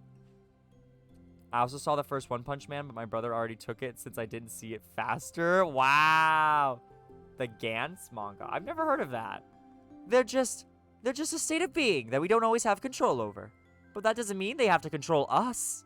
I feel that there's something I learned around when I first started the club. We can hate ourselves for feeling a certain way about things. Or we can, just acknowledge that they exist and try to understand them better. I can never be mad at you for just feeling a certain way. It's about how you handle them. And I think working towards feelings is a great opportunity for teamwork. Yuri wears a dejected expression. You make it sound so easy. You're so mature and so good with people. I feel like such a child in comparison. Oh, Yuri, I'm far from perfect. But these are learned skills. They didn't come naturally to me either. It's really hard to, reflect on yourself and separate your feelings from your thoughts. I just want to be a good person. Well, I think it takes a good person to get this far. That's not good enough. I want to be able to communicate it to her. Communicate what? How I feel. How it makes me feel frustrated and upset when she's so negative and dismissive of the things that mean so much to me. And how it reminds me of me. Because I know what it's like to feel misunderstood and angry at everyone. I know that telling yourself you're better than everyone else is just a defense mechanism. We're just people. We're fragile and unstable. Griffey needs to watch Neon Genesis. I do. We're fragile and unstable. But I'm just tired of that getting in the way. I can't stand it when the piece is disturbed like this. Yeah, you can't focus on your reading when the piece is disturbed, right? The literature club should be happy for everyone. Monica looks at Yuri in adoration. I feel like Sayori must be rubbing off on me because I really want to hug you now.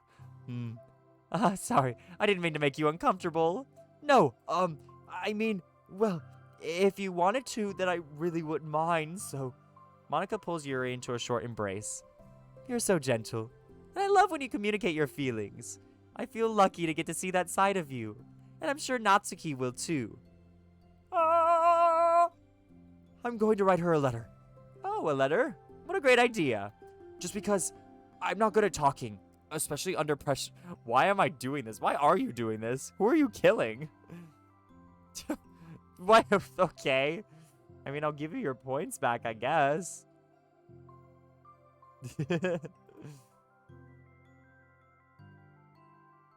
Wow, wow, wow, wow, wow, wow, wow, bow, bow, bow. Merry Christmas. Here's your points back. Just because I'm not good at talking, especially under pressure. I always let my feelings get the best of me, and I forget to say all the important things, and I say things I don't mean. Well, I think a letter would be wonderful. Such a nice way to communicate. Yuri's face hardens with determination. People don't naturally gravitate toward me like they do for you and Sayori. My personality just isn't suited for that. Why you kill Monica like that?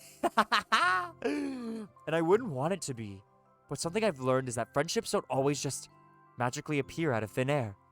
Adrenaline, you want a compliment? Ooh. Adrenaline.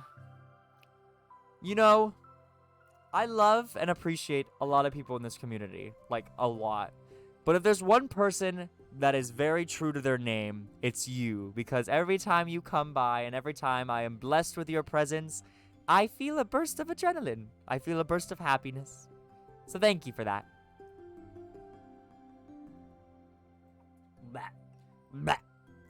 But something I've learned is that friendships don't always just magically appear out of thin air. For instance, I never would have seen myself making friends with someone like Sayori. We're opposite in a lot of ways. You're such a cutie. Aww. But I'm friends with her because she put so much effort into understanding me so that we can get along. I think it was the same with you. You both gave me a lot of time and patience. And I wonder if she feels the same way. Natsuki? Yuri nods. I always thought if I wanted to make more friends, I had to be somebody that I'm not. That there's a type of person or a magical formula that I have to follow in order to make someone like me. And that's just like me to think that. Always so occupied with myself that I fail to understand other people. Yuri shakes her head. Friendships happen when you think about the other person. When you offer time and effort to understand them and respect them and trust that they always want to be a good person. That's what I learned through my observations in the literature club. Observations? Monica is caught by surprise. Yuri has always kept to herself so much that it's so unusual to hear her suddenly talking about the club like this. But Yuri gently smiles to herself. You always let me listen to your thoughts about people. Sayori too. And it makes me happy because I learn a lot of things. That's so sweet. I had no idea it meant that much to you. Monica never thought of much of it, but in the past weeks, Yuri always seems to be especially attentive to when it came to problems and concerns of others. Always wanting to listen and learn more about her friends in the club. It's true. Sayori and Monica are naturally more comfortable with other people and can more easily work through situations of conflict. Aw, Avery, that's rude. How that Laron was just like, no, I don't want it. That was mean. Aw. I was rooting for you even though I didn't say anything. But it doesn't make them better people. Everyone has strengths and weaknesses and the capacity to improve. And the first step towards improving oneself is reflection and self-awareness. It's something that Yuri never gave herself enough credit for, but that Monica can recognize as an incredible trait. And with that, her confidence in the club is restored.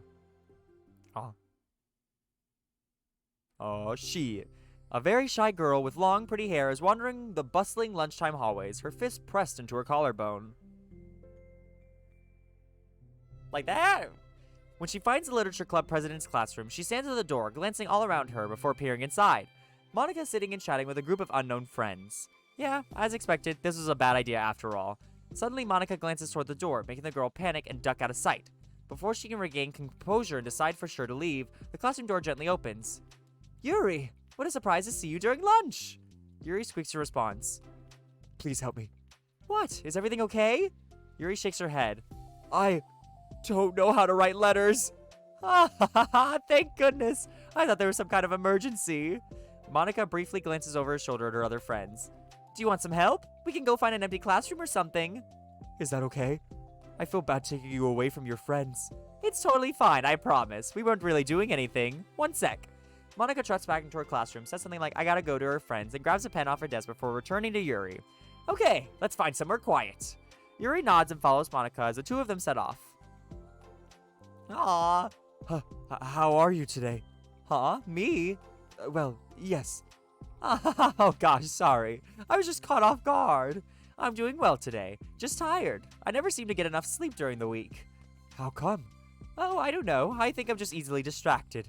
I get really sucked into things and start neglecting the time. Me too. I do that too. Hey, this classroom is empty. Let's go in here. After peering inside, Monica opens the classroom door and the two of them enter. Yes, is it weird that at my school I don't have lunch? Like, your school doesn't have like a period for you to eat lunch, or you just don't bring lunch? Or they just don't give you lunch? Yuri's moment of relaxation ends. She watches as Monica pulls 2 chairs up to the same desk, then obeys as Monica beckons her to take a seat. Oh, bitch, I need some water.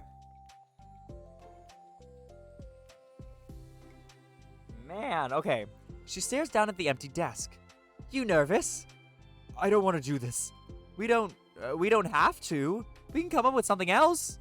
Yuri shakes her head. It's my chance to do something good. I need to take initiative. Gosh, you must be really determined. I know how hard it is to step out of your comfort zone.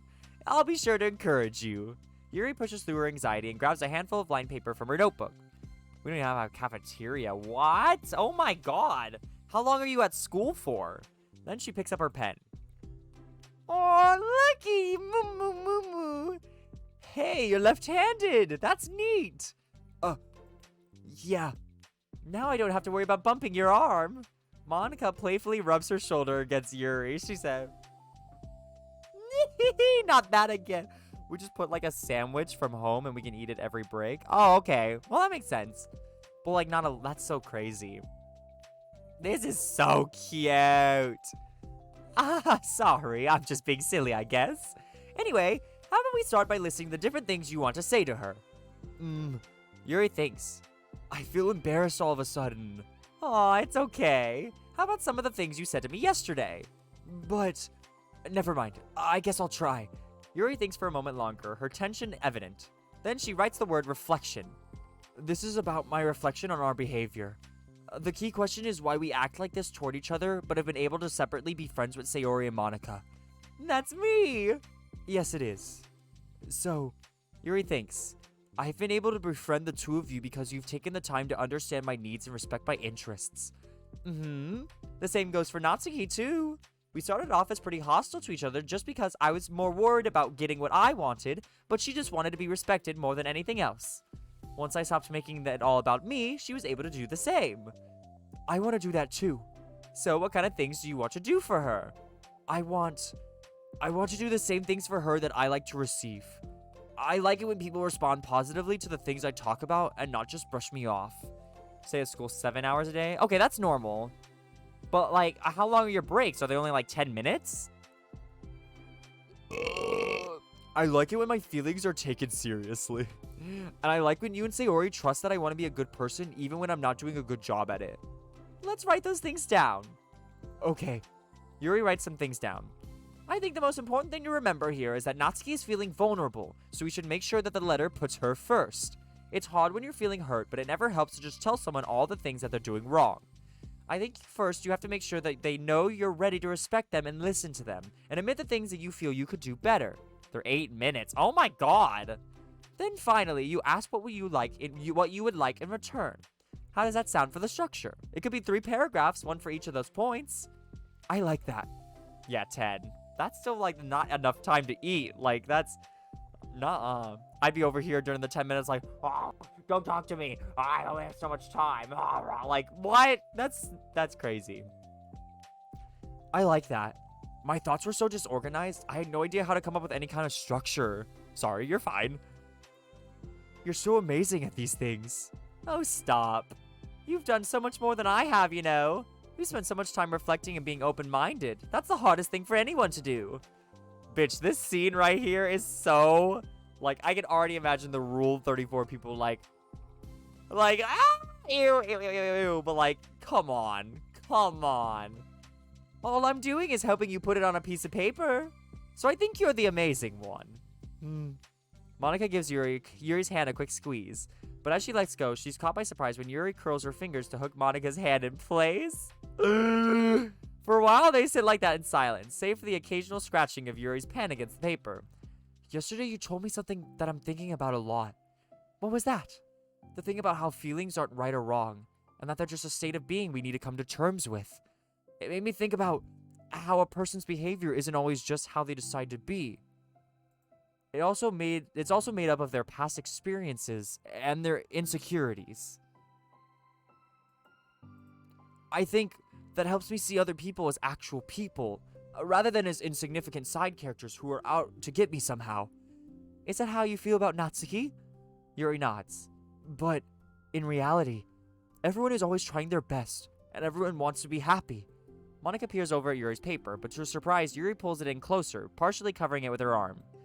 I have to be able to read it to help out, you know. It's okay. My thoughts are a lot more organized now after being able to talk to you about it. Now that I'm actually putting it on paper, I realize I'd really prefer others not to read it.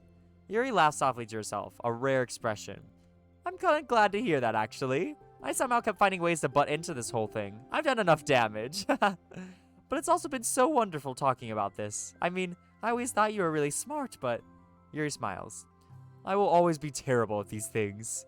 People are just so incomprehensible to me. I'll never get the hang of being one. But listening to you so much has really helped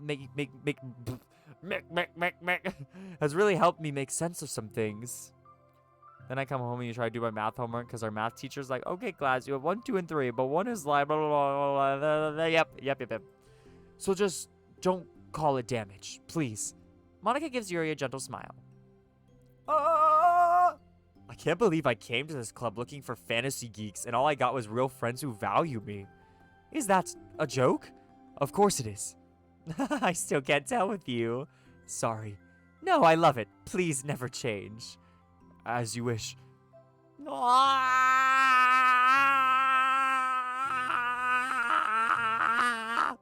Yuri glances at the clock. We're almost out of time. Will you be able to finish? Before the end of the day, probably. But I don't want to come to the club the same day that Natsuki reads it. I'm too shy. I can give it to her instead if you'd like. Yuri nods. As long as you promise not to read it. Of course, I promise. Thank you. Yuri exhales and the two stand up. I'll message you when it's ready. Monica nods. Good luck. I'm here if you need me. Yuri returns a nod and the two depart. This is a long story. Oh, so is the last two gonna be about them making up then? I guess so. That does make sense because if you look, self-love is the two of them. This is it, guys. The finale. The last stories. Eee! You guys ready? Let's fucking do it.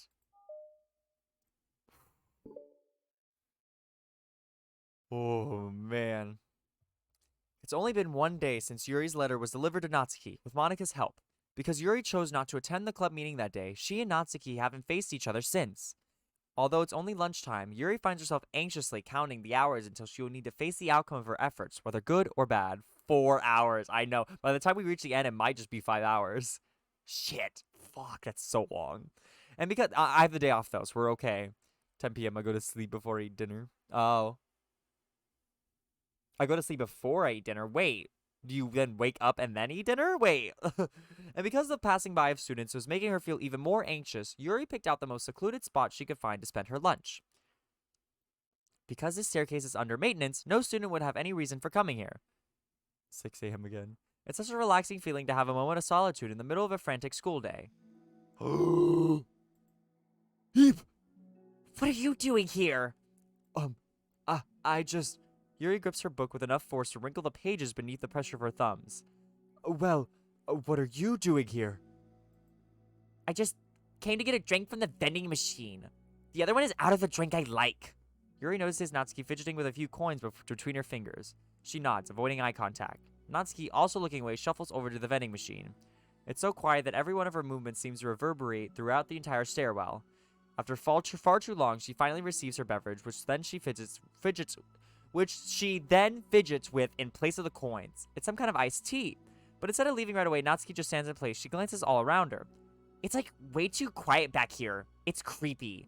I mean, that's not what I meant, really. I mean, it's totally cool that it's your thing or whatever. Like, I can see how it suits you, so...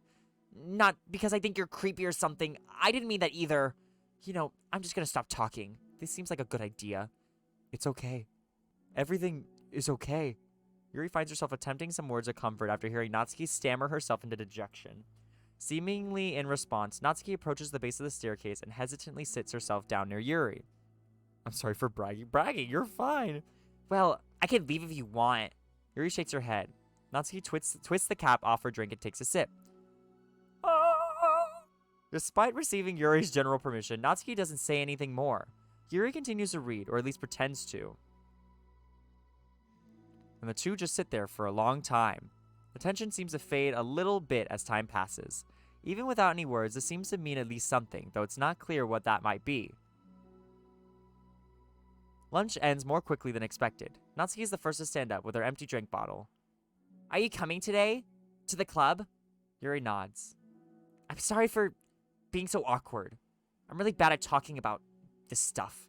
I just can't for some reason. I don't know why, but I want to, eventually. There's no rush. I promise. Thanks. No, they're trying. It's the next day. Natsuki appears from around the corner and steps up to the vending machine, glancing at Yuri as she does so. Today, she seems to be holding some kind of book as well. Oh, you're here again. Well, I just came here to read this because there aren't any people around here. Bitch, you can't just fucking shift like that. Did you hear the fucking music? It's just like, doo doo, boop ba-doop ba-doop ba-doop. What? What if I tell this like my family or something? They'll just say I'm home. I'm gonna work at McDonald's for the rest of my life. For what? For having a good sleep schedule? I mean, it sounds like a good sleep schedule, 10 p.m. to 6 a.m. But I'm just here. I came here to read this because there aren't any people around here. Oh, I thought you didn't like how quiet it was. Well, I don't, but there's no people here. I see. Natsuki sits down. The mood feels much different today than it did yesterday. After yesterday's lunch and the club meeting that followed, Natsuki and Yuri are beginning to feel more relaxed around each other again. Although Yuri's letter is still lingering in the back of Natsuki's mind, she continues to detour around it. But it's okay that I'm here? Yeah, I don't care. I mostly just don't feel like dealing with the crap I get from my friends about it. Especially since they, all assumed I stopped reading manga after I joined the literature club. Not that I'm trying to hide it from them exactly, but I just don't want it to come up again now that I've waited so long for this new volume to come out. Literally months at this point. You don't have any other friends who are into manga? Not unless online friends count. And Sayori, but that's different because she's not exactly into it, she just likes it, you know what I mean? Honestly, you're lucky that the books you're into— Whoa. I don't know why I had a weird flash moment. When Adrenaline put the bun highs, for some reason I thought a big white block appeared in chat.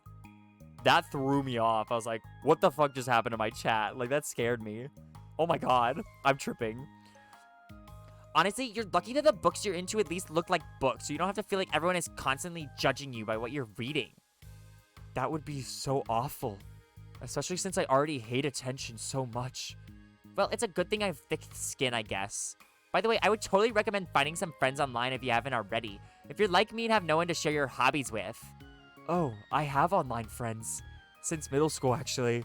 I was especially desperate back then. It's somewhat embarrassing to reminisce about those days.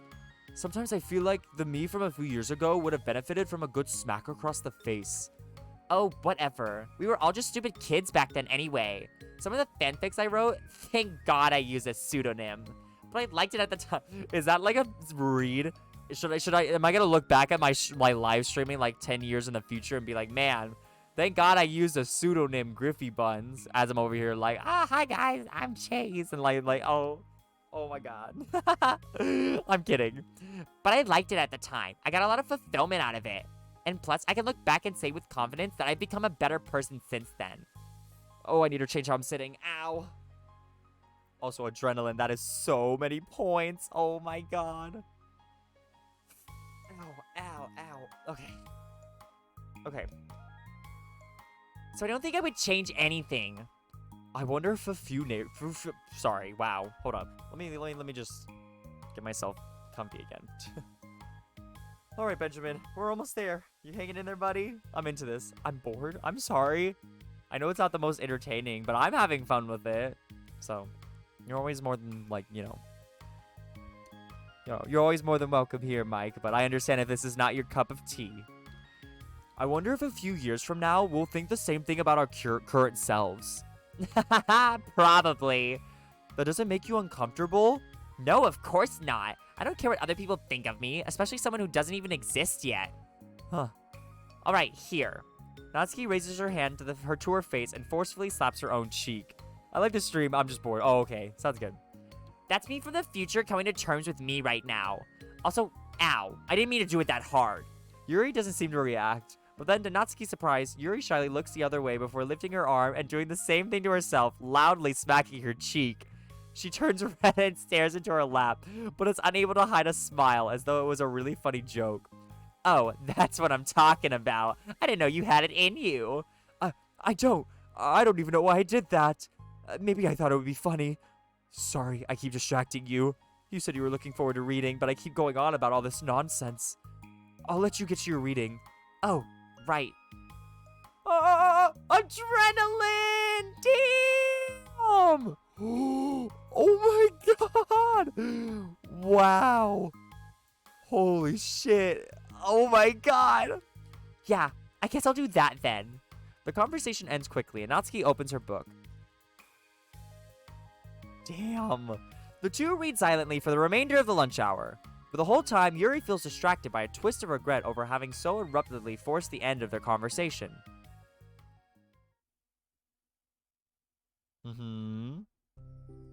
You're back. Yeah, I'm here to lay low again.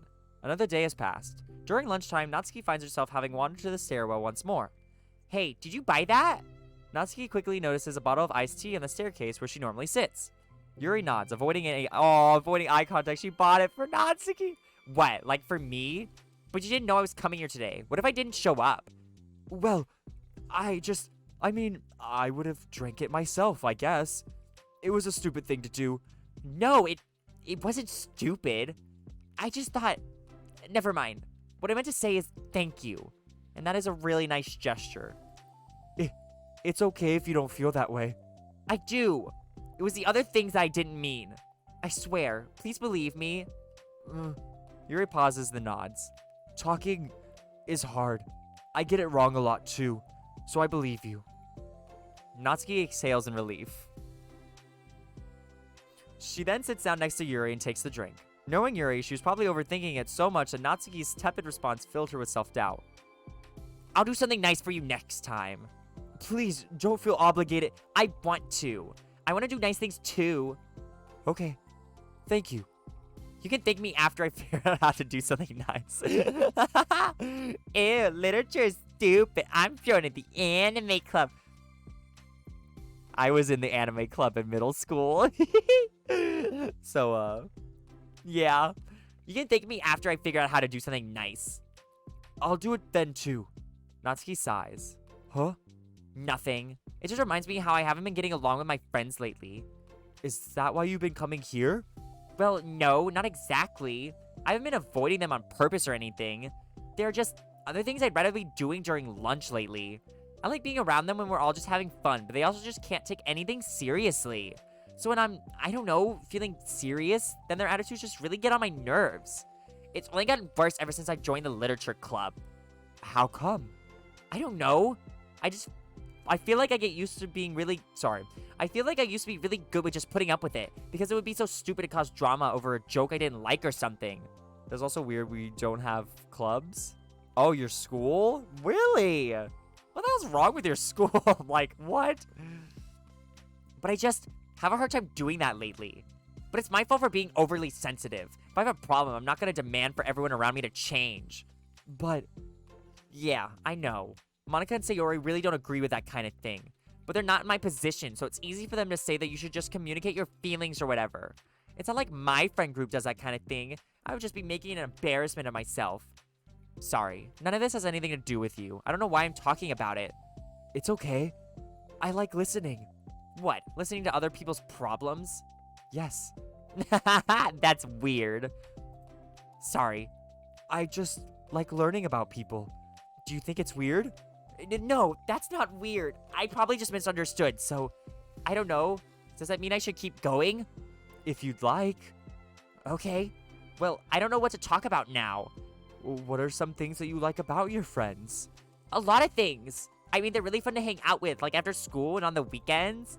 And they really like my baking. And it's fun to complain about school together.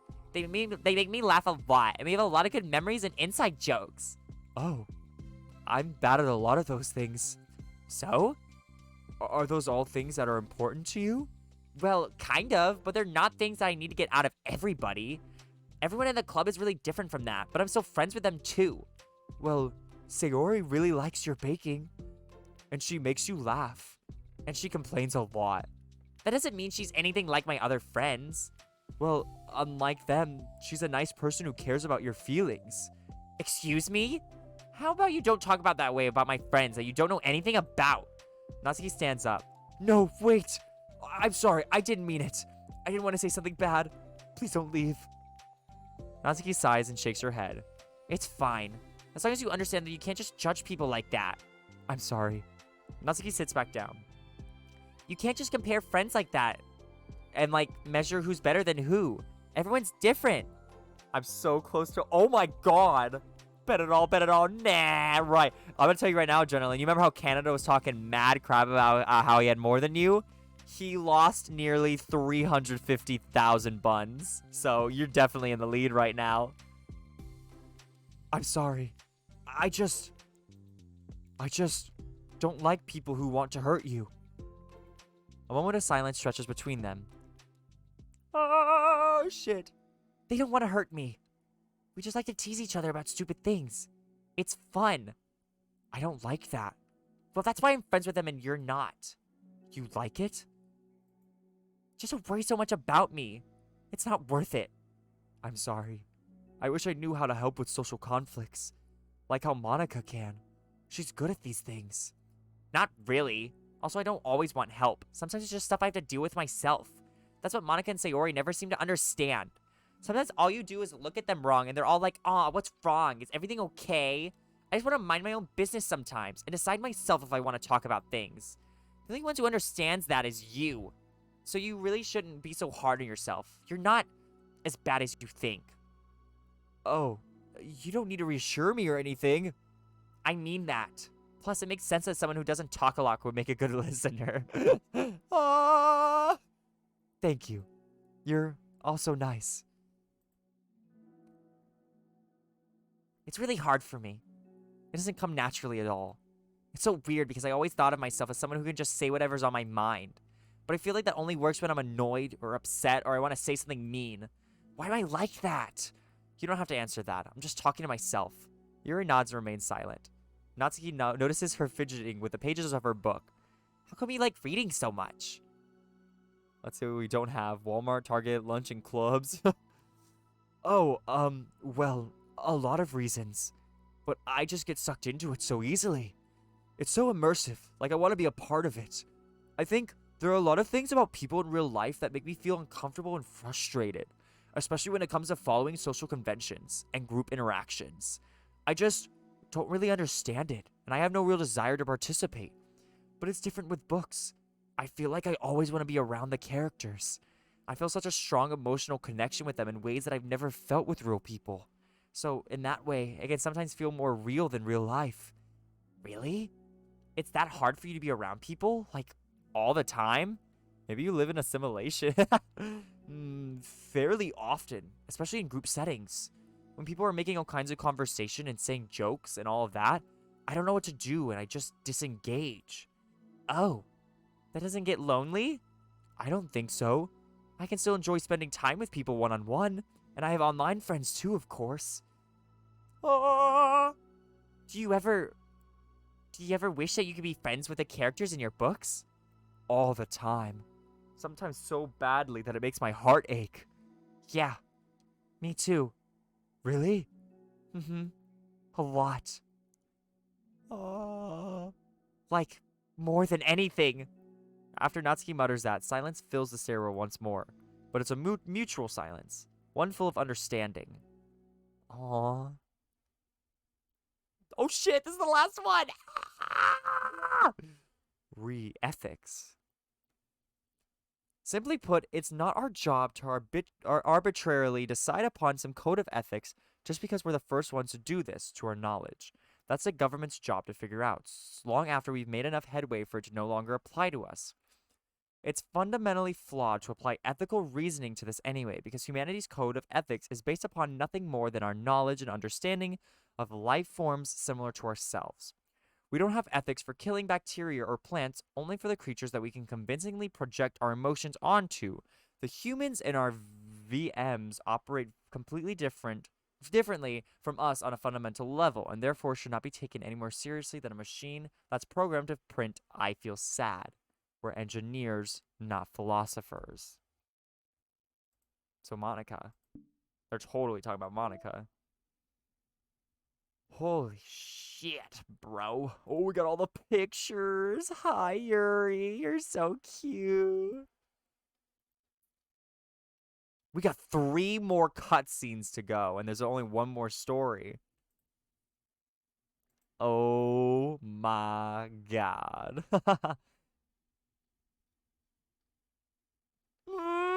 I'm scared. Okay, okay. This is it, guys. Are you ready? Are you buckled up? You guys ready to go? This is it. This is it. I don't know, dude. I don't know either. This might be long as hell. Oh, okay. I smell like beef. What? Okay. Okay. Here we go. This is where they fuck. Oh my god. I really like the slow approach they're taking, because they really played into the fact of how Natsuki and Yuri are like have a hard time. So the fact that they're like really like building this, I think is really cool. Okay. Okay. Here we go, y'all. Buckle up. Hey. Oh, hello. I almost thought you weren't coming today. Yeah, well, lunch is already more than halfway over. Natsuki has typically been meeting Yuri in the stairwell much earlier, since it had been a good way of dodging her friends when she didn't feel like seeing them. Adrenaline is T-Wood? Is Tywood. Aww. It's okay, Adrenaline, if you need to go to sleep. This might be a long last story, so listen, guys, I get it. We're finishing this up tonight so we can do something else tomorrow. Oh, shit. I don't know. We'll see. We'll see. Eee! Natsuki had typically been... Oh, yeah, that's right. Read that. Today, she's holding a large plastic container in both hands. I ran into my friends, so I hung out with them for a while. Is that so? I try to say, it's up to you, Adrenaline. Yeah. I was in a good mood today, so I figured I should. I hadn't seen them in a while, which I had to come up with an excuse for, but I expected that. Plus, I have way more of these than I know what to do with, so I figured I would share with them too. As she sits down, Natsuki opens the lid of her container. You made cupcakes. You know it. It's been a while at this point, so I figured it's about time again. You can take one if you want. Yuri takes a cupcake and carefully twirls it between her fingers. It's brown with dark green frosting, immaculately shaped like into a floral pattern and topped with some kind of glittery powder. How pretty. I just ate, so I may not be able to finish it. Are they for the club? Yeah, I guess so. I didn't really think about it. I just made them. I just thought that because green is Monica's favorite color, right? Well, yeah, but that's not really... Yuri takes a small bite. This is green tea flavored. I love green tea. Oh, do you? It was just a random idea I wanted to try. You remember way back when she was like, I bet you Yuri's favorite flavor of ice cream is green tea. It was just a random idea I wanted to try, so... Don't laugh at me. I'm not. I just felt happy. Oh, sorry. Usually when... never mind. What I meant to say is that I'm glad. Sorry for saying dumb things again. I just wanted to do something nice. And this is something I happen to be good at. And I do know that you like them, from past experience. Yuri turns red, recalling the time she treated herself rather generously to Natsuki's cupcakes. Ironically, her mouth is too full of cupcake for her to stammer an excuse, so she just settles it for a disapproving look. How did you get into baking? Oh, well, I don't know. It just kind of always appealed to me. Well, a few years ago, I read this one manga with a lot of baking, so I got, like, super into it for a while. I was probably making stuff... Oh my god! That scared me! That actually scared me! Unilove! Ready! Welcome to our club! Welcome to our club! Welcome, Unilove! Welcome, Unilove! Welcome, Unilove! Welcome, Unilove! Welcome, Unilove! Oh, and Grand! Hi, Grand! The Real Tragedy Doki Doki Literature Club made new content, and there are no DLC jokes on the main page. Thanks for the follow, Unilove. And aw, Grant. The Real Tragedy. Truly. Welcome in, Grant. And thank you for the follow, Uni. I appreciate you. Also, guys, glad to be here. Thank you. And guys, we're 3 away. I'm so excited. god! We're so close! I'm so excited, y'all. That 12-hour stream coming soon. Oh, shit. Okay. We're on the final side story for those of you guys who are just joining in. So, I don't know. It's not necessarily like something that's like big spoilers, but if you want to experience it for yourself, I will warn you. I am on the very final side story. So, but I mean, if you guys are here and still wanting to stick around, I appreciate it. Welcome in, Uni. Welcome in, Grand. I appreciate it, guys. And anybody else who may be lurking. I know there might be some lurkers, and I live for it. I'm okay with that. So, ew, I don't know why I did that. But anybody who was is probably left by now. They're like, ew, cringe. But welcome in, guys. Well, a few years ago, okay, we read this one already, but it's something that I always knew I liked anyway. It's like, baking is like art, but when you get good at it, it gets more delicious, too. Da Griffey, da baby. I'm struggling to imagine myself putting my heart into something so artistic, knowing that it would just be eaten afterward. Yeah, maybe you're too practical for it. I think I prefer to be on the receiving end. That's my other favorite part about it. It's something I can do that makes a lot of people happy, like unconditionally. Everyone is always so thankful, and in that moment, you get to be like the bringer of joy. I don't know, it just makes me feel valued? Yeah, I guess that. Griffey, adrenaline! So you were able to make up with your friends today? Huh? There wasn't really anything to make up with them about. We weren't fighting or anything. You weren't? Maybe I misunderstood. It only turns into a fight if I lose my cool, and that's just unnecessary drama. It only makes things worse. So, they're not going to stop? I mean, it only happens sometimes anyway. It's just the way they are. I'm the only one who ever has a problem with it. It's not worth it. Especially since I have somewhere to go now where I don't feel like hanging out with them. Oh, I see. The cupcake's empty foil wrapper audibly crinkles as Yuri clenches a fist. I've decided I'm going for 1,000,000 buns tonight. Oh, shit. Ah! Nobody quote Yuri liking to be on the receiving end out of... Place grand. Oh, too late. The cupcake's empty foil wrapper audibly crinkles as Yuri clenches a fist. I'm glad that the situation is resolved, and that you don't have to avoid them anymore. Yeah, me too. Oh, 13 minutes. Oh my god, adrenaline. And I don't have to bother you during your alone time anymore. I'm sure you have a lot of reading to catch up on. Yeah. Oh. I know that cupcakes are basically nothing compared to all the stuff you've done for me. But it's the best I can do. So you can have the rest of them. Natsuki grabs the box and slides it over to Yuri's feet. Yuri stares at the box. Then she shakes her head and slides them back. You should save them for your other friends. But I made them for you. Natsuki's voice whines as she protests. I know. And I like them very much, exactly as you thought. You succeeded. But I know you care about making your other friends happy too. And if this is the way you know how to make that happen, then I'm not going to take it from you. No, they were for making you happy. You make me happy. You're worth more than cupcakes to some people. That's why they want to spend time with you and be your friend. I'm sorry I butchered that like really deep part. Is this Yuri? Yuri, I see. Wait, so is this the wholesome deal? I right? Without warning, tears pour from Natsuki's eyes. She pulls her knees to her chest and starts sobbing into her arms. Natsuki, I'm such a bad person. Yuri stammers, feeling panicked. I didn't mean to say something bad. Natsuki shakes her head and wipes her eyes. You did it. Natsuki tries to choke back her sobs, but struggles to speak through them. I just really hate myself sometimes. And it feels so wrong when you say those nice things to me. Like I don't deserve it. I'm sorry. No, I am. I'm so difficult. And I can't think of even a single thing about myself that somebody would like. And I hated myself for bothering you during lunch. I just thought it was my chance to be a good person. Like to be nice and to do the things you wrote about in the letter. I knew if I tried in the club, Sayori and Monaco would be super annoying and make a huge deal out of it.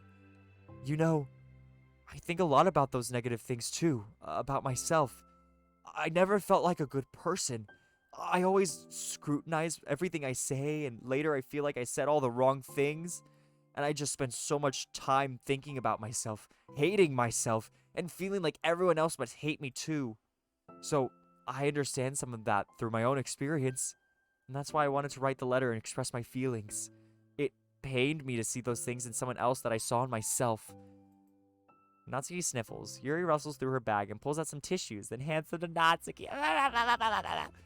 Monica told me that it takes a good person to reflect on these things.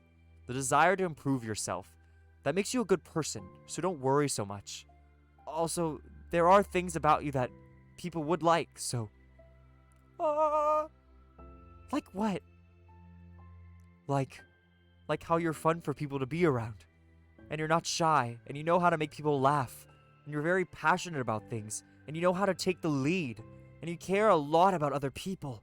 And just a lot of things. Oh. Well, now you're just making me feel really embarrassed. Well, you're the one who asked. Don't you think I feel embarrassed? Natsuki tries to hide a smile, then she sighs as it fades again. Every time I come here, I always think it's the last time, but then I keep coming back for some reason. Is that bad? Just really confusing. I mean, my friends and I go way back, so teaching them all the time feels like, I don't know. Feels like what? Natsuki's voice gets quiet. Maybe I'm scared that they'll get mad at me? Huh. I really don't know what to do. She pauses. Yuri stares into the distance, tracing her eyes along the patterns of the floor tiles while she thinks to herself. It's sold on Steam without an adult label, so it guarantees at least some level of wholesomeness. Phew. Wholesome. So is the protagonist just standing here watching this? There's no protagonist. So this is before the literature club that we joined. So the very first side story grand was Monica thinking on how to get people to join the club and her wanting to start a literature club. And then like Sayori joined the club. And then they both convinced Yuri to join the club. And then slowly over time Natsuki came and joined the club. So it's how the club came to be when we as a protagonist joined the club. A prequel. It's a prequel.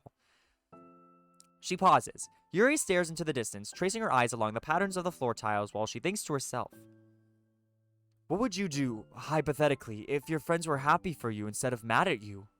Happy for what? Happy that your new club is making you happy. Well, that's just not a fair hypothetical. Natsuki says that, but with little confidence in her voice. I always told myself that I don't rely on the approval of others to be happy. And I still feel that way, but I'm spending time with people who put me down whenever I don't have their approval. That's probably what's making me feel so confused. Because I'm threatened out of the things that should make me happy. So no matter what, it's like I have to be unhappy to be happy. It's making my head hurt. That must make it really difficult to feel comfortable with yourself. Being made to feel like you're wrong just for being the person you are. It really goes against everything I believe in, doesn't it? It goes against the kind of person I want to be. I'm fed up with it. I'm fed up with a lot of things. Natsuki presses her palms into her forehead and shakes her head. I know what's best for me, but I keep convincing myself out of it. It's so much easier to be comfortably unhappy than it is to do something so scary. To do what? You know, to end it. With them? Natsuki nods. I didn't think you were actively considering that as an option. I wasn't until recently. It's just one of those things where, like, it's been a certain way for so long that you just get used to it. Like, so much of you has gone into it. So much that it feels like that's just how your life is. And throwing it away is like throwing away such a big part of your life. It makes me feel sick to think about.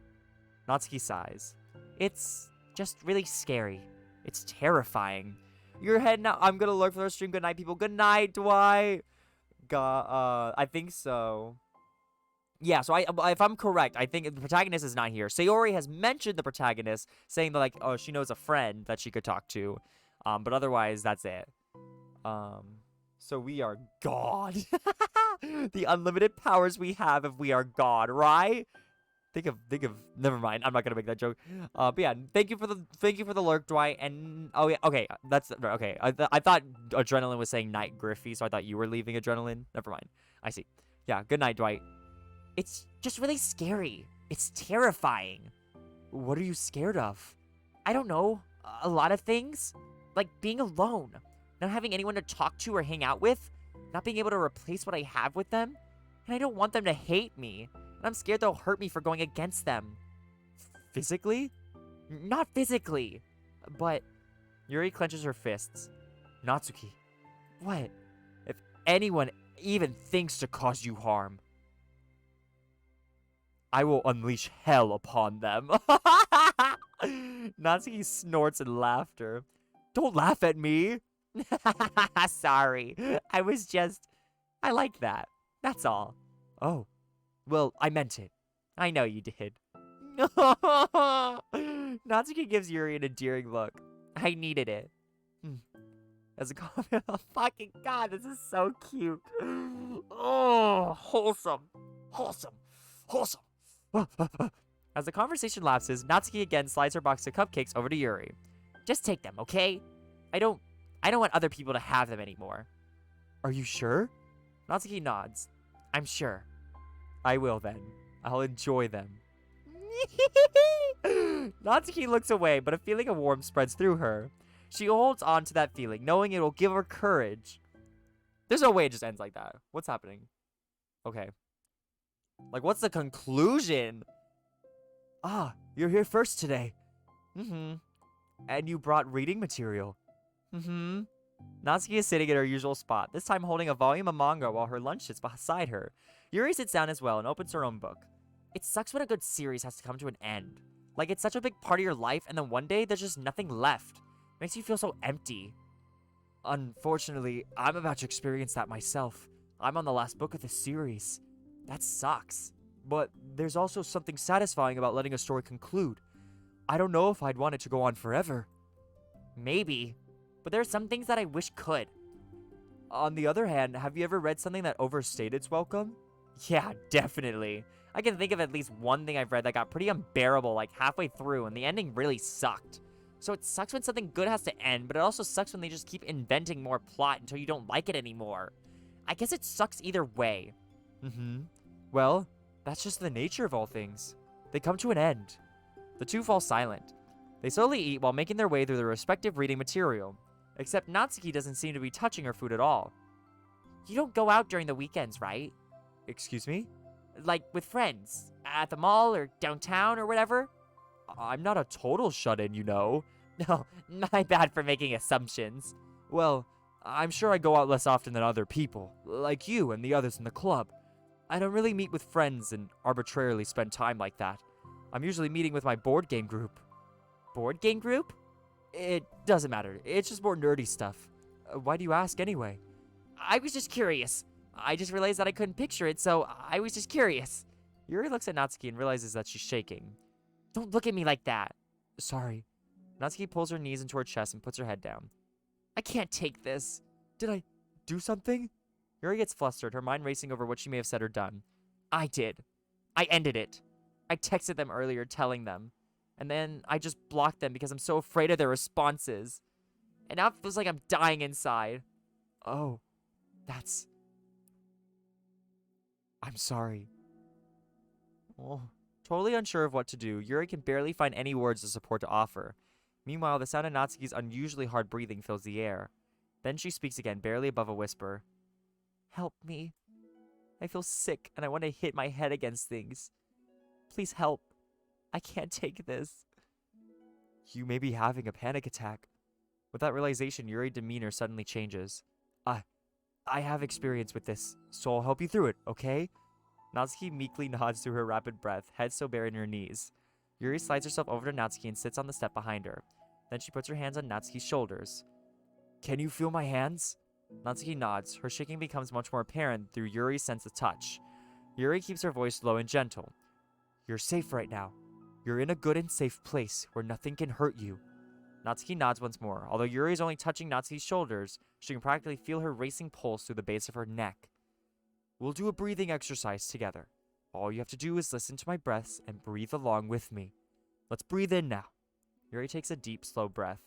Beneath her hands, she feels Natsuki's shoulders rise as Natsuki takes a breath of her own, trying to mimic Yuri. They exhale together, although Natsuki's breath shakes on the way out. That's good. Let's keep going. Yuri breathes in once more, and Natsuki joins her. They continue like that for a few more cycles while Yuri closely monitors. Eventually, Yuri feels Natsuki rest more of her weight into Yuri's palms. Let's focus on the physical world.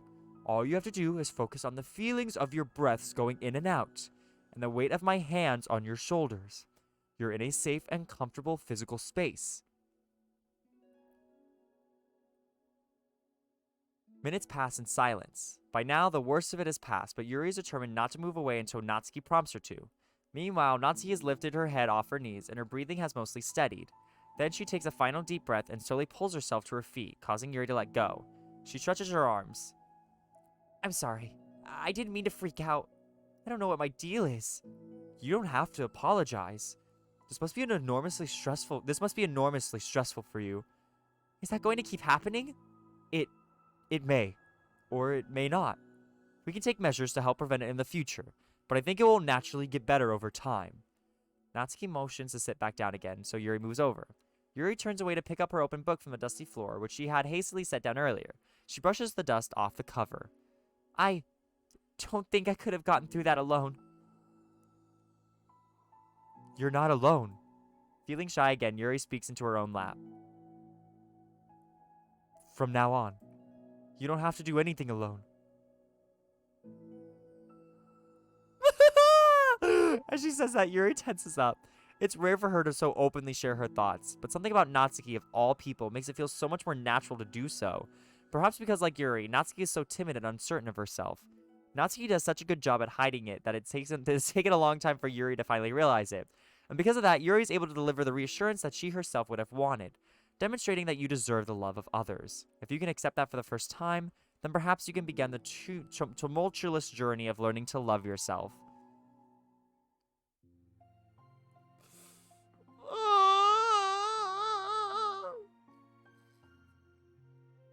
Oh my god.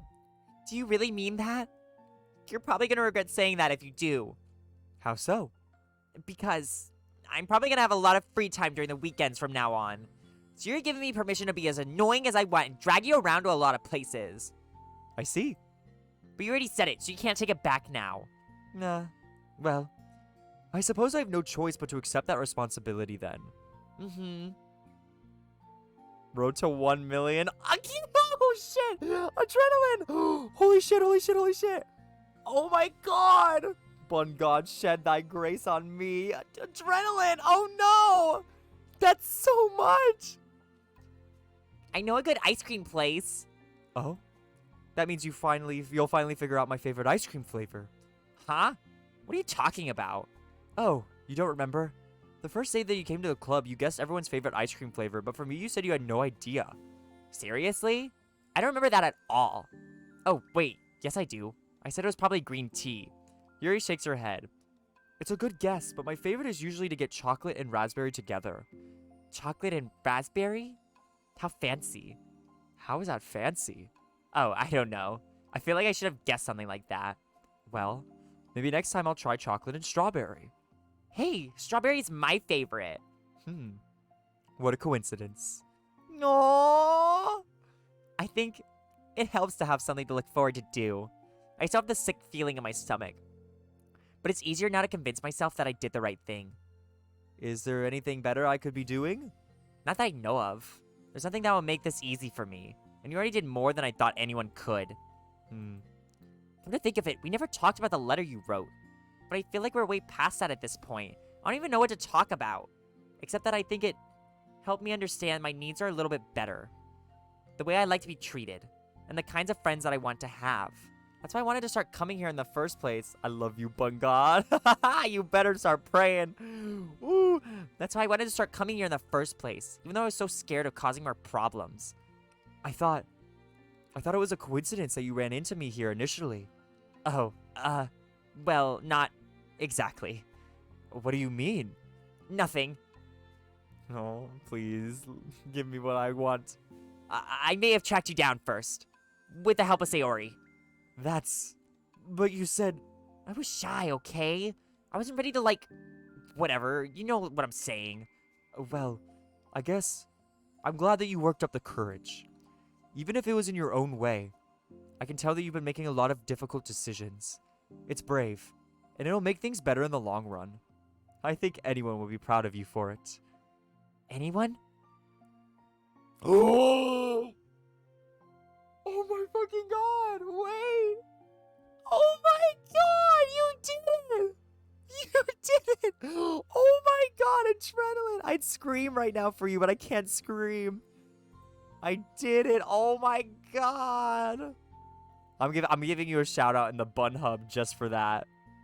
Give me one moment, Adrenaline. First off, congrats on being the first owner of the role Bunionaire. I got you. Hold up.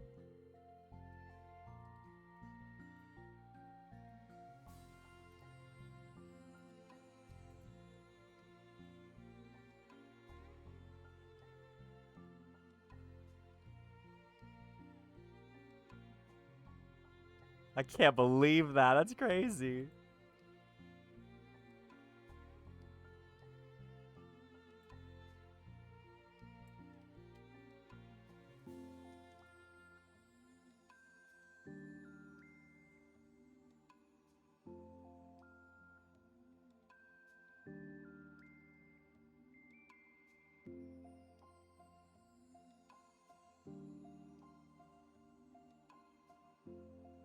Has officially earned 1,000,000 buns. We need a better word for that. It sounds like smelly feet. Bunionaire. Ew, Gran, you're so right. Ew.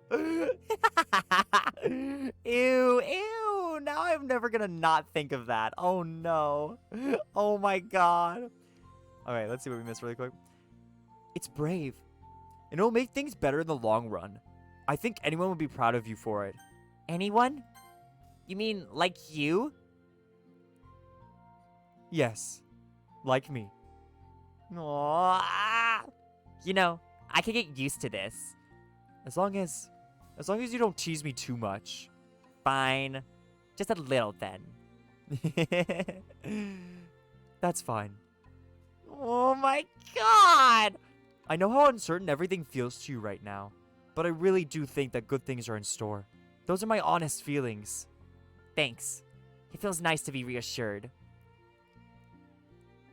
The two girls continue their conversation through the remainder of lunch, but a new feeling hangs in the air, a feeling of greater certainty in their path forward. So wholesome, right? Like, congrats again, Adrenaline. My heart can't take it. Right, Uni? Right, right! In just a few hours, there will be another literature club meeting where the 4 club members will happily spend time together. Each of them, all with their own special qualities, have something unique that they can deliver to one another. Through their friendship and literature, the club members will continue to grow and find new happiness together. The end of each chapter is the start of the next. Yuri thinks to herself, since she's about to finish her long-running series, it would be best to have a new book lined up. Perhaps this weekend will be a good time to visit the bookstore. Together. Oh! Whoa! So that's it. But then what are these? Wah? Wah?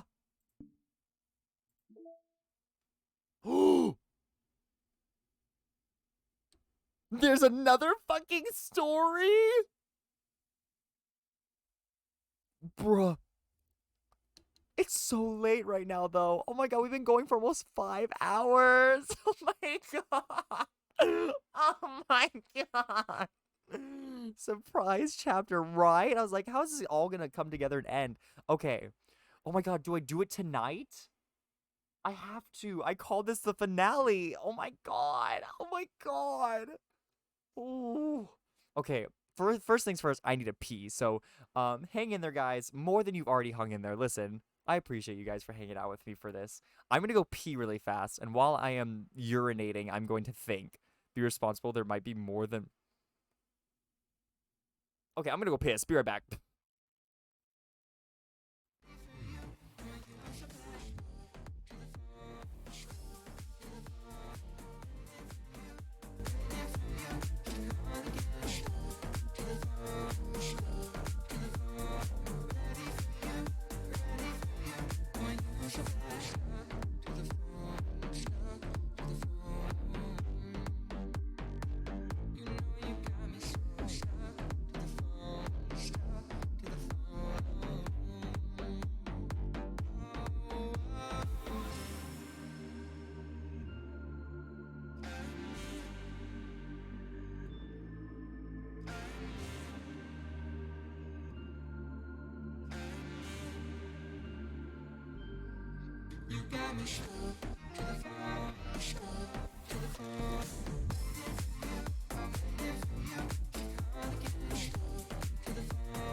hello. So, I gave it a lot of thought. I hate the fact. Okay, listen. I called this stream the finale because I was under the assumption it was just the 12 stories. Not the fact that there was gonna be a fucking 13th one. I'm like, hello? Okay, you can literally use anything, Adrenaline. It's, yeah, there's literally no point in making anything cost anything because you can afford it all. Fudge, man. I think I'm just the interest of my own sanity. I think this will be a really cool thing to do tomorrow. I'm off tomorrow as well, guys. So we'll probably be up around the same time. And it'll be the actual finale. I just think, oof. Yeah. So I think we'll call it a night tonight. Let's go raid. We're gonna go raid someone. So guys, don't skedaddle just yet. We're gonna go raid someone and spread the love on over. But yeah, I mean, how wholesome. I try to be here. No worries, Adrenaline. I appreciate it whenever you can't be here. Alrighty, guys. Let's see who's live. Oh man, though, that wore me out, but I was into it. It was fun. Fun. Okay, who's up right now? People are up. People are up. Let's go do someone brand new. Someone brand new. Let's do... No, let's go for someone playing Breath of the Wild. I know we did it just a couple days ago, but we're gonna do it again. We just got done with Wholesome. Now I need to deal with another wholesome, amazing game. Let's see. There's this guy. Let's see. This person's speed running Breath of the Wild. That's cool.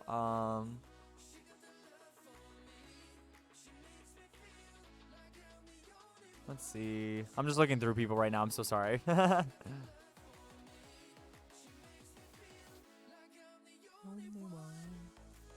Zelda waifu. Okay, I think I found someone. Da-dang. Oh, this person, never mind. I like to go for someone who doesn't have a lot of followers, and I just looked and I was like, oh, you are in no need of support, mister. You're sitting just fine. Let's see. Let's go. What about like Wheel of Fortune? Anybody playing the game Wheel of Fortune right now? No, damn it. Let's see. I don't know, guys. I don't know. Hey, Eru Ewan, how are you doing? I remember you this time. How have you been? Get you a shout out, guys. Go check out Eru. They're a super cool artist. We rated them like a while ago. And I mean just boof my mind.